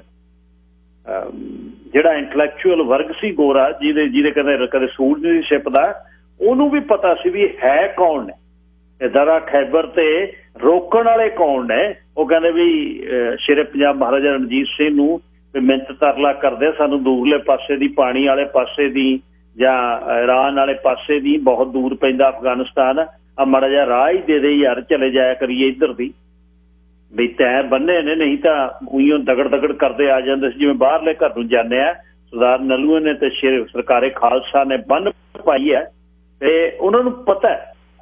ਮੂਹਰਲੇ ਨੂੰ ਨਹੀਂ, ਆਪਣੇ ਆਪ ਨਹੀਂ ਕਈ ਵਾਰ ਪਤਾ ਹੁੰਦਾ ਵੀ ਮੇਰੇ ਕੋਲ ਕੀ ਹੈ, ਪਰ ਦੁਸ਼ਮਣ ਨੂੰ ਪਤਾ ਹੁੰਦਾ ਵੀ ਹਾਂ ਇਹਦੇ 'ਚ ਆਹ ਗੱਲ ਹੈ, ਇੱਥੋਂ ਇਹ ਕਰ ਸਕਦਾ। ਸੋ ਇਹਨਾਂ ਦਿਨਾਂ ਦੇ ਵਿੱਚ ਸਭ ਆਪਣੀ ਆਪਣੀ ਧਾਰਨਾ ਚੱਲਣੀ ਹੈ। ਦੇਸ਼ ਦੇ ਵੀ ਗੁਣਗਾਨ ਕਰਨੇ ਨੇ, ਜਿਨ੍ਹਾਂ ਨੇ ਚੌਲ ਤੇ ਰਾਜਮਾ ਛਕੇ ਹੋਏ ਨੇ ਸਾਲਾਂ ਪ੍ਰਤੀ, ਉਹਨਾਂ ਨੂੰ ਹੁਣ ਉਹਨਾਂ ਦੇ ਵਿੱਚ ਉਹ ਜੀਰਿਆ ਹੋਇਆ। ਤੇ ਬਿਲਕੁਲ ਆਪਣੀ ਆਪਣੀ ਗੱਲ ਕਰਨੀ ਚਾਹੀਦੀ ਹੈ, ਜਿਵੇਂ ਵੀ ਤੁਹਾਨੂੰ ਠੀਕ ਲੱਗਦੀ ਹੈ। ਪਰ ਅਸਲ ਜਿਹੜੀ ਕਹਾਣੀ ਆ ਉਹ ਇਹ ਹੈ, ਬਹੁਤ ਵਾਰ ਲੱਗਦਾ ਸੀ ਵੀ ਯਾਰ ਐਡੇ ਟੈਂਕਾਂ ਦੀ ਲੋੜ ਕੀ ਸੀ। 7 ਟੈਂਕ ਇੱਕ ਨਹੀਂ ਸੀ ਖੜਾ, ਉਹ ਸਾਰੀ ਜਿਹੜੀ ਦੱਖਣ ਵਾਲੀ ਬਾਹੀ ਹੈ, ਉਹ ਦੱਖਣ ਦੀ ਬਾਹੀ ਬਾਬਾ ਦੀਪ ਸਿੰਘ ਸ਼ਹੀਦ ਦੇ ਨਾਲ ਤੋਂ ਲਾਈਨਾਂ ਲਾਈਆਂ ਹੋਈਆਂ ਸੀ ਅਖੀਰ ਤੱਕ। ਹੌਲਵਿਟਸ ਜਿਹੜੀ ਗਨ ਹੈ ਹਾਲੈਂਡ ਦੀ ਬਣੀ ਹੋਈ, ਉਹ ਬਣੀ ਬਣਾਈ ਹੈ, ਉਹ ਨਹੀਂ ਸੀ ਵੀ ਉਹਦੇ ਤੇ ਜਿਹੜੀ ਮਾਊਂਟ ਕੀਤੀ ਛੋਟੀ ਮਸ਼ੀਨ ਗਨ ਆ ਉਹਦੇ ਨਾਲ। ਵਿਜੇਤਾ ਟੈਂਕ ਤੇ 303 ਬੋਰ ਤੇ LMG ਵੱਧ ਤੋਂ ਵੱਧ 10-12। ਪਰ ਯੋਧਿਆਂ ਦੇ ਇਤਿਹਾਸ ਇੱਕ ਵਾਰ ਅਬਦਾਲੀ ਵਾਲਾ ਉਹਨਾਂ ਨੇ ਛਡਾ ਦਿੱਤਾ। ਤੇ ਗਲਤੀ ਸਭ ਤੋਂ ਵੱਡੀ ਹੋਈ ਹੈ ਕਿ ਇਸ ਅਨੂਠੇ ਨੂੰ ਤੇ ਇਹ ਖਾਸ ਜਗ੍ਹਾ ਜਿਹੜੀ ਸਾਡੇ ਵਿੱਚ ਹੈ ਸ੍ਰੀ ਦਰਬਾਰ ਸਾਹਿਬ ਦੀ, ਉਹਦਾ ਸਦੀਆਂ ਦਾ ਇਤਿਹਾਸ ਭੁੱਲ ਕੇ ਉਹਨੂੰ ਇੱਕ ਧਾਰਮਿਕ ਸਥਾਨ ਦੇ ਤੌਰ ਤੇ ਗਜ਼ਨਵੀ ਨੇ ਸੋਮਨਾਥ ਦਾ ਮੰਦਿਰ 9ਵੀਂ ਸਦੀ ਦੇ ਵਿੱਚ ਲੁੱਟਿਆ ਜਾ ਕੇ 1956 ਚ ਬਣਿਆ 1000 ਸਾਲ ਬਾਅਦ। ਮੰਤਰ ਕਹਿੰਦੇ ਪੜਾਂਗੇ ਤੇ ਹੱਥ ਵਿੱਚ ਮਾਲਾ ਫੜਾਂਗੇ, ਗਜ਼ਨਵੀ ਅੰਨਾ ਹੋ ਜੂ। ਇਹੋ ਨਹੀਂ ਗੱਲ ਹੋਈ। ਉਹ ਜਦ ਇਹ ਸਾਰਿਆਂ ਨਾਲ, ਵੈਟੀਕਨ ਦੇ ਨਾਲ, ਯਰੂਸ਼ਲਮ ਨਾਲ, ਮੱਕੇ ਦੇ ਨਾਲ, ਧਾਰਮਿਕ ਸਥਾਨਾਂ ਦੇ ਨਾਲ ਜੋੜ ਕੇ ਦਰਬਾਰ ਸਾਹਿਬ ਨੂੰ ਨਹੀਂ ਰੱਖਿਆ ਜਾ ਸਕਦਾ। ਧਾਰਮਿਕ ਉਹ ਇੱਕ ਜਗ੍ਹਾ ਅਲੱਗ ਹੈ, ਉਹ ਇੱਕ ਸਟੇਟ ਇਨ ਸਟੇਟ ਹੈ। ਜੇ ਤਾਂ ਉਹਦੀ ਆਪਣੀ ਸਟੇਟ ਆ ਤਾਂ ਉਹ ਰਾਜਧਾਨੀ ਹੈ, ਨਹੀਂ ਜੇ ਕਿਸੇ ਦੀ ਸਟੇਟ ਆ ਤਾਂ ਵੀ ਉਸ ਦੀ ਅਕਾਲ ਤੇ ਉੱਥੇ ਜਕਾਰੇ ਗੂੰਜਦੇ ਨੇ। ਉਹਦੀ ਆਪਣੀ ਇੱਕ ਸਟੇਟ ਆ, ਕਿਉਂਕਿ ਇਮੋਰਟਲ ਤਖਤ ਹੈ ਜਿਹੜਾ ਹੱਥੀਂ 6ਵੇਂ ਪਾਤਸ਼ਾਹ ਨੇ ਆਪ ਸਿਰਜਿਆ। ਵਧੀਆ ਜਵਾਨੀ ਤੇ ਵਧੀਆ ਘੋੜੇ ਚੜ੍ਹਦੀ ਵਰੇਸ ਸਾਹਿਬ ਨੇ ਲੈ ਕੇ ਤੇ ਮੂਹਰੇ ਢਾਡੀਆਂ ਨੇ ਜਦ ਢੱਡ ਤੇ ਹੱਥ ਮਾਰ ਕੇ ਕਿਹਾ ਪੱਗ ਤੇਰੀ ਕੀ ਜਹਾਂਗੀਰ। ਇਹ ਉਹ ਤਖਤ ਹੈ, ਇਹ ਕਾਹਨੂੰ ਮਿਟਿਆ ਮਿਟਣਾ, ਸਮੇਂ ਦਾ ਹੇਰ ਫੇਰ ਹੈ। ਇੱਥੇ ਹੀ ਅਕਾਲ ਦੇ ਨਾਅਰੇ ਤੇ ਬਾਦਸ਼ਾਹ ਨੇ ਸਦਾ ਡਾਰੀਆਂ ਭਰਨੀਆਂ। ਸ਼੍ਰੀ ਮਨਜੀਤ ਸਿੰਘ ਜੀ, ਲਾਈਨ ਨੰਬਰ 2, ਤੁਸੀਂ ਏਅਰ ਤੇ ਹੋ। ਹਾਂਜੀ ਗਿੱਲ ਸਾਹਿਬ ਜੀ, ਹੈਲੋ ਜੀ ਦਿਓਲ ਸਾਹਿਬ। ਹਾਂਜੀ ਗਿੱਲ ਸਾਹਿਬ ਜੀ, ਪ੍ਰੋਗਰਾਮ ਮੈਂ ਤੁਹਾਡਾ ਥੋੜਾ ਜਿਹਾ ਹੁਣ ਸੁਣਿਆ, ਮੇਰੀ ਬ੍ਰੇਕ ਹੋਈ ਸੀ ਇੱਥੇ। ਧੰਨਵਾਦ ਜੀ। ਹਾਂਜੀ, ਇਹ ਮੈਂ ਪਹਿਲਾਂ ਵੀ ਕੰਮ ਦੇ ਉੱਤੇ ਗੱਲ ਕਰ ਚੁੱਕਿਆ ਮੁੰਡਿਆਂ ਦੇ ਨਾਲ ਵੀ। ਸਿੱਖਾਂ ਦੇ ਜਿਹੜੇ ਹਿਰਦੇ ਬਲੂੰਦਰੇ ਨੇ 1984 ਦੇ ਵਿੱਚ, ਉਹ ਜਾਕਮ ਅਜੇ ਅੱਲੇ ਓਕੜੀ ਖੜੇ ਨੇ। ਕਈ ਝੋਲੀ ਚੁੱਕ ਨਾ ਇਸ ਵੇਲੇ ਵੀ ਕਹਿ ਦਿੰਦੇ ਆ ਜੀ ਸਾਨੂੰ ਇੰਨਾ ਚਿਰ ਬਾਅਦ ਭੁੱਲ ਜਾਣਾ ਚਾਹੀਦਾ। ਜਿਹੜੇ ਬੰਦਿਆਂ ਦੇ ਗਲਾਂ ਦੇ ਵਿੱਚ, ਜਿਹੜੇ ਪਰਿਵਾਰਾਂ ਦੇ ਗਲਾਂ ਦੇ ਵਿੱਚ ਟਾਇਰ ਪਾ ਕੇ ਸਾੜੇ ਗਏ ਤੇ ਅੱਜ ਵੀ ਉਹ ਰੁਲਦੇ ਫਿਰਦੇ ਨੇ, ਤੇ ਉਹਨਾਂ ਨੂੰ ਪੁੱਛ ਕੇ ਦੇਖੋ ਵੀ ਸਾਨੂੰ ਇਹ ਭੁੱਲ ਜਾਣਾ ਚਾਹੀਦਾ 84। ਬਿਲਕੁਲ ਠੀਕ ਆ ਤੁਹਾਡੀ ਗੱਲ। ਹਾਂਜੀ, ਕਿਉਂਕਿ ਗਿੱਲ ਸਾਹਿਬ ਇਹਨੂੰ ਗਲਤ ਰੰਗਤ ਦਿੱਤੀ ਗਈ ਜਦੋਂ ਕਿ ਇੱਕ ਵਾਰੀ ਵੀ ਖਾਲਿਸਤਾਨ ਦੀ ਮੰਗ ਨਹੀਂ ਕੀਤੀ ਗਈ ਉਹਨਾਂ ਦਿਨਾਂ ਦੇ ਵਿੱਚ। ਬਿਲਕੁਲ, ਸੰਤਾਂ ਨੇ ਇੱਕ ਵਾਰ ਵੀ ਨਹੀਂ ਕਿਹਾ। ਬਿਲਕੁਲ, ਹਾਂਜੀ, ਇੱਕ ਵਾਰ ਵੀ ਨਹੀਂ ਕਿਹਾ। ਸੂਬਿਆਂ ਨੂੰ ਵੱਧ ਅਧਿਕਾਰ ਮੰਗਣ ਦੀ ਗੱਲ ਕੀਤੀ ਹੈ, ਤਾਂ ਇਹਦੇ ਵਿੱਚ ਖਾਲਿਸਤਾਨ ਵਾਲੀ ਤਾਂ ਕੋਈ ਗੱਲ ਨਹੀਂ ਹੈਗੀ। ਗੱਲ ਇਹ ਆ ਵੀ ਉਦੋਂ ਪੰਜਾਬੀ 'ਚ ਜਿਵੇਂ ਆਪਾਂ ਕਹਿ ਦਈਏ ਵੀ ਕੁੱਤੀ ਚੋਰਾਂ ਦੇ ਨਾਲ ਰਲੀ ਹੋਈ ਸੀ। ਆ ਸਾਡੇ ਜਿਹੜੇ ਨੀਲੀਆਂ ਪੱਗਾਂ ਵਾਲੇ ਨੇ, ਇਹ ਜਿਹੜੇ ਉਹਨਾਂ ਦੇ ਚਮਚਿਆਂ ਦੇ ਨਾਲ ਮੀਟਿੰਗਾਂ ਕਰਦੇ ਸੀ ਉਦੋਂ, ਇਹ ਸਾਰੀ ਇੱਕ ਬਿਉਂਤਬੰਦੀ ਸੀ। 2 ਹਫ਼ਤੇ ਪਹਿਲਾਂ ਜਰਨੈਲ ਸਿੰਘ ਨੇ ਅਟੈਕ ਤੋਂ ਪਹਿਲਾਂ ਪਿੰਡਾਂ ਵਾਲੇ ਸੰਤਾਂ ਨੇ ਤੇ ਜਰਨਲ ਸਵੇਗ ਸਿੰਘ ਨੇ ਕਿਹਾ ਅਸੀਂ ਇੱਥੋਂ ਨਿਕਲ ਜਾਂਦੇ ਆ, ਭਾਵੇਂ ਮਾਰੇ ਜਾਈਏ ਭਾਵੇਂ ਜਿਉਂਦੇ ਰਹੀਏ, ਪਰ ਅਟੈਕ ਫੇਰ ਵੀ ਹੋਣਾ ਵਾ। ਇਹ ਜਿਹੜੇ ਉਸ ਵੇਲੇ ਮੋਹਤਵਰ ਸੀ ਸੰਤ ਲੌਂਗੋਵਾਲ ਤੇ ਟੌੜਾ, ਇਹ ਸਾਰੇ ਨੀਵੀਆਂ ਪਾ ਕੇ ਬੈਠੇ ਰਹੇ ਕਿਉਂਕਿ ਉਹਨਾਂ ਨੂੰ ਪਹਿਲਾਂ ਪਤਾ ਲੱਗ ਚੁੱਕਿਆ ਸੀ ਕਿ ਇਹਨਾਂ ਨੇ ਹਰੀ ਝੰਡੀ ਦੇਤੀ ਆ। ਬਿਲਕੁਲ ਠੀਕ ਹੈ। ਉਹ ਕੌਮ ਦਾ ਕੁਛ ਨਹੀਂ ਗਿੱਲ ਸਾਹਿਬ ਉਹਨਾਂ ਚਿਰ ਬਣਨਾ ਜਿੰਨਾ ਚਿਰ ਅਸੀਂ ਆ ਖੇਰੂ ਤੁਰਦੇ ਫਿਰਦੇ ਰਹੇ। ਛਿੱਤਰੀ ਨੇ ਜਿੱਥੇ ਮਰਜ਼ੀ ਖਾਈ ਜਾਓ। ਬਹਾਦਰੀ ਸਾਡੀ ਸਾਰੀ ਦੁਨੀਆ ਜਾਣਦੀ ਆ। ਇਹ ਠੀਕ ਆ, ਕੁਰਬਾਨੀਆਂ ਸਾਡੇ ਗੁਰੂ ਸਾਹਿਬਾਨ ਨੇ ਸਾਨੂੰ ਬਲੱਡ ਦੇ ਵਿੱਚੋਂ ਮਿਲੀਆਂ ਨੇ, ਪਰ ਜਿੰਨਾ ਚਿਰ ਕੌਮ ਇੱਕ ਝੰਡੇ ਥੱਲੇ ਹੋ ਕੇ ਨਹੀਂ ਤੁਰਦੀ ਉਹਨਾਂ ਚਿਰ ਕੁਛ ਨਹੀਂ ਲੈ ਸਕਦੇ। ਧੰਨਵਾਦ ਜੀ ਦਿਓਲ ਸਾਹਿਬ। ਗੋਲਡੀ ਦਿਓਲ ਜੀ, ਲਾਈਨ ਨੰਬਰ 3, ਤੁਸੀਂ ਏਅਰ ਤੇ ਹੋ। ਹਾਂਜੀ, ਸਤਿ ਸ਼੍ਰੀ ਅਕਾਲ ਗਿੱਲ ਸਾਹਿਬ। ਸਤਿ ਸ਼੍ਰੀ ਅਕਾਲ ਵੀਰ ਜੀ। ਗਿੱਲ ਸਾਹਿਬ ਬਹੁਤ ਵਧੀਆ ਬਰਾੜ ਸਾਹਿਬ ਨਹੀਂ ਅਜਪਾਲ ਹੋਣੀ ਤਕਰੀਬਨ ਬੜੇ ਦ੍ਰਿਸ਼ਟੀਕੋਣ ਤੋਂ ਸਾਰੀ ਗੱਲਬਾਤ ਨੂੰ ਆਲੇ ਦੁਆਲੇ, ਕਿਉਂਕਿ ਇੱਦਾਂ ਹੀ ਗੱਲਾਂ ਸਮਝ ਆਉਂਦੀਆਂ ਨੇ। ਜਿਹੜਾ ਬੰਦਾ ਜੇ ਹੁਣ ਸਾਡੇ ਵਰਗਾ ਅਸੀਂ ਵੀ 5-7 ਸਾਲ ਪਹਿਲਾਂ ਜਿੱਦਾਂ ਵੀ ਛੋਟੀ ਮੱਤ ਦੇ ਨਾਲ ਬੌਨੀ ਮੱਤ ਦੇ ਨਾਲ ਜਦੋਂ ਘਟਨਾਵਾਂ ਚੀਜ਼ਾਂ ਨੂੰ ਸਮਝਦੇ ਆ ਨਾ, ਫਿਰ ਉਹ ਸਮਝ ਨਹੀਂ ਆਉਂਦੀਆਂ। ਫਿਰ ਬੰਦਾ ਇੱਦਾਂ ਹੀ ਸਮਝ ਲੈਂਦਾ ਵੀ ਕਿਸੇ ਵਿਅਕਤੀ ਦੇ ਕਿਰਦਾਰ ਨੂੰ ਜਿੱਡੀ ਮੇਰੀ ਸੋਚ ਹੁੰਦੀ ਹੈ, ਜਿੱਦਾਂ ਅਸੀਂ ਬਾਲ ਫੇਲ ਕਰਕੇ ਨਾ ਵੀ ਆਪਣੇ ਦੁਨਿਆਵੀ ਚੀਜ਼ਾਂ ਨੂੰ ਦੇਖਦੇ ਹਾਂ, ਉਸੇ ਤਰ੍ਹਾਂ ਬੰਦਾ ਜੱਜ ਕਰ ਲੈਂਦਾ ਉਹਨਾਂ ਨੂੰ। ਵੀ ਜਿੱਦਾਂ ਉਹਨਾਂ ਨੂੰ ਲੱਗਦਾ ਵੀ ਫਲਾਨੇ ਬੰਦੇ ਨੇ ਉਹਨੂੰ ਪਾਰਟੀ 'ਚ ਲੈ ਆਂਦਾ, ਸੰਤਾਂ ਨੂੰ ਲੈ ਆਂਦਾ, ਫਿਰ ਉਹ ਚੱਕ ਤੇ ਫਿਰ ਥੱਲੇ ਕਰਤੇ, ਫਿਰ ਜੀ ਉਹਨਾਂ ਨੂੰ ਕਰਕੇ ਇੱਦਾਂ ਕਰ ਦਿੱਤਾ। ਇਹ ਬੜੀ ਛੋਟੀ ਸੋਚ ਦੀਆਂ ਗੱਲਾਂ ਹੁੰਦੀਆਂ, ਕਿਉਂਕਿ ਇਹ ਚੀਜ਼ਾਂ ਉਹ ਅਸਲ 'ਚ ਕਸੂਰ ਬੰਦੇ ਦਾ ਨਹੀਂ ਹੁੰਦਾ, ਉਹਦੀ ਜਿਹੜੀ ਦ੍ਰਿਸ਼ਟੀਕੋਣ ਉਹਦਾ ਬਣਿਆ ਹੁੰਦਾ, ਜਿਸ ਦਾਇਰੇ 'ਚ ਬੰਦਾ ਜ਼ਿੰਦਗੀ ਜਿਉਂਦਾ ਹੁੰਦਾ ਉਹ ਉਸੇ ਤਰੀਕੇ ਨਾਲ ਸੋਚਦਾ ਹੁੰਦਾ। ਪਰ ਮੈਂ ਇਹ ਕਹਿੰਦਾ ਵੀ ਘੱਲੂ ਘਾਰੇ ਹੋਏ ਜਾਂ ਵੱਡੇ ਇਨਕਲਾਬ ਦੁਨੀਆ ਦੇ ਕੋਈ ਵੀ ਹੋਵੇ, ਉਹਨਾਂ ਚੀਜ਼ਾਂ ਨੂੰ ਵੱਡੇ ਹੀ ਦ੍ਰਿਸ਼ਟੀਕੋਣ 'ਚ ਦੇਖਣਾ, ਉਹਨੂੰ ਨਫੇ ਨੁਕਸਾਨ 'ਚ ਨਹੀਂ ਦੇਖਣਾ ਚਾਹੀਦਾ ਕਦੇ ਵੀ। ਕਿਉਂਕਿ ਜੇ ਆਪਾਂ ਨਫੇ ਨੁਕਸਾਨ 'ਚ ਦੇਖੀਏ ਇਹਨਾਂ ਚੀਜ਼ਾਂ ਨੂੰ, ਫਿਰ ਤਾਂ ਮੈਂ ਕਹਿੰਦਾ ਆਪਣਾ ਇਕੱਲਿਆਂ ਦਾ ਨਹੀਂ, ਫਿਰ ਤਾਂ ਸਾਰੀ ਦੁਨੀਆ ਦੇ ਵਿੱਚ ਫਿਰ ਕਿਸੇ ਚੀਜ਼ ਨੂੰ ਆਪਾਂ ਆਰਥਿਕ ਤੌਰ ਤੇ ਵੀ ਆਹ ਸਾਡਾ ਘਾਟਾ ਵਾ, ਫਿਰ ਗੁਰੂ ਕਾਲ ਦੇ ਵਿੱਚ ਜਿੰਨੇ ਘਾਟੇ ਪਏ ਉਹਨਾਂ ਨੂੰ ਫਿਰ ਆਪਾਂ ਸਾਰਿਆਂ ਨੂੰ ਗਲਤ ਪਾਸੇ ਪਾ ਦਿਆਂਗੇ ਜਾਂ 18ਵੀਂ ਸਦੀ 'ਚ। ਕਿਉਂਕਿ ਘੱਲੂ ਘਾਰੇ ਇੱਕ ਤੁਹਾਡੀ ਖੂਨਲੇ ਕਿਸੇ ਦਾ ਕੀ ਆ, ਤੁਸੀਂ ਵੀ ਦੁਨੀਆ ਦੇ ਵਿੱਚ ਤੁਸੀਂ ਕਿਸ ਤਰ੍ਹਾਂ ਆ। ਹੁਣ ਜੇ ਕੋਈ ਆਪਣੇ ਆਪ ਨੂੰ, ਇਹ ਮੈਨੂੰ ਲੱਗਦਾ ਸਿੱਖਾਂ 'ਚ ਇੱਕ ਹੋਰ ਬਹੁਤ ਵੱਡੀ ਸਮੱਸਿਆ, ਜਿਹੜੇ ਸਿੱਖ ਆਪਣੇ ਆਪ ਨੂੰ, ਜਿਹੜੀ ਤੁਸੀਂ ਵੀ ਗੱਲ ਕਹੀ, ਕੇਵਲ ਧਾਰਮਿਕ ਤੌਰ ਦੀ ਦਿੱਖ ਤਾਂ ਹੀ ਆਪਣੇ ਆਪ ਨੂੰ ਪੇਸ਼ ਕਰ ਰਹੇ ਆ। ਇਹ ਬਹੁਤ ਵੱਡੀ ਸਮੱਸਿਆ, ਕਿਉਂਕਿ ਸਾਡਾ ਇੱਕ ਜਿਹੜਾ ਰਾਜਨੀਤਿਕ ਪੋਲੀਟੀਕਲ ਵਿਜ਼ਨ ਆ ਪਾਤਸ਼ਾਹੀ ਸਾਹਿਬ ਦਾ, ਉਹਨੂੰ ਸਿੱਖਾਂ ਨੂੰ ਸਮਝਣ ਦੀ ਲੋੜ ਆ। ਅਸੀਂ ਉਹ ਕਈ ਵਾਰੀ ਉਹ ਘਟਨਾਵਾਂ ਨੂੰ ਜਿੱਦਾਂ ਕਿਹਾ ਵੀ ਅਸੀਂ ਸੰਤਾਂ ਦੀ ਹੁਣ ਸਮਾਂ ਵੇਟ ਕਰਨੀ ਜਾਂ ਕੀ ਕਰਨਾ, ਤਾਂ ਇਹ ਚੀਜ਼ਾਂ ਨਹੀਂ। ਇੱਕ ਸਾਡੇ ਕੋਲ ਆਟੋਮੈਟਿਕਲੀ ਸਾਡੇ ਕੋਲ ਗੁਰੂ ਪਾਤਸ਼ਾਹੀ ਦਾਅਵੇ ਦੇ ਵਿੱਚ ਸਾਡੇ ਕੋਲ ਲੀਡਰਸ਼ਿਪ ਮਿਲੀ ਹੋ ਗੁਰੂ ਪਾਤਸ਼ਾਹ ਦੇ ਰੂਪ ਦੇ ਵਿੱਚ, ਅਸੀਂ ਉਹਦੇ ਵਿੱਚ ਸਿਰਫ ਪਛਾਣ ਕਰਨੀ ਆ ਵੀ ਜਿਹੜੇ ਢੰਗ ਤਰੀਕਿਆਂ ਨਾਲ ਅਸੀਂ ਲੜ ਰਹੇ ਹਾਂ ਵੀ ਉਹ ਸਾਡੇ ਪਾਤਸ਼ਾਹੀ ਦਾਅਵੇ ਵਾਲੇ ਆ ਜਾਂ ਨਹੀਂ। ਸਾਡੇ ਅਸੀਂ ਵਿਅਕਤੀ ਵਿਸ਼ੇਸ਼ ਤੇ ਫੋਕਸ ਹੋ ਕੇ ਵੀ ਆਹ ਬੰਦੇ ਗਲਤ ਇੱਦਾਂ ਨਹੀਂ ਹੁੰਦੀ, ਇੱਦਾਂ ਹੋ ਜਾਂਦੀ, ਇੱਦਾਂ ਨਹੀਂ ਹੁੰਦੀ। ਇੱਕ ਅਸੀਂ ਮੰਨ ਲਓ ਅਕਾਲ ਪੁਰਖ ਦੇ ਹੁਕਮ ਦੇ ਵਿੱਚ ਵੀ ਸਾਰੀ ਸ੍ਰਿਸ਼ਟੀ ਚੱਲ ਰਹੀ ਹੈ, ਉਹਦੇ ਵਿੱਚ ਅਸੀਂ ਕਿੱਦਾਂ ਵਿਚਰ ਰਹੇ ਹਾਂ। ਅਸੀਂ ਰੁਕੇ ਹੋਏ ਕੰਮ ਨੂੰ, ਉਹ ਜਿਹੜੀ ਇੱਕ ਸਟੇਟ ਦਾ ਰੁਕ ਚੁੱਕਾ ਢਾਂਚਾ ਹੈਗਾ, ਉੱਥੇ ਅਸੀਂ ਕਿਹੜਾ ਰੋਲ ਨਿਭਾਇਆ। ਘੱਲੂ ਘਾਰੇ ਨੇ ਉਹ ਇੱਕ ਸੂਰਜ ਵਾਂਗ ਰੋਲ ਨਿਭਾਇਆ। ਮੇਰਾ ਕਹਿੰਦਾ ਮਤਲਬ ਇਹ ਚੀਜ਼ਾਂ ਵੱਡੇ ਮਾਈਂਡ ਦੇ ਵਿੱਚ ਸਮਝਣੀ ਚਾਹੀਦੀਆਂ ਵੀ ਵੱਡੇ ਪੁਆਇੰਟ ਆਫ ਵਿਊ ਦੇ ਵਿੱਚ। ਤੇ ਮੈਨੂੰ ਲੱਗਦਾ ਵੀ ਜਿੱਦਾਂ ਜਿਹੜੇ ਸਿੱਖਾਂ ਦਾ ਹੌਲੀ ਹੌਲੀ ਇੱਕ ਕੁਆਂਟੀਟੀ ਵਾਲਾ ਧਿਆਨ ਨਹੀਂ ਦੇਣਾ ਚਾਹੀਦਾ ਵੀ ਸਿੱਖਾਂ ਦੇ ਅਸੀਂ ਅੱਜ ਲੱਖਾਂ ਕਰੋੜਾਂ 'ਚ ਵੀ ਭਾਵੇਂ ਹੋਈਏ, ਉਹ ਸਾਡੇ ਉਹਦੇ ਵਿੱਚ ਕੋਈ ਮਾਇੰਡ ਨਹੀਂ, ਮੰਨ ਲਓ ਏਦਾਂ ਕੋਈ ਮਾਇਨੇ ਨਹੀਂ ਰੱਖਦਾ। ਜਦੋਂ ਘੱਲੂ ਘਾਰਿਆਂ ਦੇ 18ਵੀਂ ਸਦੀ ਦੇ ਵਿੱਚ ਸਿੱਖ ਕੁਛ ਹਜ਼ਾਰਾਂ 'ਚ ਰਹਿ ਗਏ ਸੀਗੇ, ਪਰ ਉਹ ਕੁਆਲਿਟੀ ਦੇ ਵਿੱਚ ਜਦੋਂ ਤੁਸੀਂ ਹੈਗੇ ਆ ਫੇਰ ਨਹੀਂ ਕੋਈ ਬਾਹਲੀ ਮੇਰੇ ਖਿਆਲ ਨਾਲ ਕੋਈ ਐਡੀ ਪ੍ਰੋਬਲਮ ਆ। ਉਹ ਤੁਸੀਂ ਫੇਰ ਫੇਲਰ ਜਾਣਾ ਹੈ ਜਦੋਂ ਤੁਹਾਡੇ ਕੋਲ ਤੁਹਾਡੀ ਫਸਲ ਦਾ ਵਧੀਆ ਦਾ ਬੀਜ ਬਚਿਆ ਆ। ਇਹ ਕੁਆਂਟੀਟੀ ਤੇ ਬੜਾ ਧਿਆਨ ਦੇ ਲਈ ਅਸੀਂ ਕੁਆਂਟੀਟੀ ਦੇ ਹਿਸਾਬ ਨਾਲ ਜਿੱਤਣਾ ਚਾਹੀਦਾ, ਕਿਉਂਕਿ ਮਾਡਰਨ ਜਿਹੜਾ ਢਾਂਚਾ ਇਹ ਕੁਆਂਟੀਟੀ ਦੇ ਨਾਲ ਆ ਵੀ ਜਿੱਧਰ ਵੱਧ ਸਿਰਾਂ ਦੀ ਗਿਣਤੀ ਆ ਉਹ ਜਿੱਤ ਲਓ, ਤੇ ਉਹ ਇੱਦਾਂ ਦੇ ਢਾਂਚੇ ਨਹੀਂ ਹੈਗੇ। ਖਾਸ ਕਰਕੇ ਜਿਹੜਾ ਉਹਨੇ ਦੱਸਿਆ ਵੀ ਮਾਡਰਨ ਸਟੇਟ ਦਾ ਜਿੰਨਾ ਸਿੱਖਾਂ ਨੂੰ ਸਮਝ ਨਹੀਂ ਆਉਂਦਾ ਹੈ ਨਾ, ਉਹਨਾਂ ਚਿਰ ਸਾਨੂੰ ਉਹ ਸਮਝ ਨਹੀਂ ਆਉਣੀ ਇਹ ਚੀਜ਼ਾਂ। ਇਹ ਮੰਨ ਲਓ ਸੰਵਿਧਾਨ ਖੜੇ ਕਰਤੇ, ਇੱਦਾਂ ਕਰਤਾ ਉੱਦਾਂ, ਵੀ ਉਹ ਫਿਰ ਬੰਦਾ ਆਪਣੇ ਢੰਗ ਤਰੀਕੇ ਨਾਲ ਸਾਰੀ ਹਿਸਟਰੀ ਨੂੰ ਜੱਜ ਕਰਦਾ ਰਹਿੰਦਾ, ਜਿਹੜੀ ਖਾਸ ਕਰਕੇ ਅੱਜ ਦੀ ਬੁੱਧੀ ਦੇ ਨਾਲ। ਤੇ ਮੈਂ ਕਹਿੰਦਾ ਵੀ ਥੋੜ੍ਹੀਆਂ ਸਾਰੇ ਖਿਆਲਾਂ ਨੂੰ ਤੁਸੀਂ ਲਿਆ ਰਹੇ ਆ, ਵਧੀਆ ਗੱਲ ਹੈ। ਜੇ ਕੋਈ ਵੱਖਰਾ ਖਿਆਲ ਵੀ ਕਿਸੇ ਦਾ ਆਉਂਦਾ ਉਹ ਵੀ ਸਤਿਕਾਰ ਹੋਣਾ ਚਾਹੀਦਾ, ਪਰ ਘੱਟੋ ਘੱਟ ਬੰਦਾ ਉਹ ਤੇ ਸਪਸ਼ਟ ਹੋਵੇ, ਇੱਦਾਂ ਦੋਗਲਾ ਜਿਹਾ ਬਣ ਕੇ ਨਾ ਚੱਲੇ ਵੀ ਤੇ ਉਦਾਂ ਹੀ ਉਹ ਵੀ ਠੀਕ ਹੈ ਇੱਧਰ ਵੀ ਠੀਕ ਹੈ, ਉਹ ਫਿਰ ਬੰਦੇ ਦਾ ਪਤਾ ਹੀ ਲੱਗ ਜਾਂਦਾ ਉਹਨਾਂ ਬੰਦਿਆਂ ਦਾ। ਧੰਨਵਾਦ। ਕਲੀਅਰਟੀ ਚਾਹੀਦੀ ਹੈ ਜੀ, ਜਿੱਥੇ ਖੜੇ ਹੋ ਖੜ ਜਾਓ, ਸਾਰੇ ਪਾਸੇ ਜਾਂ ਤੁਸੀਂ ਤੁਰੇ ਫਿਰਦੇ ਹੋ।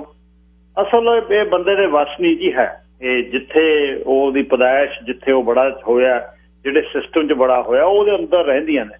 ਮਤਲਬ ਇਹ ਉਹਨੂੰ ਤੁਸੀਂ ਚੇਂਜ ਨਹੀਂ ਕਰ ਸਕਦੇ, ਔਰ ਕੀਤਿਆ ਕੱਖ ਨਹੀਂ ਹੋਣਾ, ਕਿਸੇ ਦੇ ਕੁਛ ਨਹੀਂ ਹੋਣਾ। ਤੇ ਹੁਣ ਤੁਸੀਂ ਵੇਖ ਲਿਓ ਆ ਦਿਨਾਂ ਦੇ ਵਿੱਚ ਬੋਲਣ ਵਾਲੇ ਵੀ ਧੜਾ ਜਿਹੜਾ ਉਹ ਕਿੱਧਰੋਂ ਕੋਈ ਕਿਤੇ ਤੁਰ ਜਾਂਦੇ ਨੇ, ਕਿਉਂਕਿ ਸਮਾਂ ਇਹ ਹੈ। ਪਰ ਇਹ ਸਾਰਿਆਂ ਦੇ ਵਿਚਾਰ ਨੇ ਆਪਣੀ, ਪਰ ਤੁਸੀਂ ਚੇਂਜ ਨਹੀਂ ਕਰ ਸਕਦੇ। ਜ਼ੋਰ ਤੁਸੀਂ ਜਿੰਨਾ ਲਾਉਣਾ ਚਾਹੋ, ਤੁਸੀਂ ਚੇਂਜ ਨਹੀਂ ਕਰ ਸਕਦੇ। ਹੁਣੇ ਆਇਆ ਜੀ ਵਾਪਸ ਪ੍ਰਭਜੋਤਪਾਲ ਸਿੰਘ ਜੀ, ਮਹਿੰਦਰ ਸਿੰਘ ਜੀ। ਇੱਕ ਮੈਨੂੰ ਹੋਰ ਵਪਾਰਕ ਸੰਦੇਸ਼ ਲੈਣਾ ਪੈਣਾ, ਮੈਂ ਥੋੜਾ ਜਿਹਾ ਲੇਟ ਆ, ਪਲੀਜ਼ ਮੇਰੇ ਨਾਲ ਰਹੋ। ਹੁਣੇ ਆਇਆ ਵਾਪਸ ਸਾਹਿਬ ਮਹਿੰਦਰ ਸਿੰਘ ਜੀ, ਸਾਹਿਬ ਪ੍ਰਭਜੋਤਪਾਲ ਸਿੰਘ ਜੀ, ਲਾਈਨ 5। ਵਾਹਿਗੁਰੂ ਜੀ ਕਾ ਖਾਲਸਾ, ਵਾਹਿਗੁਰੂ ਜੀ ਕੀ ਫਤਿਹ। ਸਿੰਘ ਸਾਹਿਬ, ਹਾਂਜੀ ਸਿੰਘ ਸਾਹਿਬ ਧੰਨਵਾਦ ਜੀ, ਤੁਹਾਨੂੰ ਉਡੀਕਣਾ ਪਿਆ, ਥੈਂਕ ਯੂ।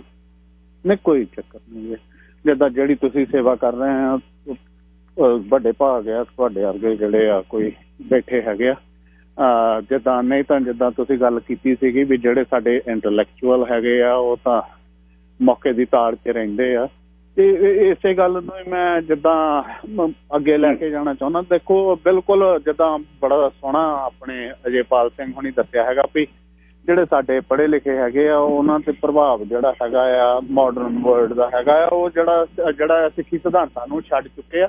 ਤੇ ਇਹੋ ਹੀ ਗੱਲ ਜਿਹੜੀ ਆ, ਮੈਂ ਜਿੱਦਾਂ ਉਹਨੇ ਇੱਕ ਗੱਲ ਕੀਤੀ ਸੀ ਆਪਣੇ ਐਮਰਜੈਂਸੀ ਦੇ ਟਾਈਮ ਦੀ, ਉਹਦੇ ਵਿੱਚ ਜਿੱਦਾਂ ਉਹ ਸ਼ਬਦ ਵਰਤਦੇ ਹੈਗੇ ਆ ਅਕਾਲੀਆਂ ਨੇ, ਬਿਲਕੁਲ ਅਕਾਲੀਆਂ ਨੇ ਕੀਤਾ ਹੈਗਾ। ਪਰ ਇਹਦੇ ਵਿੱਚ ਇੱਕ ਫਰਕ ਦੇਖਣ ਵਾਲਾ ਆ, ਜੇ ਤਾਂ ਅਕਾਲੀ ਹੁੰਦੇ ਬਾਦਲ, ਟੌੜੇ, ਲੌਂਗੋਵਾਲ ਵਰਗੇ, ਬਰਨਾਲੇ ਵਰਗੇ, ਫੇਰ ਤਾਂ ਰਿਜ਼ਲਟ ਉਹੀ ਹੋਣੇ ਸੀ ਜਿਹੜੇ ਦੂਜਾ ਦਰਬਾਰ ਸਾਹਿਬ ਤੇ ਹਮਲਾ ਕਰਾਉਣ ਵਾਲਿਆਂ 'ਚ ਇਹਨੀ ਜਿਹੜਾ ਰੋਲ ਨਿਭਾਇਆ ਹੈਗਾ। ਪਰ ਉਹਦੇ ਵਿੱਚ ਇੱਕ ਫੈਕਟਰ ਸੀਗਾ ਸੰਤ ਬਾਬਾ ਕਰਤਾਰ ਸਿੰਘ ਦਮਦਮੀ ਟਕਸਾਲ। ਜਿਸ ਗੱਲ ਨੂੰ ਜਿਹੜਾ ਹਿੰਦੁਸਤਾਨ ਦੀ ਸਰਕਾਰ ਵੀ ਸਮਝਦੀ ਆ, ਉਹਨੇ ਬੜੇ ਪਲੈਨਿੰਗ ਨਾਲ ਜਿਹੜਾ ਆ ਇਹ ਸੰਸਥਾ ਨੂੰ ਉਜਾੜਨ ਦਾ ਪ੍ਰਬੰਧ ਕਰ ਰਹੀ ਹੈਗੀ ਆ, ਬੜਾ ਢੰਗ ਨਾਲ ਜਿਹੜਾ ਆ ਉਹ ਚੱਲ ਰਿਹਾ ਆ। ਤੇ ਜਿੱਦਾਂ ਮੈਂ ਜਿਹੜੀ ਇੱਕ ਗੱਲ ਅੱਜ ਇੱਥੇ ਬੜੇ ਮਾਣ ਨਾਲ ਦੱਸਣੀ ਚਾਹੁੰਦਾ, ਮੈਨੂੰ ਕੱਲ ਹੀ ਕਿਸੇ ਨਾਲ ਗੱਲਬਾਤ ਹੁੰਦੀ ਸੀ ਤਾਂ ਉਹ ਗੱਲ ਕਰਦੇ ਸੀ ਉਹਨਾਂ ਦੇ ਜਿੱਦਾਂ ਰਿਸ਼ਤੇਦਾਰ ਜਿੱਦਾਂ ਪੁਲਿਸ 'ਚ ਹੈਗੇ ਆ, ਜਿਹੜਾ ਜੂਨ ਦਾ ਮਹੀਨਾ ਆਉਣ ਤੋਂ ਪਹਿਲਾਂ ਜਿਹੜਾ ਪੰਜਾਬ ਦੀ ਜਿਹੜੀ ਪੁਲਿਸ ਡਿਪਾਰਟਮੈਂਟ ਆ ਉਹ ਦਿਨ ਰਾਤ ਸੌਣਾ ਬੰਦ ਕਰ ਦਿੰਦੀ ਆ। ਜਿਹੜੀ ਰਿਪੋਰਟ ਦੂਜਾ 2-4 ਦਿਨ ਹੀ ਲਿਖ ਕੇ ਉਹਨੇ ਆਪਣੇ ਹੈਡ ਆਫਿਸ ਨੂੰ ਭੇਜਣੀ ਹੁੰਦੀ ਆ, DC ਨੂੰ ਜਾਂ ਸੈਂਟਰ ਨੂੰ ਜਿਹੜੀ ਭੇਜਣੀ ਹੁੰਦੀ ਆ ਹਫ਼ਤੇ ਵਿੱਚ, ਉਹ 4-5 ਘੰਟੇ ਇਹਨਾਂ ਦਿਨਾਂ ਵਿੱਚ ਲਿਖਾਉਣੀ ਸ਼ੁਰੂ ਹੋ ਜਾਂਦੀ ਆ। ਉਸ ਸਰਕਾਰ ਨੂੰ ਸਾਡੀ ਹੋਂਦ ਦਾ ਇਸ ਹੱਦ ਤੱਕ ਅਹਿਸਾਸ ਹੈਗਾ ਆ, ਇਹਦੇ ਵਿੱਚ ਕੋਈ ਸ਼ੱਕ ਵਾਲੀ ਗੱਲ ਨਹੀਂ। ਸਾਨੂੰ ਜਿੱਦਾਂ ਜਿਹੜਾ ਬੌਧਿਕ ਤੌਰ ਤੇ ਜਿਹੜਾ ਮਾਰਨ ਦੀ ਕੋਸ਼ਿਸ਼ ਕੀਤੀ ਜਾ ਰਹੀ ਆ, ਸਾਡੇ ਵਿੱਚ ਦੁਬਦਾ ਪੈਦਾ ਕਰਕੇ ਸਾਡੇ ਜਿਹੜੇ ਸਾਡੇ ਪ੍ਰਚਾਰਕਾਂ ਨੂੰ ਸਾਡੇ ਗ੍ਰੰਥਾਂ ਦੇ ਨਾਂ ਤੇ, ਕਦੀ ਕਿਸੇ ਗੁਰਦੁਆਰਿਆਂ ਦੇ ਨਾਂ ਤੇ, ਕਦੀ ਦੂਜਾ ਸਾਡੇ ਜਿਹੜਾ ਸਰੋਵਰਾਂ ਦੇ ਨਾਂ ਤੇ ਸਾਨੂੰ ਜਿਹੜਾ ਆ ਉਲਝਾਉਣ ਦੀ ਕੋਸ਼ਿਸ਼ ਕੀਤੀ ਜਾਂਦੀ ਆ। ਪਰ ਇਹ ਗੱਲ, ਇਸ ਗੱਲ ਦਾ ਸਦਾ ਉਹਨਾਂ ਨੂੰ ਅਹਿਸਾਸ ਨਹੀਂ। ਅਸੀਂ ਵਾਰਿਸ ਆ ਬਾਬਾ ਬੋਤਾ ਸਿੰਘ ਗਰਜਾ ਸਿੰਘ ਦੇ, ਜਿਹੜਾ ਸੋਚਦੇ ਆ ਵੀ ਇਹੋ ਸਿੱਖੀ ਅਸੀਂ ਖਤਮ ਕਰ ਦੇਣੀ ਆ, ਇਹ ਖਤਮ ਨਹੀਂ ਹੋਣੀ। ਤੇ ਜਿਹੜਾ ਬੜੇ ਵਧੀਆ ਢੰਗ ਨਾਲ ਆਪਣੇ ਅਜੇਪਾਲ ਸਿੰਘ ਹੁਣੀ ਕਿਹਾ ਸੀ ਵੀ ਜੇ ਉਸ ਖਿੱਤੇ ਵਿੱਚ ਕੋਈ ਸਹੀ ਰਾਜ ਜਿਹੜਾ ਇਸ ਗੱਲ ਨੂੰ ਛੱਡ ਕੇ ਜਿਹੜਾ ਅੰਗਰੇਜ਼ਾਂ ਦੁਆਰਾ ਸਥਾਪਿਤ ਕੀਤਾ ਆ ਜਿਹੜਾ ਸਿਸਟਮ ਹੈਗਾ ਆ ਵੀ ਅਸੀਂ ਰਾਜ ਕਰਨਾ ਹੈ, ਸਾਡੇ ਤੋਂ ਵਧੀਆ ਕੋਈ ਰਾਜ ਨਹੀਂ ਕਰ ਸਕਦਾ, ਤੇ ਉਹ ਲਈ ਹਰਬਾ ਜਰਬਾ ਉਹ ਵਰਤ ਕੇ ਉਹ ਜਿਹੜਾ ਰਾਜ ਕਰਨਾ ਹੈਗਾ ਆ, ਜੇ ਉਹਦਾ ਕੋਈ ਤੋੜ ਉਸ ਖਿੱਤੇ ਵਿੱਚ ਹੈਗਾ ਆ, ਜੇ ਉੱਥੇ ਵਾਕਿਆ ਕੋਈ ਉੱਥੇ ਸ਼ਾਂਤੀ ਲਿਆ ਸਕਦਾ ਆ, ਤੇ ਉਹ ਸਿੱਖੀ ਸਿਧਾਂਤਾਂ ਅਨੁਸਾਰ ਜਿਹੜਾ ਇੱਕ ਹਲੀਮੀ ਰਾਜ ਆ ਜਿਹੜਾ ਉਹ ਜਿੰਨੀ ਦੇਰ ਨਹੀਂ ਸਿਰਜ ਹੁੰਦਾ ਉਨੀ ਦੇਰ ਉੱਥੇ ਗੱਲ ਨਹੀਂ ਬਣਨੀ। ਇਹੋ ਗੱਲ ਜਿੱਦਾਂ ਵੀ ਮੈਂ ਬੜਾ ਮਾਣ ਹੁੰਦਾ ਜਦੋਂ ਦੂਜਾ ਕਿ ਨਾ ਸਾਡੇ ਜਿਹੜੇ ਪੜ੍ਹੇ ਲਿਖੇ ਆ, ਜਿਹਨਾਂ ਨੂੰ ਸੋਝੀ ਹੈਗੀ ਆ ਅੱਜ ਦੇ ਹਾਲਾਤਾਂ ਦੀ, ਤੇ ਉਹ ਜਿਹੜਾ ਰਾਜਨੀਤਿਕ ਪੱਖ ਨੂੰ ਜਿਹੜਾ ਅੱਗੇ ਲਿਆ ਕੇ ਗੱਲ ਕਰਦੇ ਆ। ਪ੍ਰਭਜੋਤਪਾਲ ਸਿੰਘ ਜੀ ਜਦੋਂ ਤੁਸੀਂ ਸਿੱਖ ਰਾਜ ਦੀ ਗੱਲ ਕਰਦੇ ਹੋ ਉਹ ਬੜੀ ਬਹੁਤਿਆਂ ਨੂੰ ਉਹ ਤੰਗੀ ਕਰ ਲੱਗਦੀ ਆ ਵੀ ਯਾਰ ਇਹ ਬੰਦਾ ਜਦ ਆਉਂਦਾ ਹੈ ਇਹ ਸਿੱਖ ਰਾਜ ਦੀ ਖਾਲਿਸਤਾਨ ਦੀ ਗੱਲ ਕਰਦਾ। ਇੱਕ ਇੰਟਲੈਕਚੁਅਲ ਵਰਗ ਨੇ ਉਹ ਇਨ ਅਦਰ ਵਰਡ ਜਦ ਉਹਨਾਂ ਨੇ ਕਹਿ ਦਿੱਤਾ ਵੀ ਸਿੱਖ ਦੇ ਬੇਗਮਪੁਰਾ ਦੇ ਉਸ ਕਨਸੈਪਟ ਦੇ ਤਹਿਤ ਉਸ ਦੰਭ ਦੇ ਰਾਜ ਨੂੰ ਪਤਾ ਹੈ ਵੀ ਇਹ ਕੀ ਨੇ, ਇਹਨਾਂ ਦੀਆਂ ਅਜ਼ਲਾਂ ਤੇ ਇਹਨਾਂ ਦੀ ਸਿੱਖੀ ਤੇ ਇਹਨਾਂ ਦਾ ਇਤਿਹਾਸ ਕੀ ਹੈ। ਹੁਣ ਆਮ ਲੋਕਾਂ ਨੂੰ ਤਾਂ ਲੱਗ ਰਿਹਾ ਵੀ ਨਹੀਂ ਜੀ ਨਹੀਂ ਇਹ ਤਾਂ ਵੱਡੇ ਰੂਸ ਤੋਂ ਵੱਡਾ ਦੇਸ਼ ਕੋਈ ਨਹੀਂ ਹੈ, ਉਦੋਂ ਪਾਵਰਫੁਲ ਕੋਈ ਨਹੀਂ, ਬਹੁਤ ਲੋਹਾ ਸੀ ਉਹਨਾਂ ਕੋਲ ਉਸ ਸਮੇਂ, ਉਹ ਖੱਖੜੀਆਂ ਕਰੇਲੇ ਹੋ ਗਿਆ। ਗੱਲ ਇਹ ਹੈ ਜਦ ਅਸੀਂ ਆਪਣੇ ਜ਼ੁਲਮ ਦੀ ਦਾਸਤਾਨ ਦੀ ਗੱਲ ਕਰਦੇ ਹਾਂ ਅਸੀਂ ਕਹਿੰਦੇ ਨਹੀਂ ਯਾਰ ਅੰਦਰੋਂ ਸੰਤਾਂ ਨੂੰ ਲੈ ਆਉਂਦੇ, ਉਹ ਪਾਣੀ ਬਿਜਲੀ ਕੱਟ ਲੈਂਦੇ, ਉਹ ਫੜ ਲੈਂਦੇ, ਬਾਕੀ 37 ਗੁਣਾ। ਉਹਨਾਂ ਨੂੰ ਇਹ ਸੀ ਵੀ ਇਸ ਤੇ ਸੁਨੇਹਾ ਕੀ ਦੇਣਾ ਬਈ ਬਰੂਟੈਲਿਟੀ ਜਿਹੜੀ ਦਿਖਾ ਕੇ ਇੱਕ ਅਸਲ ਜਿਹੜਾ ਅੰਦਰਲਾ ਜਿਹੜਾ ਨਾ ਬਾਹਰ ਲਲਕਰੇ ਮਾਰਨੇ ਅੰਦਰ ਹੈ ਕੱਖ ਨਹੀਂ ਸੀ, ਉਹ ਚੀਜ਼ ਨੂੰ ਅਸੀਂ ਇੱਕ ਸਾਡੇ ਤੇ ਹੋਏ ਜ਼ੁਲਮ ਦੇ ਰੂਪ ਦੇ ਵਿੱਚ ਲੈ ਰਹੇ ਹਾਂ। ਉਸਦੇ ਡਰ ਦੇ ਵਿੱਚੋਂ ਨਹੀਂ ਲੈ ਰਹੇ ਅਸੀਂ। ਕਹਿੰਦੇ ਨੇ ਸੱਪ ਜਦ ਡੰਗਦਾ ਜਦ ਉਹਨੂੰ ਲੱਗੇ ਵੀ ਮੈਨੂੰ ਡਰ ਲੱਗ ਗਿਆ ਵੀ ਮੈਨੂੰ ਮਾਰ। ਅਸਲ ਕਹਾਣੀ ਵਿੱਚੋਂ ਇਹ ਹੈ। ਤੁਸੀਂ ਸਦਾ ਠੀਕ ਕਹਿੰਦੇ ਹੁੰਦੇ। ਬਿਲਕੁਲ ਦੇਖੋ ਸਿੰਘ ਸਾਹਿਬ ਦੂਜਾ ਕਿ ਜਿਹੜੀ ਤੁਸੀਂ ਗੱਲ ਕੀਤੀ ਹੈਗੀ ਆ ਆਪਣੇ ਜਿਹੜਾ ਰਾਜ ਦੀ ਜਿਹੜੀ ਹੈਗੀ ਆ ਉਹ ਡਰ ਭੈ ਜਿਹੜਾ ਹੈਗਾ ਆ ਇੱਕ ਜਿਹੜਾ ਅਸੀਂ ਮਾਇਆ ਜਾਲ ਵਿੱਚ ਜਿਹੜਾ ਫਸ ਗਏ ਆ, ਅਸੀਂ ਜਿਹੜੀ ਝੂਠੀ ਸ਼ੋਹਰਤ 'ਚ ਫਸ ਗਏ ਆ। ਅਸੀਂ ਇੱਥੇ ਤੱਕ ਆ ਗਏ ਵੀ ਅਸੀਂ ਗੁਰੂ ਕਾਲ ਨੂੰ ਜਿਹੜਾ ਹੈਗਾ ਇਸ ਵਰਤਾਰੇ ਨਾਲ ਰਲਾ ਕੇ ਅਸੀਂ ਕਹਿਣ ਦੀ ਕੋਸ਼ਿਸ਼ ਕਰਦੇ ਹਾਂ ਵੀ ਜਦੋਂ ਗੁਰੂ ਸਾਹਿਬ ਨੇ ਆਨੰਦਪੁਰ ਸਾਹਿਬ ਦਾ ਕਿਲ੍ਹਾ ਛੱਡਿਆ ਤੇ ਉਸ ਵੇਲੇ ਉਹਨੀ ਇੱਕ ਪੈਂਤੜਾ ਵਰਤਿਆ ਹੈਗਾ, ਉਹਨੀ ਸਿਆਣਪ ਵਰਤੀ ਆ, ਜਦ ਕਿ ਸਾਨੂੰ ਇਸ ਗੱਲ ਦਾ ਇਹ ਨਹੀਂ ਅਹਿਸਾਸ ਵੀ ਜਿੱਥੇ ਗੁਰੂ ਆ ਉੱਥੇ ਗੁਰਦੁਆਰਾ ਆ। ਜੇ ਗੁਰੂ ਉਸ ਕਿਲ੍ਹੇ ਵਿੱਚ ਬੈਠਾ ਤਾਂ ਵੀ ਗੁਰੂ ਆ, ਤੇ ਜੇ ਗੁਰੂ ਕਿਲ੍ਹੇ ਤੋਂ ਬਾਹਰ ਜਾ ਕੇ ਆ ਉੱਥੇ ਵੀ ਜਿਹੜਾ ਜੰਗ ਯੁੱਧ ਹੋ ਰਿਹਾ ਉਹ ਵੀ ਇੱਕ ਗੁਰੂ ਦੇ ਮੌਜੂਦਗੀ ਵਿੱਚ ਹੀ ਹੋ ਰਿਹਾ ਆ। ਇੱਥੇ ਅਸੀਂ ਕਹਿਣ ਦੀ ਕੋਸ਼ਿਸ਼ ਕਰਦੇ ਵੀ ਗੁਰਦੁਆਰੇ ਦੇ ਵਿੱਚ ਨਹੀਂ ਹੋਣਾ ਚਾਹੀਦਾ ਸੀ। ਤੇ ਨਾਲ ਅਸੀਂ ਕਹਿੰਦੇ ਆ ਵੀ ਗੁਰੂ ਸਾਹਿਬ ਜਿਹੜਾ ਆ ਉਹਨੀ ਉਹ ਦੂਜਾ ਮੌਕਾ ਵਾਚਦੇ ਸੀ। ਇਸ ਤਰ੍ਹਾਂ ਦੀ ਮੈਨੂੰ ਨਹੀਂ ਕਿਤੇ ਗੁਰ ਇਤਿਹਾਸ ਚੋਂ ਗੱਲ ਮਿਲਦੀ। ਗੁਰੂ ਸਾਹਿਬ ਨੇ ਜੋ ਵੀ ਕੀਤਾ ਹੈਗਾ ਆ ਸਦਾ ਹੀ ਜਦੋਂ ਵੀ ਕਦੀ ਉਹਨਾਂ ਤੇ ਹਮਲਾ ਹੋਇਆ ਉਸ ਗੱਲ ਦਾ ਜਵਾਬ ਦਿੱਤਾ। ਜਿੱਦਾਂ ਸੰਤ ਬਾਬਾ ਜਰਨੈਲ ਸਿੰਘ ਭਿੰਡਰਾਂ ਵਾਲਿਆਂ ਨੇ ਗੋਲੀ ਨਹੀਂ ਚਲਾਈ, ਹਿੰਦੁਸਤਾਨ ਦੀ ਸਰਕਾਰ ਨੇ ਆ ਕੇ ਗੋਲੀ ਚਲਾਈ। ਇਸ ਗੱਲ ਨੂੰ ਸਮਝਣ ਦੀ ਲੋੜ ਆ ਵੀ ਜਿਹੜਾ ਕਹਿ ਦਿੰਦੇ ਆ ਵੀ ਸੰਤਾਂ ਨੇ ਜਿਹੜਾ ਉੱਥੇ ਹਥਿਆਰ ਇਕੱਠੇ ਕੀਤੇ ਸੀ, ਹਥਿਆਰ ਤਾਂ ਸਾਡੇ ਗੁਰੂਆਂ ਨੇ ਸਾਨੂੰ ਦੂਜਾ ਕਿਹਾ। ਸਾਡੇ ਗੁਰੂ ਸ਼ਸਤਰਾਂ ਦੀ ਪੂਜਾ ਕਰਦੇ ਸੀ, ਅਸੀਂ ਕਿਉਂ ਨਹੀਂ ਉਹ ਦੂਜਾ ਹਥਿਆਰ ਲਿਜਾ ਸਕਦੇ? ਸਾਡੇ ਤਾਂ ਉੱਥੇ ਤਖਤਾਂ ਦੇ ਉੱਤੇ ਗੁਰਦੁਆਰਿਆਂ ਦੇ ਵਿੱਚ ਜਿਹੜੇ ਸ਼ਸਤਰ ਆ ਗੁਰੂ ਦੇ ਨਾਲ ਸਜਾਏ ਜਾਂਦੇ ਆ। ਵਾਹਿਗੁਰੂ ਜੀ ਖਾਲਸਾ, ਵਾਹਿਗੁਰੂ ਜੀ ਫਤਿਹ ਜੀ। ਧੰਨਵਾਦ। Line number 2। ਹੈਲੋ ਜੀ, ਸਤਿ ਸ੍ਰੀ ਅਕਾਲ ਜੀ। ਹਰਜੀਤ ਸਿੰਘ ਜੀ। ਸਤਿ ਸ੍ਰੀ ਅਕਾਲ ਜੀ। ਦੇਖੋ ਜੀ, ਬਹੁਤ ਵਧੀਆ ਪ੍ਰੋਗਰਾਮ ਤੁਸੀਂ ਲਿਆਉਂਦੇ ਆ। ਜਿਹੜਾ ਅੱਜ ਭਾਈ ਸਾਹਿਬ ਆਏ ਸੀਗੇ ਬਹੁਤ ਵਧੀਆ ਉਹਨਾਂ ਨੇ ਗੱਲਾਂ ਦੱਸੀਆਂ ਤਰੀਕੇ ਦੀਆਂ, ਜਿਵੇਂ ਵੀ ਸਿੱਖੀ ਨਾਲੋਂ ਬੰਦੇ ਥੋੜੇ ਜਿਹੇ ਪਾਸੇ ਹੋ ਗਏ ਤੇ ਇਹੋ ਜਿਹੇ ਕੰਮ ਨਹੀਂ ਕਰਨੇ ਚਾਹੀਦੇ ਜਿਹਦੇ ਨਾਲ ਆਪਣਾ ਨੁਕਸਾਨ ਹੋ ਜੇ। ਵੀ ਕੰਮ ਆਪਾਂ ਨੂੰ ਉਹਦੇ 'ਚ ਰਹਿ ਕੇ ਹੀ ਕਰਨੇ ਚਾਹੀਦੇ ਆ। ਜਿਵੇਂ ਹੁਣ ਸੰਤਾਂ ਦਾ ਉੱਥੇ ਜਨਮ ਦਿਨ ਮਨਾਉਂਦੇ ਆ ਫਤਿਹਗੜ੍ਹ ਸਾਹਿਬ, ਉਹ ਕਾਨੂੰਨ 'ਚ ਰਹਿੰਦੇ ਆ, ਕੋਈ ਨਹੀਂ ਰੋਕਦਾ। ਪਹਿਲਾਂ ਬਹੁਤ ਸਖਤੀ ਸੀ, ਅਸੀਂ ਵੀ ਜਾਂਦੇ ਰਹੇ ਹਾਂ। ਹੁਣ ਉੱਥੇ ਬੱਸਾਂ ਕਿੱਥੇ ਗੁਰਦਾਸਪੁਰ ਸਾਰੇ ਥਾਵਾਂ ਤੋਂ ਆਉਂਦੀਆਂ ਦੂਰੋਂ ਗੰਗਾ ਨਗਰ ਵੀ ਬੱਸ ਆਈ ਇੱਕ। ਤੇ ਉਹ ਗੱਲ ਠੀਕ ਆ ਵੀ ਆਪਾਂ ਜਿਵੇਂ ਇੱਕ ਨਾ ਉਹ ਵਿੱਚ ਬੰਦੇ ਛੱਡ ਦਿੰਦੇ ਆ ਬਈ ਜੀ ਖਾਲਿਸਤਾਨ ਫਲਾਨਾ ਰਹਿਣ ਨਹੀਂ ਦੇਣਾ, ਉੱਧਰ ਨਹੀਂ ਜਾਣ ਦੇਣਾ, ਪਾਕਿਸਤਾਨ ਭੇਜ ਦੇਣਾ। ਉਹੋ ਜਿਹੀਆਂ ਗੱਲਾਂ ਤੋਂ ਹੁਣ ਲੋਕਾਂ ਦਾ ਬਹੁਤ ਫਰਕ ਪੈ ਗਿਆ। ਜਾਗਰਤ ਆ ਗਈ ਜੀ, ਬਹੁਤ ਨੌਜਵਾਨਾਂ ਨੇ ਵੀ ਜਾਗਰਤ ਲਿਆਂਦੀ। ਬਾਕੀ ਸੰਤ ਕਰਤਾਰ ਸਿੰਘ ਜਿਨ੍ਹਾਂ ਨੇ ਕਹਿੰਦਾ 9ਵੇਂ ਪਾਤਸ਼ਾਹੀ ਸ਼ਹੀਦੀ ਵੇਲੇ ਪਿੰਡਾਂ ਦੇ ਵਿੱਚ ਪ੍ਰਚਾਰ ਕੀਤਾ, ਉਹਦਾ ਬਹੁਤ ਅਸਰ ਪਿਆ ਜੀ। ਸਾਰੇ ਪਿੰਡਾਂ 'ਚੋਂ ਗਏ ਆ, ਬੱਸ ਤੇ ਖੜ ਕੇ ਉਹਨਾਂ ਨੇ ਪ੍ਰਚਾਰ ਕੀਤਾ। ਸਾਡੇ ਪਿੰਡਾਂ ਦੇ ਵੀ ਸਾਰੇ ਆਏ। ਉਦੋਂ ਬਾਅਦ ਜਿਹੜੀ ਐਮਰਜੈਂਸੀ ਲਾ ਲਓ, 78 ਵਾਲਾ ਲਾ ਲਓ, ਕੋਈ ਲਾ ਲਓ, ਉੱਥੋਂ ਜਾ ਕੇ ਮੁੜ ਚੱਲ ਪਿਆ। ਤੇ ਬਹੁਤ ਜੀ ਬਾਕੀ ਤੁਸੀਂ, ਮੈਂ ਤੁਹਾਡਾ ਇਹ ਧੰਨਵਾਦ ਕਰਦਾ ਬਈ ਤੁਸੀਂ ਇਤਿਹਾਸ ਤੋਂ ਜਾਣੂ ਆ, ਪੜ੍ਹੇ ਲਿਖੇ ਆ, ਤਾਂ ਹੀ ਤੁਸੀਂ ਮੂਹਰਲੇ ਬੰਦੇ ਨਾਲ ਲਿਆਉਣੇ ਆ ਉਹਨੂੰ ਤੇ ਉਹਦੇ ਨਾਲ ਗੱਲਬਾਤ ਕਰਦੇ ਆ। ਜਿਹਨੂੰ ਹੁਣ ਹੈ ਹੀ ਪਤਾ ਹੀ ਨਹੀਂ ਕੁਛ, ਉਹ ਗੱਲ ਕੀ ਕਰ ਲੂ, ਕਿਹਨੂੰ ਲਿਆਊਗਾ। ਮਿਹਰਬਾਨੀ, ਸਤਿ ਸ੍ਰੀ ਅਕਾਲ ਜੀ। ਧੰਨਵਾਦ ਜੀ ਸਰਾਜ ਜੀ, ਧੰਨਵਾਦ ਸਾਹਿਬ। ਇੰਦਰਜੀਤ ਸਿੰਘ ਜੀ, ਨੰਬਰ 3। ਹਾਂਜੀ, ਗਿੱਲ ਸਾਹਿਬ ਜੀ, ਸਤਿ ਸ਼੍ਰੀ ਅਕਾਲ ਜੀ। ਸਤਿ ਸ਼੍ਰੀ ਅਕਾਲ ਵੀਰ ਜੀ। ਗਿੱਲ ਸਾਹਿਬ ਜੀ, ਬਹੁਤ ਦੁਨੀਆ ਦੇ ਜੀ ਤੁਸੀਂ ਭੁਲੇਖੇ ਜੀ ਦੂਰ ਕੀਤੇ ਆ ਜੀ। ਧੰਨਵਾਦ ਜੀ ਤੁਹਾਡਾ ਜੀ।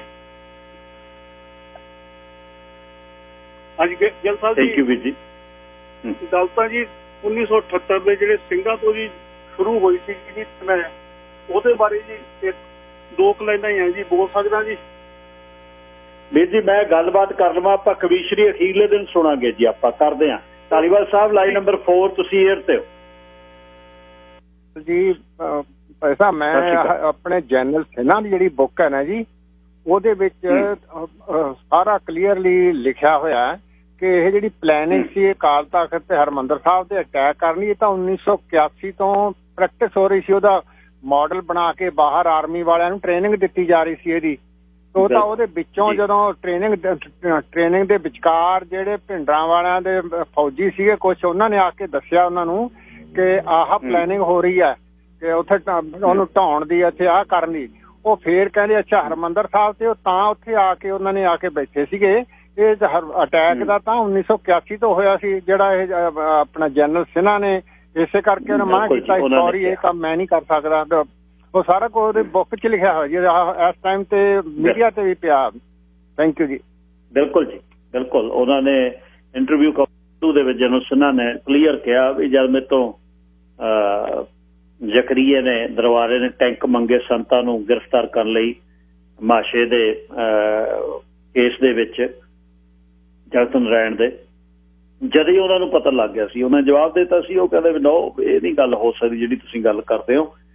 ਹੁਣ ਤਾਂ ਉਹ ਤਾਂ ਸਿੱਖ ਨਹੀਂ ਹੈਗੇ, ਉਹ ਤਾਂ ਨੌਨ ਸਿੱਖ ਨੇ ਜਿਨ੍ਹਾਂ ਨੂੰ ਕਈਆਂ ਨੂੰ ਭੁਲੇਖਾ ਆ ਵਜਨ ਜਿਹੜਾ ਮੋਢਿਆਂ ਤੇ 2 ਕਿਲੋ ਰੱਖੀ ਬੈਠੇ ਹੋ ਉਹਦੇ ਵਿੱਚੋਂ ਜਿਹੜੀਆਂ ਇਹ ਤਰੰਗਾਂ ਗਲਤ ਨਿਕਲਦੀਆਂ ਨੇ। ਹੁਣ ਤਾਂ ਇੰਟੈਲੈਕਚੁਅਲ ਵਰਗ ਅਸੀਂ ਅੰਗਰੇਜ਼ੀ ਵਾਲੇ ਆ। ਸੁਣ ਲਓ ਜਨਰਲ ਸਿਨ੍ਹਾ ਦੀ ਇੰਟਰਵਿਊ ਅੰਗਰੇਜ਼ੀ 'ਚ ਹੀ ਆ, ਉਹ ਤੁਹਾਡੇ ਦਿਮਾਗ ਦੇ ਵਿੱਚ ਵਧੀਆ ਪੈ ਜੂ। ਸਾਹਿਬ ਮਹਿੰਦਰ ਸਿੰਘ ਜੀ ਲਾਈਨ ਨੰਬਰ 5 ਤੁਸੀਂ 에ਅਰ ਤੇ ਹੋ। ਹਾਂਜੀ ਵਾਹਿਗੁਰੂ ਜੀ ਕਾ ਖਾਲਸਾ ਵਾਹਿਗੁਰੂ ਜੀ ਕੀ ਫਤਿਹ।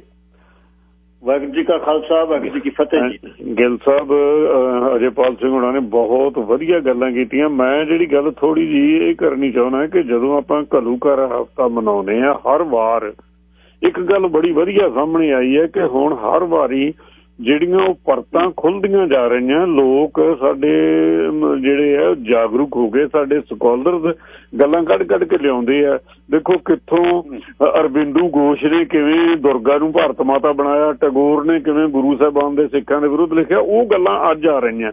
ਅੱਜ ਉਹ ਸਾਰਾ ਕੁਝ ਉਹ ਸਾਹਮਣੇ ਆ ਰਿਹਾ। ਸਿਨ੍ਹਾ ਦਾ ਵੀ ਆ ਗਿਆ ਤੇ ਜਨਰਲ ਸ਼ਵੇਕ ਸਿੰਘ ਦੀ ਸੰਖੇਪ ਜੀਵਨੀ ਵੀ ਆ ਗਈ ਸਾਹਮਣੇ। ਸਾਰਾ ਕੁਝ ਉਹ ਆ ਰਿਹਾ ਹੈ ਕਿ ਕਿਸ ਤਰ੍ਹਾਂ ਨਾਲ ਜਿਹੜੇ ਉਸ ਵੇਲੇ ਦੀ ਲੀਡਰਸ਼ਿਪ ਸੀਗੀ ਅਕਾਲੀ ਤੇ ਭਾਜਪਾ, ਉਹਨਾਂ ਨੇ ਕਿਵੇਂ ਰੋਲ ਅਦਾ ਕੀਤਾ ਤੇ ਕਿਸ ਤਰ੍ਹਾਂ ਹੁਣ ਉਸ ਤੋਂ ਬਾਅਦ ਇਹ ਹੈ ਜਿਹੜੇ ਉਹ ਜਦੋਂ ਸੱਤਾ 'ਚ ਹੁੰਦੇ ਆ ਉਦੋਂ ਤਾਂ ਚੁੱਪ ਹੈ, ਜਦੋਂ ਸੱਤਾ ਤੋਂ ਬਾਹਰ ਹੁੰਦੇ ਆਪੋਜੀਸ਼ਨ 'ਚ ਉਦੋਂ ਜਾ ਕੇ ਤੇ ਪੰਜਾਬ ਦੀਆਂ ਮੰਗਾਂ ਯਾਦ ਆ ਜਾਂਦੀਆਂ। ਗੱਲਾਂ ਤਾਂ ਉਹ ਵੀ ਉਦੋਂ ਹੀ ਸੀ, ਇਹੋ ਹੀ ਮੰਗਾਂ ਸੀ ਉਦੋਂ ਵੀ, ਇਹੋ ਕਾਂਗਰਸ ਨੇ ਕੀਤਾ। ਅਸਲ ਗੱਲ ਉੱਥੇ ਆਉਂਦੀ ਆ ਸਾਰੀ ਦੀ ਸਾਰੀ ਕਿ ਜਿਹੜਾ 92 ਤੋਂ ਬਾਅਦ ਜਿਹੜਾ ਕੁਛ ਕ੍ਰਿਡ ਰਾਹੀਂ ਤੇ ਸਾਡਾ ਅੱਜ ਤੋਰਿਆ ਜਾ ਰਿਹਾ ਇਹਦੇ 'ਚ ਕੋਈ ਸ਼ੱਕ ਨਹੀਂ। ਮੈਂ ਅਜੇਪਾਲ ਸਿੰਘ ਹੋਣਾ ਨੂੰ ਸਾਰੀ ਗੱਲ ਸੁਣੀ, ਤੁਹਾਡੀ ਵੀ ਗੱਲ ਸੁਣੀ, ਕਾਲਰ ਨੇ ਬਹੁਤ ਕਮਾਲ ਦੀਆਂ ਗੱਲਾਂ ਕੀਤੀਆਂ ਕਿ ਜਿੰਨਾ ਸਾਡੇ ਨੌਜਵਾਨ ਨਵੀਂ ਪੀੜ੍ਹੀ ਜਿਹੜੇ ਸਾਡੇ ਸਕਾਲਰ ਆ ਜਾਗਰੂਕ ਹੋ ਕੇ ਉਹ ਗੱਲਾਂ ਕੱਢ ਕੇ ਲਿਆ ਰਹੇ ਆ। ਜਿਹੜੀਆਂ ਏਜੰਸੀਆਂ ਇਹ ਵੀ ਉਨਾ ਹੀ ਸਰਗਰਮ ਹੋ ਕੇ ਆਪਣੀਆਂ ਜਿਹੜੀਆਂ ਚਾਲਾਂ ਹੋਰ ਤੇਜ਼ ਕਰੀ ਜਾ ਰਹੀਆਂ। ਖਦਸ਼ਾ ਇਹ ਹੈ ਕਿ ਉਹ ਸਾਨੂੰ ਬੌਧਿਕ ਤੌਰ ਤੇ ਕਿਤੇ ਇਹ ਨਾ ਕਰ ਦੇਣ ਕਿ ਚਲੋ ਹੁਣ ਅਸੀਂ ਕੀ ਲੈਣਾ। ਦੇਖੋ ਸਾਡਾ ਸਿੱਖ ਸੰਕਲਪ ਹੈ ਹਲੇਮੀ ਰਾਜ ਦਾ, ਅਸੀਂ ਉਹ ਹਲੇਮੀ ਰਾਜ ਬਣਾਉਣਾ ਚਾਹੁੰਦੇ ਹਾਂ, ਉਹ ਸਾਨੂੰ ਉਸ ਤੋਂ ਟਰਕਾਉਣਾ ਚਾਹੁੰਦੀਆਂ। ਇਹਦੇ ਬਾਰੇ ਸਾਨੂੰ ਬਹੁਤ ਧਿਆਨ ਨਾਲ ਬੜੀ ਬਰੀਕੀ ਨਾਲ ਸੋਚਣਾ ਪਏਗਾ। ਮੈਂ ਸਾਰੇ ਕਾਲਰ ਨਾਲ ਸਹਿਮਤ ਹਾਂ, ਤੁਹਾਡਾ ਵੀ ਧੰਨਵਾਦੀ ਹਾਂ, ਅਜੇਪਾਲ ਸਿੰਘ ਦਾ ਧੰਨਵਾਦੀ ਹਾਂ, ਸਾਰੇ ਕਾਲਰ ਦਾ ਧੰਨਵਾਦੀ ਹੈ ਕਿ ਆਪਾਂ ਇੱਕ ਪਾਸੇ ਸਹੀ ਪਾਸੇ ਸੋਚਣ ਲੱਗ ਪਏ ਹਾਂ। ਇਹ ਸੋਚ ਨੂੰ ਫਲ ਕਦੋਂ ਪਊਗਾ ਇਹ ਪਰਮਾਤਮਾ ਜਾਣਦਾ, ਉਹਦੇ ਅੱਗੇ ਅਰਦਾਸ ਕਰੀਏ। ਬਹੁਤ ਬਹੁਤ ਧੰਨਵਾਦ। ਵਾਹਿਗੁਰੂ ਜੀ ਕਾ ਖਾਲਸਾ ਵਾਹਿਗੁਰੂ ਜੀ ਕੀ ਫਤਿਹ। ਵਾਹਿਗੁਰੂ ਜੀ ਕਾ ਖਾਲਸਾ ਵਾਹਿਗੁਰੂ ਜੀ ਕੀ ਫਤਿਹ।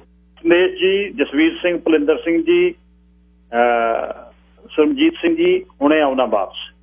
3 ਕਾਲਰ ਹੋਰ ਜੀ, ਉਸ ਤੋਂ ਬਾਅਦ ਤੁਹਾਨੂੰ ਇੱਕ ਲੇਖ ਅੱਜ ਮੈਂ ਸੁਣਾਉਣਾ। ਕਹਾਣੀ ਨੂੰ ਮਨ ਨਹੀਂ ਕਰਦਾ ਮੇਰਾ ਸੁਣਾਉਣ ਨੂੰ, ਵੈਸੇ ਤਾਂ ਬਾਹਰੀ ਕੋਹਿੰਬਲ ਦੇ ਦੀਵੇ ਦੇ ਵਿੱਚੋਂ ਕਹਾਣੀ ਸੈੱਟ ਕੀਤੀ ਹੋਏਗੀ, ਪਰ ਇੱਕ ਲੇਖ ਬਹੁਤ ਵਧੀਆ ਜਰਮਨੀ ਤੋਂ ਕਿਸੇ ਭਾਈ ਸਾਹਿਬ ਨੇ ਲਿਖਿਆ, ਉਹ ਮੈਂ ਸੁਣਾਉਣਾ ਤੁਹਾਨੂੰ।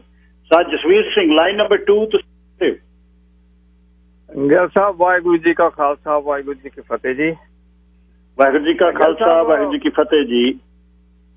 ਗਿੱਲ ਸਾਹਿਬ, ਆਹ ਜਿਹੜਾ ਹਫਤਾ ਆ ਬੜਾ ਦੁਖਦਾਈ ਹਫਤਾ, ਇਹਨੂੰ ਆਪਾਂ ਮਨਾ ਰਹੇ ਹਾਂ ਤੇ ਜ਼ਿਆਦਾ ਥੋੜਾ ਜਿਹਾ ਜ਼ੋਰ ਆਪਾਂ ਨੂੰ ਇਹ ਦੇਣਾ ਚਾਹੀਦਾ ਵੀ ਤੁਸੀਂ ਜਾਗਰਤੀ ਬਹੁਤ ਆ ਰਹੀ ਆ, ਪਰ ਆਪਾਂ ਥੋੜਾ ਜਿਹਾ ਜ਼ੋਰ ਦਈਏ ਵੀ ਪੜ੍ਹੋ ਸਾਡੇ ਨਾਲ ਹੋਇਆ ਕੀ ਆ।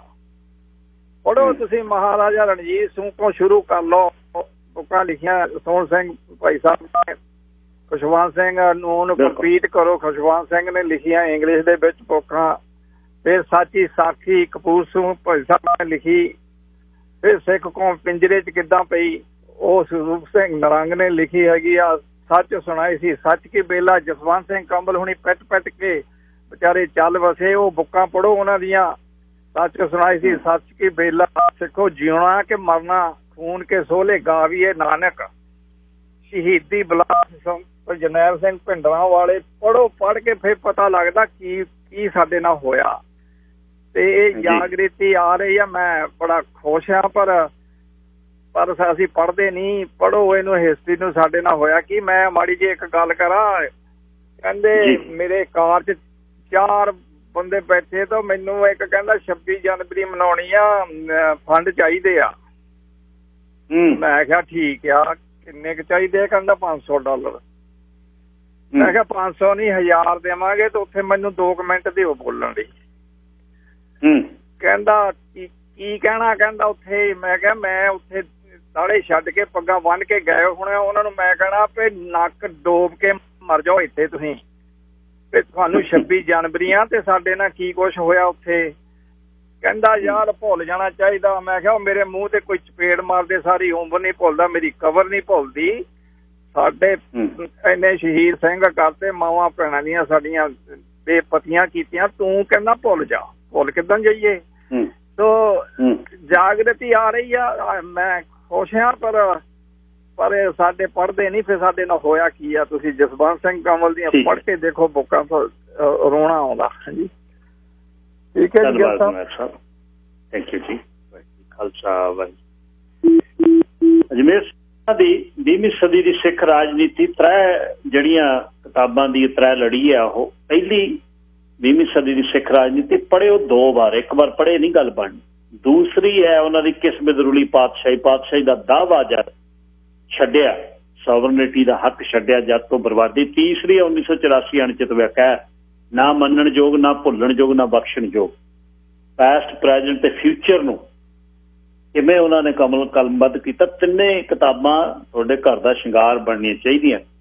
ਤੇ 1984 ਦੀ ਪੱਤਰਕਾਰੀ ਜਿਹੜੀ ਸੰਤ ਭਿੰਡਰਾਂ ਦੇ ਰੂਬਰੂ ਰਾਜਪਾਲ ਸਿੰਘ ਸਿੱਧੂ ਦੀ, ਉਸ ਤੋਂ ਬਾਅਦ ਤੇ ਨੀਂਹ ਰੱਖੀ ਗਈ ਮਹਿੰਦਰ ਸਿੰਘ ਪੱਤਰਕਾਰ ਦੀ, ਨੇੜਿਓਂ ਵੇਖੇ ਸੰਤ ਭਿੰਡਰਾਂ ਵਾਲੇ ਭਾਈ ਸਾਹਿਬ ਦਲਵੀਰ ਸਿੰਘ ਦੀ, ਜਿਹੜੇ ਖੱਬੇ ਪੱਖੀਆਂ ਤੋਂ ਇੱਧਰ ਆਏ ਨੇ ਨਾ, ਉਹਨਾਂ ਨੂੰ ਫਿਰ ਬਹੁਤ ਇਹ ਤੰਗੀ ਹੁੰਦੀ ਵੀ ਸਾਡਾ ਬੰਦਾ ਇਹ। ਅਜਮੇਰ ਸਿੰਘ ਨੂੰ ਵੀ ਕਹਿੰਦੇ ਤੁਸੀਂ ਚੰਗੇ ਸੀ, ਕਾਮਰੇਡ ਸੀ, ਤੁਸੀਂ ਕਿੱਧਰ ਨੂੰ ਚਲੇ ਗਏ? ਉਹ ਕਹਿੰਦੇ ਬਵਾਣੀਆਂ ਕਹਾਣੀਆਂ ਪੁੱਤ ਸਪੁੱਤ ਕਰਨ, ਬੀ ਵਿੱਚ ਸੀ ਸਿੱਖੀ ਦਾ। ਜਦ ਢਾਇਆ ਤੁਹਾਨੂੰ ਨਹੀਂ ਲੱਗਿਆ ਢਹਿਆ ਹੋਇਆ ਉਹ ਗੱਲਾਂ ਤਾਂ ਬਹੁਤ, ਅਸੀਂ ਸ਼ਬਦ ਬੜੇ ਸੱਚਖੰਡ ਸ੍ਰੀ ਦਰਬਾਰ ਸਾਹਿਬ, ਇਹ ਗੱਲਾਂ ਤਾਂ ਬਹੁਤ ਸੋਹਣੀਆਂ ਲੱਗਦੀਆਂ, ਪਰ ਅੰਤਰੀਬ ਜਿਹੜਾ ਇੱਕ ਹੋਰ ਅਸੀਂ ਜਿਹੜੇ ਨਾ ਆਏ ਆ ਉੱਥੋਂ ਪੜ੍ਹ ਕੇ, ਅਸੀਂ ਨਾਲ ਦੇ ਨਹੀਂ, ਸਾਡੇ ਨਾਲ ਪੜ੍ਹਦੇ ਰਹੇ ਨੇ ਜਿਹੜੇ ਘਰੋਂ ਜਾ ਕੇ ਸ਼ਹੀਦ ਹੋਏ, ਉਹ ਅਸੀਂ ਬਹੁਤ ਇੱਕ ਲੈਂਦੇ ਆ ਜਿਹੜਾ ਨਾ ਬੈਨੀਫਿਟ ਆਫ ਡਾਊਟ ਵੀ ਅਸੀਂ ਤਾਂ ਉਹਨਾਂ ਨਾਲ ਰਹੇ ਤੁਸੀਂ ਉਹਨਾਂ ਨਾਲ ਖੜੇ ਕਿੱਥੇ ਹੋ? ਗੱਲ ਤਾਂ ਇਹ ਹੈ, ਜੇ ਉਹਨਾਂ ਯੋਧਿਆਂ ਦੀ ਪਾਣ ਤੁਹਾਡੇ ਤੇ ਚੜੀ ਹੋਵੇ, ਕੌਮ ਦੇ ਨਾਲ ਧਰੋ, ਤੁਸੀਂ ਕੌਮ ਦੇ ਨਿੱਤ ਬਰਛੀਆਂ ਗੱਡਦੇ ਹੋ, ਕਦੇ ਪਿਛਲੇ ਪਾਸਿਓਂ ਕਦੇ ਅਗਲੇ ਪਾਸਿਓਂ, ਉਹ ਕਿਤੇ ਗੱਡੀਆਂ ਜਾ ਸਕਦੀਆਂ ਨਾ। ਤੁਸੀਂ ਉਹਨਾਂ 'ਚ ਨਾ ਤੁਸੀਂ ਕਿਸੇ ਦੇ ਚਿਰੜ ਘੋਗੋ, ਨਾ ਤੁਸੀਂ ਚਿੜੀ ਬਣਨਾ, ਨਾ ਤੁਸੀਂ ਘੁੱਗੀ ਬਣਨਾ। Kulinder Singh ji, line number 3। ਸਤਿ ਸ਼੍ਰੀ ਅਕਾਲ ਜੀ ਸਾਰਿਆਂ ਨੂੰ। ਸਤਿ ਸ਼੍ਰੀ ਅਕਾਲ ਜੀ। ਹਾਂਜੀ, ਮੈਂ ਕਹਿਣਾ ਸੀਗਾ ਜੀ ਵੀ ਜਿਵੇਂ ਹੁਣ ਆਪਾਂ ਆਮ ਹੀ ਅਕਸਰ ਗੱਲ ਕਰਦੇ ਹਾਂ ਕਿ ਸਾਨੂੰ ਇਸ ਚੀਜ਼ ਦੇ ਉੱਤੇ ਮਾਣ ਆ, ਜੇ ਅੱਜ ਅਸੀਂ ਸਿਰ ਚੱਕ ਕੇ ਤੁਰ ਰਹੇ ਹਾਂ, ਉਹ ਸਿਰ ਚੱਕ ਕੇ ਤੁਰ ਰਹੇ ਹਾਂ, ਉਹ ਮਾਣ ਕਿੱਥੋਂ ਆਉਂਦਾ? ਸਾਡੇ ਬਜ਼ੁਰਗਾਂ ਨੇ, ਸਾਡੇ ਇਤਿਹਾਸ ਵਿੱਚ ਕੁਛ ਇੱਦਾਂ ਦੀਆਂ ਗੱਲਾਂ ਕੀਤੀਆਂ ਨੇ, ਇਦਾਂ ਦੇ ਹੌਸਲੇ ਵਾਲੇ ਕੰਮ ਕੀਤੇ ਜਾਂ ਇਦਾਂ ਦੀਆਂ ਐਗਜ਼ਾਮਪਲ ਹਨ ਜਿਹਦੇ ਕਰਕੇ ਅੱਜ ਅਸੀਂ ਸਿਰ ਚੱਕ ਕੇ ਚੱਲਦੇ ਹਾਂ। ਇਹ ਹੁਣ ਕਿਤਾਬਾਂ 'ਚ ਹੀ ਪੜ੍ਹਿਆ, ਦੇਖਿਆ ਤਾਂ ਕਿਸੇ ਨੇ ਨਹੀਂ। ਇਵੇਂ ਹੀ ਜੇ ਆਪਾਂ ਘੱਲੂ ਘਾਰੇ ਨੂੰ ਲਾਈਏ ਵੀ ਜੇ ਅਸੀਂ ਉੱਥੇ ਨਾ ਲੜਦੇ, ਸਿੰਘ ਉੱਥੇ ਨਾ ਲੜਦੇ, ਤਾਂ ਤੁਹਾਨੂੰ ਪਤਾ ਵੀ ਤੁਹਾਡੀ ਹਾਲਤ ਕੀ ਹੋਣੀ ਸੀ। ਜਿਵੇਂ ਆਪਾਂ ਕਹਿੰਦੇ ਵੀ ਇਹਨਾਂ ਨੂੰ ਕੀ ਲੋੜ ਸੀ ਉੱਥੇ ਜਾਣ ਦੀ, ਕੀ ਲੋੜ ਸੀ ਲੜਨ ਦੀ, ਹਨਾ। ਪਿੰਡ ਦੇ ਵਿੱਚ ਜੇ ਤੁਹਾਡੇ ਬਜ਼ੁਰਗਾਂ ਨੇ ਕੋਈ ਚੰਗਾ ਕੰਮ ਕੀਤਾ ਹੋਵੇ, ਤੁਹਾਨੂੰ ਅਗਲਾ ਸਲੂਟ ਮਾਰਦਾ ਦੂਰੋਂ ਖੜਾ ਵੀ ਹਾਂ ਬਈ ਆਹ ਬੰਦੇ, ਇਹਨਾਂ ਦੇ ਬਜ਼ੁਰਗਾਂ ਨੇ ਆਹ ਕੰਮ ਕੀਤਾ ਸੀ ਜਾਂ ਇਹਨਾਂ ਨੇ ਇੱਜ਼ਤ ਵਾਲੇ ਕੰਮ ਕੀਤੇ ਸੀ ਤਾਂ ਤੁਹਾਡੀ ਇੱਜ਼ਤ ਹੁੰਦੀ ਆ। ਨਹੀਂ ਤਾਂ ਇੱਥੇ 3600 ਕਰਿਆ ਫਿਰਦਾ, 3700 ਦੀ 37 ਮੇਰੀ ਗਿਣਤੀ ਆਪ ਲਾ ਲਓ, ਹਨਾ, ਵੀ ਜਿਹੜੇ ਆਪਦੇ ਆਪ ਨੂੰ ਐ ਸੋਚਦੇ ਆ। ਸੋ ਮੇਰੇ ਕਹਿਣ ਦਾ ਮਤਲਬ ਇਹ ਆ, ਜੇ ਤਾਂ ਜਿਵੇਂ ਹੁਣ ਕਿੰਨੇ ਵਧੀਆ ਵਧੀਆ ਤੁਸੀਂ ਲੈ ਕੇ ਆ ਰਹੇ ਹੋ ਬੰਦੇ ਜਿਹੜੇ ਸਾਨੂੰ ਇਤਿਹਾਸ ਬਾਰੇ ਦੱਸ ਰਹੇ ਆ, ਜੇ ਹਜੇ ਵੀ ਬਿਰਤੀ ਉਹੀ ਰੱਖਣੀ ਆ ਕਿ ਨਹੀਂ, ਉਹ ਉੱਥੇ ਗਏ ਕਿਉਂ, ਉਹਨਾਂ ਨੇ ਉੱਥੇ ਬੈਠੇ ਕਿਉਂ, ਬਸ ਫਿਰ ਤੁਹਾਡਾ ਕੋਈ ਸਾਡੇ ਨਾਲ ਡਿਬੇਟ ਕਰਨ ਦਾ ਮਤਲਬ ਨਹੀਂ। ਤੁਸੀਂ ਕਿਸੇ ਵੀ ਥਾਂ ਤੇ ਕੋਈ ਇੱਦਾਂ ਦਾ ਟੌਪਿਕ ਚੱਲਦਾ ਹੁੰਦਾ ਤਾਂ ਤੁਸੀਂ ਗੱਲ ਹੀ ਨਾ ਕਰੋ ਯਾਰ। ਜੇ ਤੁਹਾਨੂੰ ਤੁਸੀਂ ਆਪਾਂ ਸੁਣਨੀ ਵੀ ਨਹੀਂ ਕਿਸੇ ਦੀ ਗੱਲ, ਹੁਣ ਮੈਂ ਆ ਕਿਸੇ ਵੀ ਰੇਡੀਓ ਤੇ ਕੋਈ ਟੌਪਿਕ ਚੱਲਦਾ ਹੋਵੇ, ਜਦ ਮੈਂ ਉਹਦੀ ਗੱਲ ਸੁਣਨੀ ਵੀ ਨਹੀਂ, ਮੈਂ ਮੰਨ ਲਓ ਕਿ ਮੈਂ ਨੈਗੇਟਿਵ ਸੋਚਦਾ ਕਿ ਮੈਂ ਕਰਨੀ ਵੀ ਨਹੀਂ, ਮੇਰਾ ਇਹ ਸੁਭਾਅ ਕਿ ਯਾਰ ਆਪਾਂ ਗੱਲ ਹੀ ਨਹੀਂ ਕਰਨੀ, ਇਹ ਬੰਦਾ ਜੋ ਮਰਜ਼ੀ ਬੋਲੀ ਜਾਵੇ। ਨਾ ਮੰਨਣਾ ਤੁਸੀਂ ਹੈ ਨਹੀਂ, ਧਰਮ ਨੂੰ ਤੁਸੀਂ ਨਹੀਂ ਮੰਨਦੇ, ਗੁਰਦੁਆਰੇ ਨੂੰ ਤੁਸੀਂ ਨਹੀਂ ਨਮਸਤਕ ਹੁੰਦੇ, ਪੰਗੇ ਲੈਣ ਨੂੰ ਬੰਦੇ ਸਾਡੇ ਮੂਹਰੇ ਆ ਜਾਂਦੇ ਆ। ਹਾਂ ਇਹ ਉੱਥੇ ਗਏ ਕਿਉਂ? ਸਾਨੂੰ ਮਾਣ ਆ ਸਾਡੇ ਸ਼ਹੀਦਾਂ ਤੇ, ਉਹਦੇ ਵਿੱਚ ਨੁਕਸਾਨ ਹੋਇਆ ਫਾਇਦਾ ਹੋਇਆ ਉਹ ਗੱਲ ਤੋਂ ਅਲੱਗ, ਸਾਨੂੰ ਮਾਣ ਆ ਜੇ ਅੱਜ ਅਸੀਂ ਸਿਰ ਚੱਕੀ ਫਿਰਦੇ ਆ, ਇਹ ਸ਼ਹੀਦਾਂ ਦਾ ਵੀ ਉਹਦੇ ਵਿੱਚ ਯੋਗਦਾਨ ਆ। ਧੰਨਵਾਦ ਜੀ। ਧੰਨਵਾਦ ਜੀ। ਬਿਲਕੁਲ ਤੁਸੀਂ ਦੇਖ ਲਓ, ਸਿੱਖ ਵਿਚਾਰਧਾਰਾ ਵਾਲਾ ਬੰਦਾ ਕਿਤੇ ਸਿਰ ਨਹੀਂ ਫਸਾਊ, ਉਹ ਕਹਿੰਦਾ ਤੁਸੀਂ ਮੌਜਾਂ ਕਰੋ, ਆਪਣੀ ਡੱਫ ਵਜਾਓ, ਰੋਟੀ ਪਾਣੀ ਤੁਹਾਡੀ ਚੱਲਦੀ ਆ, ਅਸੀਂ ਤੁਹਾਤੋਂ ਕੀ ਲੈਣਾ। ਇਹਨਾਂ ਨੇ ਜਿਨ੍ਹਾਂ ਨੇ ਧਰਮ ਮੰਨਣਾ ਨਹੀਂ, ਗੁਰੂ ਘਰ ਜਾ ਕੇ ਮੱਥਾ ਟੇਕਣਾ, ਜੇ ਜਾਣਗੇ ਤਾਂ ਸਿੱਧਾ ਲੰਗਰ 'ਚ ਵੜਨਗੇ, ਕਦੇ ਗੁਰੂ ਗ੍ਰੰਥ ਸਾਹਿਬ ਨੂੰ ਜਾ ਕੇ ਮੱਥਾ ਨਹੀਂ ਟੇਕਣਗੇ। ਦੇਖ ਲਿਓ ਤੁਸੀਂ, ਕਈ ਵਾਰ ਅਸੀਂ ਬਾਹਰਲੇ ਸਰੂਪ ਤੋਂ ਕਹਿ ਦਿੰਦੇ ਆ ਵੀ ਦਾੜੀਆਂ ਰੱਖੀਆਂ ਤੇ ਸਿਰਾਂ ਤੇ ਪੱਗਾਂ ਨੇ ਫਾੜੀਆਂ ਵਾਲੀਆਂ ਬੰਨੀਆਂ, ਸਿੱਖ ਆ, ਭੁੱਲ ਜਿਓ ਕਿਤੇ, ਕਦੇ ਪੁੱਛ ਲਿਓ, ਕਦੇ ਕਿਤੇ ਬੈਠੇ ਆ ਤੇ ਪਿੱਛੇ ਜੇ ਜਾ ਕੇ ਬੈਠਿਓ, ਸੁਣਿਓ ਗੱਲਾਂ, ਫਿਰ ਪਤਾ ਲੱਗੂ ਤੁਹਾਨੂੰ ਲੋਕ ਖੜੇ ਕਿੱਥੇ। ਬਡਰੂਪੀਏ ਬਣ ਕੇ ਤੁਸੀਂ ਆ ਤੁਰੇ ਫਿਰਦੇ ਹੋ, ਇਹਦੇ 'ਚ ਕੱਖ ਨਹੀਂ ਹੈ। ਤੁਸੀਂ ਧੋਖਾ ਆਪਣੇ ਆਪ ਨੂੰ ਦਿੰਦੇ ਹੋ। ਜਿੱਥੇ ਖੜੇ ਹੋ ਖੜ ਜਾਓ, ਇੱਕ ਵਾਰ ਓਪਨਲੀ ਖੜੋ। ਸੁਰਮਜੀਤ Singh ji, line number 4। Hello ਵੀਰ ਜੀ, ਵਾਹਿਗੁਰੂ ਜੀ ਕਾ ਖਾਲਸਾ, ਵਾਹਿਗੁਰੂ ਜੀ ਕੀ ਫਤਿਹ। ਵੀਰ ਜੀ, ਵਾਹਿਗੁਰੂ ਜੀ ਕਾ ਖਾਲਸਾ, ਵਾਹਿਗੁਰੂ ਜੀ ਫਤਿਹ ਜੀ। ਸਾਰੇ ਸਰੋਤਿਆਂ ਨੂੰ ਵੀਰ ਜੀ ਕੋਈ ਮੇਰੇ ਬਾਰੇ ਭੁਲੇਖਾ ਨਾ ਤੁਸੀਂ ਰੱਖਣਾ, ਮੈਂ ਪਰਮਾਤਮਾ ਜੀ ਦਾ, ਗੁਰੂ ਜੀ ਦਾ ਪੂਰਨ ਗੁਰਸਿੱਖ ਹੈਗਾ। ਮੈਨੂੰ ਮੇਰੇ ਮਨ ਵਿੱਚ ਸੱਚਾਈ ਹੈਗੀ ਆ। ਮੈਂ ਇੱਕ ਗੱਲ ਕਰਨੀ ਚਾਹੁੰਦਾ ਸੀਗਾ ਵੀ ਕੋਰਟ ਦੇ ਵਿੱਚ ਦੋ ਹੀ ਪੱਖ ਰੱਖੇ ਜਾਂਦੇ ਹੈਗੇ ਆ, ਜੱਜ ਦੋ ਹੀ ਪੱਖ ਸੁਣਦੇ ਹੈਗੇ, ਹਨਾ ਜੀ। ਤਾਂ ਜਿਹੜਾ ਪ੍ਰੋਗਰਾਮ ਸੀਗਾ ਉਹ ਸਾਰਾ ਇੱਕ ਤਰਫਾ ਸੀਗਾ। ਹੁਣ ਇੰਦਰਾ ਗਾਂਧੀ ਬਾਰੇ ਉਹ ਆਪਣਾ ਕੋਈ ਬਿਆਨ ਨਹੀਂ ਦੇ ਸਕਦੀ। ਜੇ ਤੁਸੀਂ ਮੈਨੂੰ ਇਜਾਜ਼ਤ ਦੇਵੋ ਤਾਂ ਮੈਂ ਉਹਦਾ ਬਿਆਨ ਤੁਹਾਡੀ ਕਚਹਿਰੀ ਵਿੱਚ ਰੱਖ ਸਕਦਾ। ਤੁਹਾਡੇ 'ਚ ਉਹ ਬੋਲੂਗੀ ਜੀ ਆ ਕੇ? ਹਾਂਜੀ, ਤੁਹਾਡੇ 'ਚ ਇੰਦਰਾ ਨੇ ਬੋਲਣਾ ਜਾਂ ਇੰਦਰਾ ਦਾ ਕੋਈ ਬਿਆਨ ਪੜ੍ਹਨਾ ਤੁਸੀਂ? ਇੰਦਰਾ ਦਾ ਬਿਆਨ, ਉਹਦੇ ਬਚਨ ਜਿਹੜੇ ਹੈਗੇ ਨਾ, ਉਹ ਮੈਂ ਤੁਹਾਡੀ ਕਚਹਿਰੀ ਵਿੱਚ ਰੱਖਣਾ। ਨਹੀਂ, ਮੈਂ ਬਚਨ ਨਹੀਂ ਮੈਂ ਕਹਿ ਸਕਦਾ, ਬਚਨ ਨਹੀਂ ਹੈ ਉਹਦੇ। ਜੇ ਉਹਦੀ ਕੋਈ ਕਾਲੀ ਚਿੱਠੀ ਪੜ੍ਹਨੀ ਹੈ ਤਾਂ ਪੜ੍ਹ ਦਿਓ, ਬਚਨ ਬੁਚਨ ਨਹੀਂ ਹੈ ਉਹਦੇ ਮੇਰੇ ਲਈ ਕੋਈ। ਨਹੀਂ, ਜੋ ਉਹਨੇ ਆਪਣੀ ਜ਼ੁਬਾਨ 'ਚੋਂ ਬੋਲੇ ਹੈਗੇ ਨਾ, ਉਹ ਮੈਂ ਫਿਰ ਬਚਨ ਨਾ ਕਹੋ, ਉਹਦੀ ਕਾਲੀ ਜੀਭ 'ਚੋਂ ਉਹਨੇ ਕੀ ਕਿਹਾ ਉਹ ਦੱਸੋ। ਅੱਛਾ, ਇਹ ਬਹੁਤ ਕੁਛ ਹੈ, ਪਰ ਮੈਂ ਇੱਕੋ ਰੱਖਦਾ ਤੁਹਾਡੇ ਟੇਬਲ ਤੇ, ਮੈਂ ਇੱਕੋ ਰੱਖੂਗਾ। ਹਾਂਜੀ, ਬਚਨ ਰੱਖੋ। ਹਾਂਜੀ, 2018 ਵਿੱਚ, ਸਿਰਫ 2 ਸਾਲ ਪਹਿਲਾਂ ਨਵੰਬਰ ਦੇ ਵਿੱਚ ਇੰਡੋ ਕੈਨੇਡੀਅਨ ਦੇ ਵਿੱਚ ਉਹਦੇ ਬਾਰੇ ਲੇਖ ਛਪਿਆ ਸੀਗਾ ਵੀ ਜਦੋਂ ਉਹਨੂੰ ਦਿੱਲੀ ਵਿੱਚ ਉਹਦੇ ਹੈਪਨ ਹੋਇਆ, ਉਹਦੇ ਨਾਲ ਵੀ ਉਹਨੂੰ ਕਿੱਦਾਂ ਹੋਇਆ, ਉਹਨੂੰ ਕਿੱਦਾਂ ਤਕਰੀਰ ਕੀਤੀ, ਉਹਦੇ ਬਾਰੇ ਸਾਰਾ ਕੁਛ ਲਿਖਿਆ ਸੀਗਾ। ਤੇ ਉਹ ਆ ਕੇ ਰਾਤ ਨੂੰ ਮੇਰੇ ਸੁਪਨੇ ਵਿੱਚ ਮੈਨੂੰ ਕਹਿੰਦੀ, ਸੂਰਮਜੀਤ, ਮੈਨੂੰ ਜੋ ਕੁਛ ਪਰਮਾਤਮਾ ਨੇ ਹੁਕਮ ਕੀਤਾ ਮੈਂ ਉਹੀ ਕੁਛ ਕੀਤਾ, ਮੈਂ ਆਪਣੀ ਮਰਜ਼ੀ ਨਹੀਂ ਕੀਤੀ, ਮੈਂ ਬੇਕਸੂਰ ਹੈਗੀ। ਹੁਣ ਤੁਸੀਂ ਦੱਸੋ ਵੀ ਇਹ ਗੱਲ ਸੱਚੀ ਆ ਜਾਂ ਝੂਠੀ ਆ? ਕਿਉਂ ਕਰੋ ਜੀ, ਪਾਣੀ ਦਾ ਗਲਾਸ ਪੀ ਲਓ, ਹੁੰਦਾ ਤਾਂ ਉਹਦੀ ਰਜਾ 'ਚ ਹੀ ਹੈ। ਫਿਰ ਜਿਨ੍ਹਾਂ ਨੇ ਉਹਨੂੰ ਗੱਡੀ ਝਾੜਿਆ ਉਹ ਵੀ ਰਜਾ 'ਚ ਹੋਇਆ, ਤੇ ਬਾਕੀ ਕਾਹਨੂੰ ਫੂਕਦੇ 3 ਦਿਨ? ਫਿਰ ਉਹਦਾ ਵੀ ਕੋਈ ਸੁਪਨਾ ਆਇਆ? ਹਾਂ ਠੀਕ ਹੈ, ਮੈਂ ਬਹੁਤ ਖੁਸ਼ ਹਾਂ ਕਿ ਤੁਸੀਂ ਸਵਾਲ ਕੀਤਾ, ਮੈਂ ਖੁਸ਼ ਹੈਗਾ, ਮੈਂ ਬਹੁਤ ਖੁਸ਼ ਹੈਗਾ। ਇਹ ਵੀਰ ਜੀ, ਖੁਸ਼ ਰਹੋ। ਫਿਰ एक मिनट सुनो हुण मेरे उत्ते भी सुनो है ना वीर जी सुनाओ सुनो तेरा जो कुछ भी दुनिया ते हुंदा हैगा जो कार जो भी चाहे कोई चंगी कार हैगी चाहे कोई माड़ी हैगी या ये संजोग संजोग दो कार चलावे लिखे आवे पाक दो ताकतां चलाउंदियां हैगियां नेगेटिव ते पॉजिटिव नेगेटिव पॉजिटिव तो बिना कार भी स्टार्ट नहीं हुंदी हैगी ते ओ दो ही चीज़ां दो ही नेगेटिव पॉजिटिव ਜਿਹੜੀਆਂ ਇੱਕੋ ਥਾਂ ਹੁੰਦੀਆਂ ਹੈਗੀਆਂ ਉਹ ਠੀਕ ਹੈ ਜੀ ਫਿਰ ਉਹਨੇ ਇੱਕ ਮਿੰਟ ਤੁਹਾਨੂੰ ਸਜ਼ਾ ਮਿਲ ਗਈ ਮੈਂ ਨਹੀਂ ਸੁਣਦਾ ਤੁਹਾਡੀਆਂ ਬਹੁਤ ਸੁਣੀਆਂ ਨੇ ਤੁਸੀਂ ਭਾਈ ਸਾਹਿਬ ਛੱਡੋ ਤੁਸੀਂ ਰੱਬ ਨਾਲ ਜੁੜੇ ਹੋਏ ਹੋ ਅਸੀਂ ਆ ਇਨਸਾਨੀ ਇੱਥੇ ਇੱਕ ਗੱਲ ਹੋਰ ਸੁਣ ਲਵੋ ਇੱਕ ਸੁਣ ਲਵੋ ਇਹ ਮੁੱਕ ਨਹੀਂ ਜਾਣੀ ਇਹ ਮੈਂ ਨਹੀਂ ਜੀ ਨਹੀਂ ਮੇਰੇ ਫਿੱਟ ਨਹੀਂ ਆਉਂਦੇ ਜੀ ਤੁਹਾਨੂੰ ਸੁਪਨੇ ਬਾਹਲੇ ਆਉਂਦੇ ਆ ਮੇਰੇ ਨਹੀਂ ਫਿੱਟ ਆਉਂਦਾ ਤੁਹਾਡਾ ਕੰਮ ਮੈਂ ਤਾਂ ਇੱਥੇ ਵਾਲਾ ਹੀ ਆ ਤੁਹਾਡੀ ਗੱਲ ਮੇਰੇ ਨਹੀਂ ਆਉਂਦੀ ਪੱਲੇ ਤੁਸੀਂ ਕਿਰਪਾ ਕਰਿਆ ਕਰੋ ਸੁਣ ਲਿਆ ਕਰੋ ਤੇ ਮੈਨੂੰ ਤੁਸੀਂ ਮੇਰੇ ਫਿੱਟ ਨਹੀਂ ਆਉਂਦੀ ਤੁਹਾਡੀ ਗੱਲ ਤੁਹਾਨੂੰ ਆਉਂਦੇ ਨੇ ਸੁਪਨੇ ਇੰਦਰਾ ਦੇ ਤੇ ਮੈਨੂੰ ਦਿਖਦੀ ਆ ਡੈਣ ਆਪਣੀ ਗੱਲ ਬਣਦੀ ਨਹੀਂ ਨੈਗੇਟਿਵ ਪੋਜ਼ਿਟਿਵ ਆਪਾਂ ਦੋਨੇ ਪ੍ਰੋਗਰਾਮ ਮੇਰਾ ਫੋਨ ਟੁੱਟਣ ਵਾਲਾ ਹੋ ਜਾਂਦਾ ਜਦ ਕੋਈ ਸਿਆਣੇ ਕਾਲਰ ਆ ਜਾਂਦੇ ਨੇ ਫਿਰ ਤੁਸੀਂ 에ਅਰ ਤੇ ਤਾਂ ਨਹੀਂ ਮੈਨੂੰ ਦੱਸ ਦਿਓ ਇੱਕ ਤੁਹਾਨੂੰ ਲੇਖ ਸੁਣਾਉਣਾ ਹੈ ਜਿਹੜਾ ਭੇਜਿਆ ਭਾਈ ਸਾਹਿਬ ਨੇ ਮਿੱਤਰਾਂ ਨੇ ਕਿਸੇ ਦੋਸਤ ਨੇ ਤੇ ਲਿਖਿਆ ਹੋਇਆ ਸਰਦਾਰ ਅਰਪਿੰਦਰ ਸਿੰਘ ਬਿੱਟੂ ਦਾ ਜਰਮਨ ਤੋਂ ਕਹਾਣੀ ਨਹੀਂ ਇਹ ਲੇਖ ਸੁਣਨ ਵਾਲਾ ਚਮਕੌਰ ਤੇ 84 ਜਦੋਂ ਵੀ ਕਦੇ ਸੰਸਾਰ ਵਿੱਚ ਹੋਈਆਂ ਅਨੋਖੀਆਂ ਤੇ ਅਸਾਵੀਆਂ ਜੰਗਾਂ ਦੀ ਗੱਲ ਛਿੜਦੀ ਹੈ ਤਾਂ ਸਭ ਤੋਂ ਉੱਤਮ ਚਮਕੌਰ ਦੀ ਕੱਚੀ ਗੜੀ ਤੇ ਫਲਾਦ ਵਰਗੇ ਪੱਕੇ ਜਿਗਰਿਆਂ ਦੀ ਗੱਲ ਸਾਹਮਣੇ ਆਉਂਦੀ ਹੈ ਕੱਚੀ ਗੜੀ ਵਿੱਚ ਸਾਹਿਬੇ ਕਮਾਲ ਆਪਣੇ ਸਾਹਿਬਜ਼ਾਦਿਆਂ ਬਾਬਾ ਅਜੀਤ ਸਿੰਘ ਬਾਬਾ ਜੁਝਾਰ ਸਿੰਘ ਤੇ ਪੁੱਤਰਾਂ ਵਰਗੇ ਪਿਆਰੇ ਖਾਲਸੇ ਨਾਲ ਮੌਜੂਦ ਤੇ ਬੈਰੀ ਦੇ ਟਿੱਡੀ ਦਲ ਨੇ ਗੜੀ ਨੂੰ ਘੇਰਿਆ ਹੋਇਆ ਅਡੋਲ ਚਿੱਤ ਸਤਿਗੁਰੂ ਮੁਸਕਰਾ ਰਹੇ ਨੇ ਚਮਕੌਰ ਦੀ ਧਰਤੀ ਤੇ 1.25 ਲੱਖ ਨਾਲ ਇੱਕ ਲੜਾਉਣ ਦਾ ਅਜੀਬ ਕੌਤਕ ਹੋਣ ਜਾ ਰਿਹਾ ਹੈ ਗੁਰੂ ਦੇ ਪਿਆਰਿਆਂ ਵਿੱਚ ਜੂਝ ਮਰਦਾ ਥਾ ਚਾਹ ਹੈ ਦਸ਼ਮੇਸ਼ ਪਿਤਾ ਅਜੀਤ ਜੁਝਾਰ ਨੂੰ ਮੈਦਾਨੇ ਜੰਗ ਵੱਲ ਤੋਰ ਕੇ ਆਪਣੇ ਬੇਗਾਨੇ ਦਾ ਭੇਦ ਸਦਾ ਲਈ ਜਿਹੜਾ ਮਿਟਾਉਣ ਜਾ ਰਹੇ ਨੇ ਪਿਆਰੇ ਪੰਜ ਬਾਣੀਆਂ ਦੇ ਅੰਮ੍ਰਿਤ ਦੀ ਸ਼ਕਤੀ ਪ੍ਰਗਟ ਕਰਨ ਵਾਲੇ ਨੇ ਤੇ ਕਿਤੇ ਛੋਟੇ ਸਾਹਿਬਜ਼ਾਦੇ 700 ਸਾਲਾ ਪੁਰਾਣੇ ਮੁਗਲ ਰਾਜ ਦੀਆਂ ਨੀਹਾਂ ਹਿਲਾਉਣ ਤੁਰੇ ਜਾ ਰਹੇ ਨੇ ਦੋ ਜਹਾਨ ਦੇ ਬਾਲੀ ਵਿਰੋਧੀ ਜਰਨੈਲਾਂ ਨਾਰ ਖਾਨ ਤੇ ਗਨੀ ਖਾਨ ਤੇ ਤੀਰਾਂ ਦੀ ਬਖਸ਼ਿਸ਼ ਕਰਨ ਵਾਲੇ ਨੇ ਤੇ ਫਤਿਹ ਦੀ ਚਿੱਠੀ ਜ਼ਫਰਨਾਮੇ ਦੀ ਬਣਤਰ ਜਾਣ ਸਤਿਗੁਰ ਦੇ ਚਿੱਤ ਵਿੱਚ ਉੱਕਰ ਚੁੱਕੀ ਹੈ ਔਰੰਗੇ ਦਾ ਜਰਨੈਲ ਖਵਾਜਾ ਮਰਦੂਦ ਕੰਧ ਓਲੇ ਲੁਕਿਆ ਸਹਿਮ ਵਿੱਚ ਤੇ ਕਿਤੇ ਸਤਿਗੁਰ ਤੀਰ ਨਾ ਬਖਸ਼ ਦੇਣ ਕਿ ਆ ਖਵਾਜਾ ਮਰਦੂਦ ਸ਼ਾਹੇ ਦੀਵਾਰ ਬਮੈਦਾ ਨਿਆਮਤ ਬ ਮਰਦਾਨਾ ਵਾਰ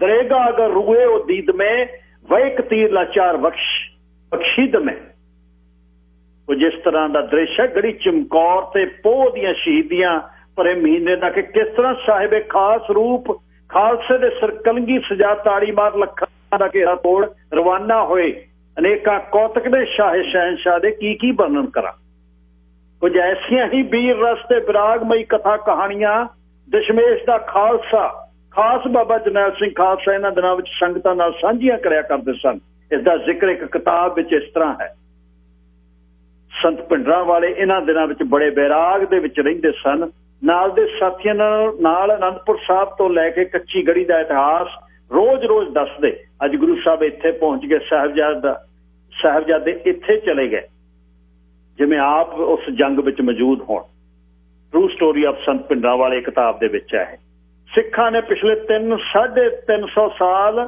ਇਤਿਹਾਸ ਵਿੱਚ ਅਨੇਕਾਂ ਜੰਗਾਂ ਲੜੀਆਂ ਭਾਵੇਂ ਸਾਰਾਗੜ੍ਹੀ ਦੀ ਜੂਨ 84 ਦੀ ਅਸਾਮੀ ਜੰਗ ਦੀ ਹੋਵੇ ਜਾਂ ਫਿਰ ਗਰਜਾ ਸਿੰਘ ਬੋਤਾ ਸਿੰਘ ਦਾ ਹਜ਼ਾਰਾਂ ਨਾਲ ਜੂਝ ਜਾਣਾ ਥਾਪੜਾ ਸਭ ਪਿੱਛੇ ਕੱਚੀ ਗੜੀ ਵਾਲਾ ਕੰਮ ਕਰ ਰਿਹਾ ਹੈ 1.25 ਲੱਖ ਸੇ ਇੱਕ ਲੜਾਊ ਵਾਲਾ ਗੌਰਵਮਈ ਇਤਿਹਾਸ ਜਦੋਂ ਮੈਂ ਸੰਤਾਂ ਦੀ ਮੋਰਚੇ ਕੋਲ ਨਿੱਡਰ ਗੰਭੀਰ ਤੇ ਚਿਹਰੇ ਤੇ ਮੱਠੀ ਜੀ ਮੁਸਕਾਨ ਲਈ ਖੜਿਆਂ ਦੀ ਬਲੈਕ ਐਂਡ ਵਾਈਟ ਤਸਵੀਰ ਵੇਖਦਾ ਚਮਕੌਰ ਦਾ ਦ੍ਰਿਸ਼ ਯਾਦ ਆਉਂਦਾ ਓਪਰੀ ਨਿਗਾਹ ਨਾਲ ਵੇਖਦੇ ਤਸਵੀਰ ਕਈ ਕੁਝ ਕਹਿ ਰਹੇ ਮਹਿਸੂਸ ਹੁੰਦੀ ਹੈ ਕਿ ਜਿਸ ਤਰ੍ਹਾਂ ਸੰਤ ਸੰਸਾਰ ਦੀ ਚੌਥੀ ਅਕੌਥੀ ਪਰਮਾਣੂ ਸ਼ਕਤੀ ਤੇ ਹੱਸ ਰਹੇ ਹੋਣ ਤੇ ਕਹਿੰਦੇ ਹੁਣ ਆ ਜਾਓ ਵੇਖਿਓ ਟਰੱਕ ਭਰ ਕੇ ਕਿਵੇਂ ਤੋੜਦਾ ਚਿਹਰੇ ਦੀ ਗੰਭੀਰਤਾ ਕੌਮੀ ਗਦਾਰਾਂ ਨੂੰ ਲਾਹਨਤਾ ਪਾ ਰਹੀ ਹੈ ਜਾਪਦੀ ਹੈ ਗਲ ਵਿੱਚ ਪਿਆ ਚਿੱਟਾ ਦੁੱਧ ਚਿੱਟਾ ਹਜੂਰੀਆ ਉਸਦੇ ਸਾਫ਼ ਕਿਰਦਾਰ ਦੀ ਗਵਾਹੀ ਭਰਦਾ ਹੈ ਤੇ ਸਾਡੇ ਚੋਲੇ ਵਿੱਚ ਖੜਾ ਹੈ 20ਵੀਂ ਸਦੀ ਦਾ ਮਹਾਨ ਜਰਨੈਲ।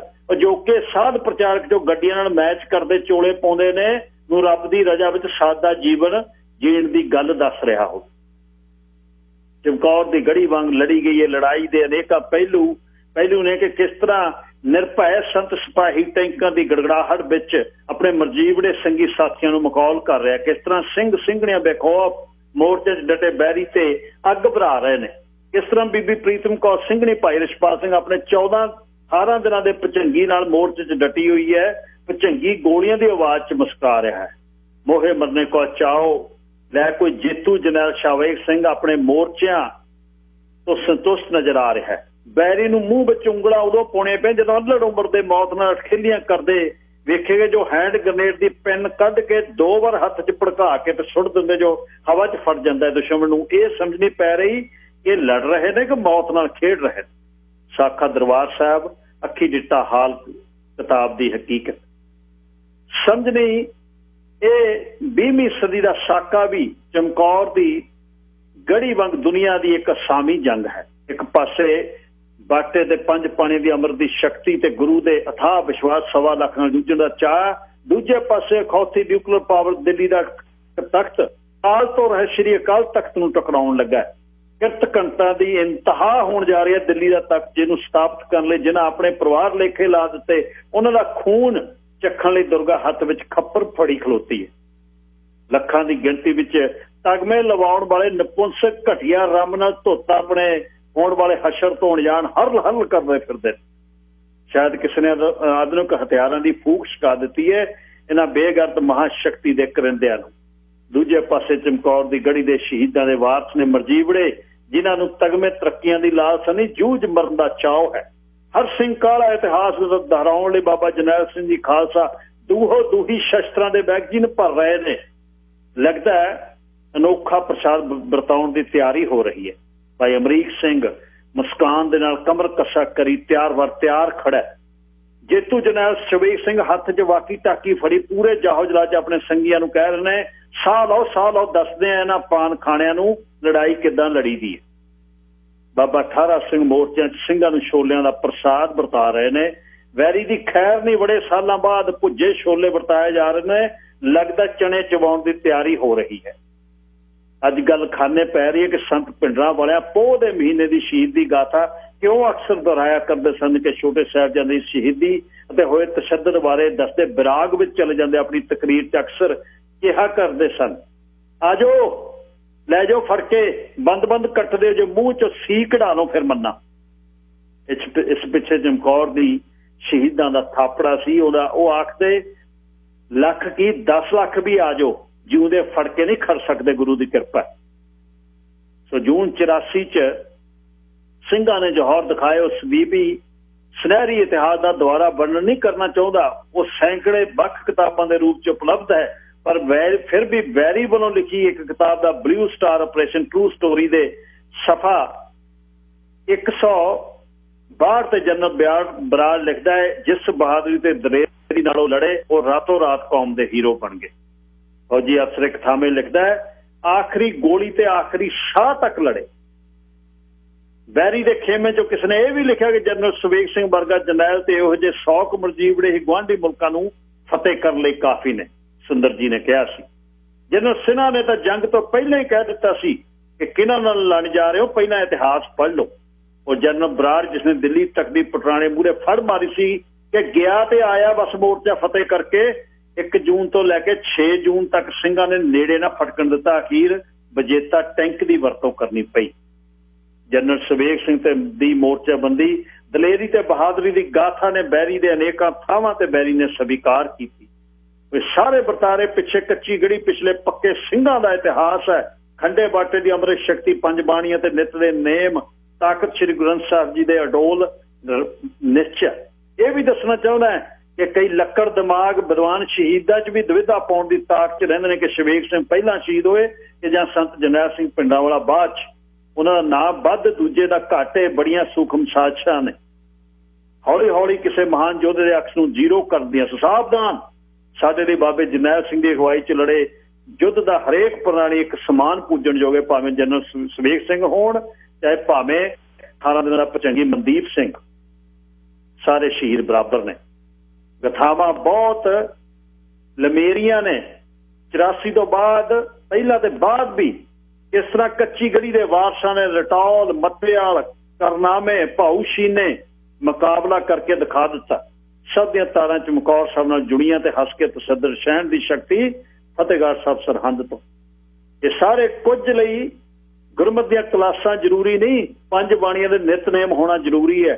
ਗੁਰੂ ਗ੍ਰੰਥ ਸਾਹਿਬ ਤੋਂ ਇੱਕ ਓਂਕਾਰ ਤੋਂ ਲੈ ਕੇ 18, 10, 20 ਤੱਕ ਪੂਰਨ ਭਰੋਸਾ, ਗੁਰੂ ਤੇ ਅਥਾਹ ਸ਼ਰਧਾ ਤੇ ਵਿਸ਼ਵਾਸ ਹੋਣਾ ਜ਼ਰੂਰੀ ਹੈ। ਬਾਬੇ ਜਰਨੈਲ ਸਿੰਘ ਖਾਲਸੇ ਉਹਦੇ ਮਜੀਬ ਦੇ ਸੰਘੀਆਂ ਵਾਂਗ ਗੁਰਮਤਿ ਦੀਆਂ ਕਲਾਸਾਂ ਲਾਉਣ ਵਾਲੇ ਆਪ ਪੂਰੇ ਨਹੀਂ, ਊਣੇ ਨੇ।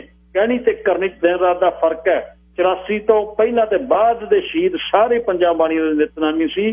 ਉਹਨਾਂ ਲਈ ਉਹਨਾਂ ਦੀ ਕਾਮਯਾਬ ਡੋਜ਼ ਦਾ ਸਭ ਨੂੰ ਪਤਾ ਹੈ, ਬੜੀ ਲਾਹੇਵੰਦ ਪੱਖੀ ਹੈ।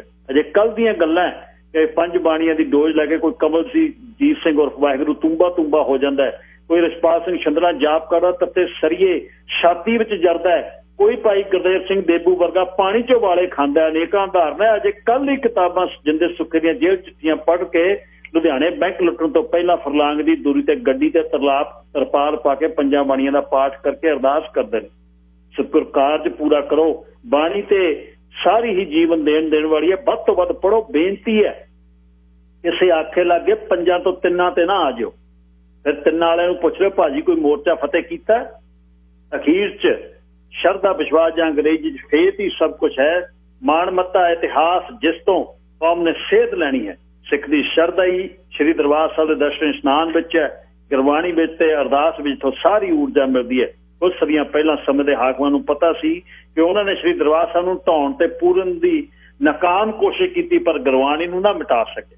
ਫਿਰ ਕੁਝ ਦਹਾਕੇ ਪਹਿਲਾਂ ਸਮੇਂ ਦੇ ਹੁਕਮਰਾਨਾਂ ਐਸਾ ਕੁਕਰਮ ਕੀਤਾ, ਪਰ ਸਿੱਖਾਂ ਨੇ ਪੁਰਾਤਨ ਸਿੰਘਾ ਬਾਗ ਰੜੇ ਮੈਦਾਨੀ ਇਲਾਕੇ 'ਚ 1.25 ਲੱਖ ਨਾਲ ਇੱਕ ਲੰਡੇ ਜੌਹਰ ਅਖੌਤੀ ਸੁਪਰ ਪਾਵਰ ਨੂੰ ਦਿਖਾਏ ਤੇ 10-12 ਸਾਲਾਂ ਹਕੂਮਤ ਦੇ ਨਾਸੀ ਧੂਆਂ ਦੇ ਛੱਡੇ, ਜੋ ਕਿ ਦੁਸ਼ਮਣ ਨੂੰ ਤੁਹਾਡਾ ਹਮੇਸ਼ਾ ਖਤਰਾ ਹੈ, ਕਿਉਂਕਿ ਤੁਹਾਡੇ ਗੁਰੂ ਸਾਹਿਬਾਨ ਉਹਨਾਂ ਦੇ ਪਖੰਡਵਾਦ ਦਾ ਭਾਂਡਾ ਭੰਨਦੇ ਨੇ। ਇਸ ਲਈ ਦੁਸ਼ਮਣ ਤੁਹਾਡੇ ਵਿੱਚ ਸ਼ੰਕੇ ਪੈਦਾ ਕਰ ਰਿਹਾ ਤੇ ਬਾਣੀ ਵਿੱਚ, ਬਾਣੇ 'ਚ, ਅਰਦਾਸ 'ਚ, ਇਤਿਹਾਸ ਵਿੱਚ, ਗੱਲ ਕੀ ਹਰ ਜਗ੍ਹਾ ਉਹ ਤੁਹਾਡੇ ਤੋਂ ਸ਼੍ਰੀ ਸਾਹਿਬ ਬਾਕਰ ਮੰਤਰ ਪੜਾਉਣਾ ਚਾਹੁੰਦਾ ਹੈ।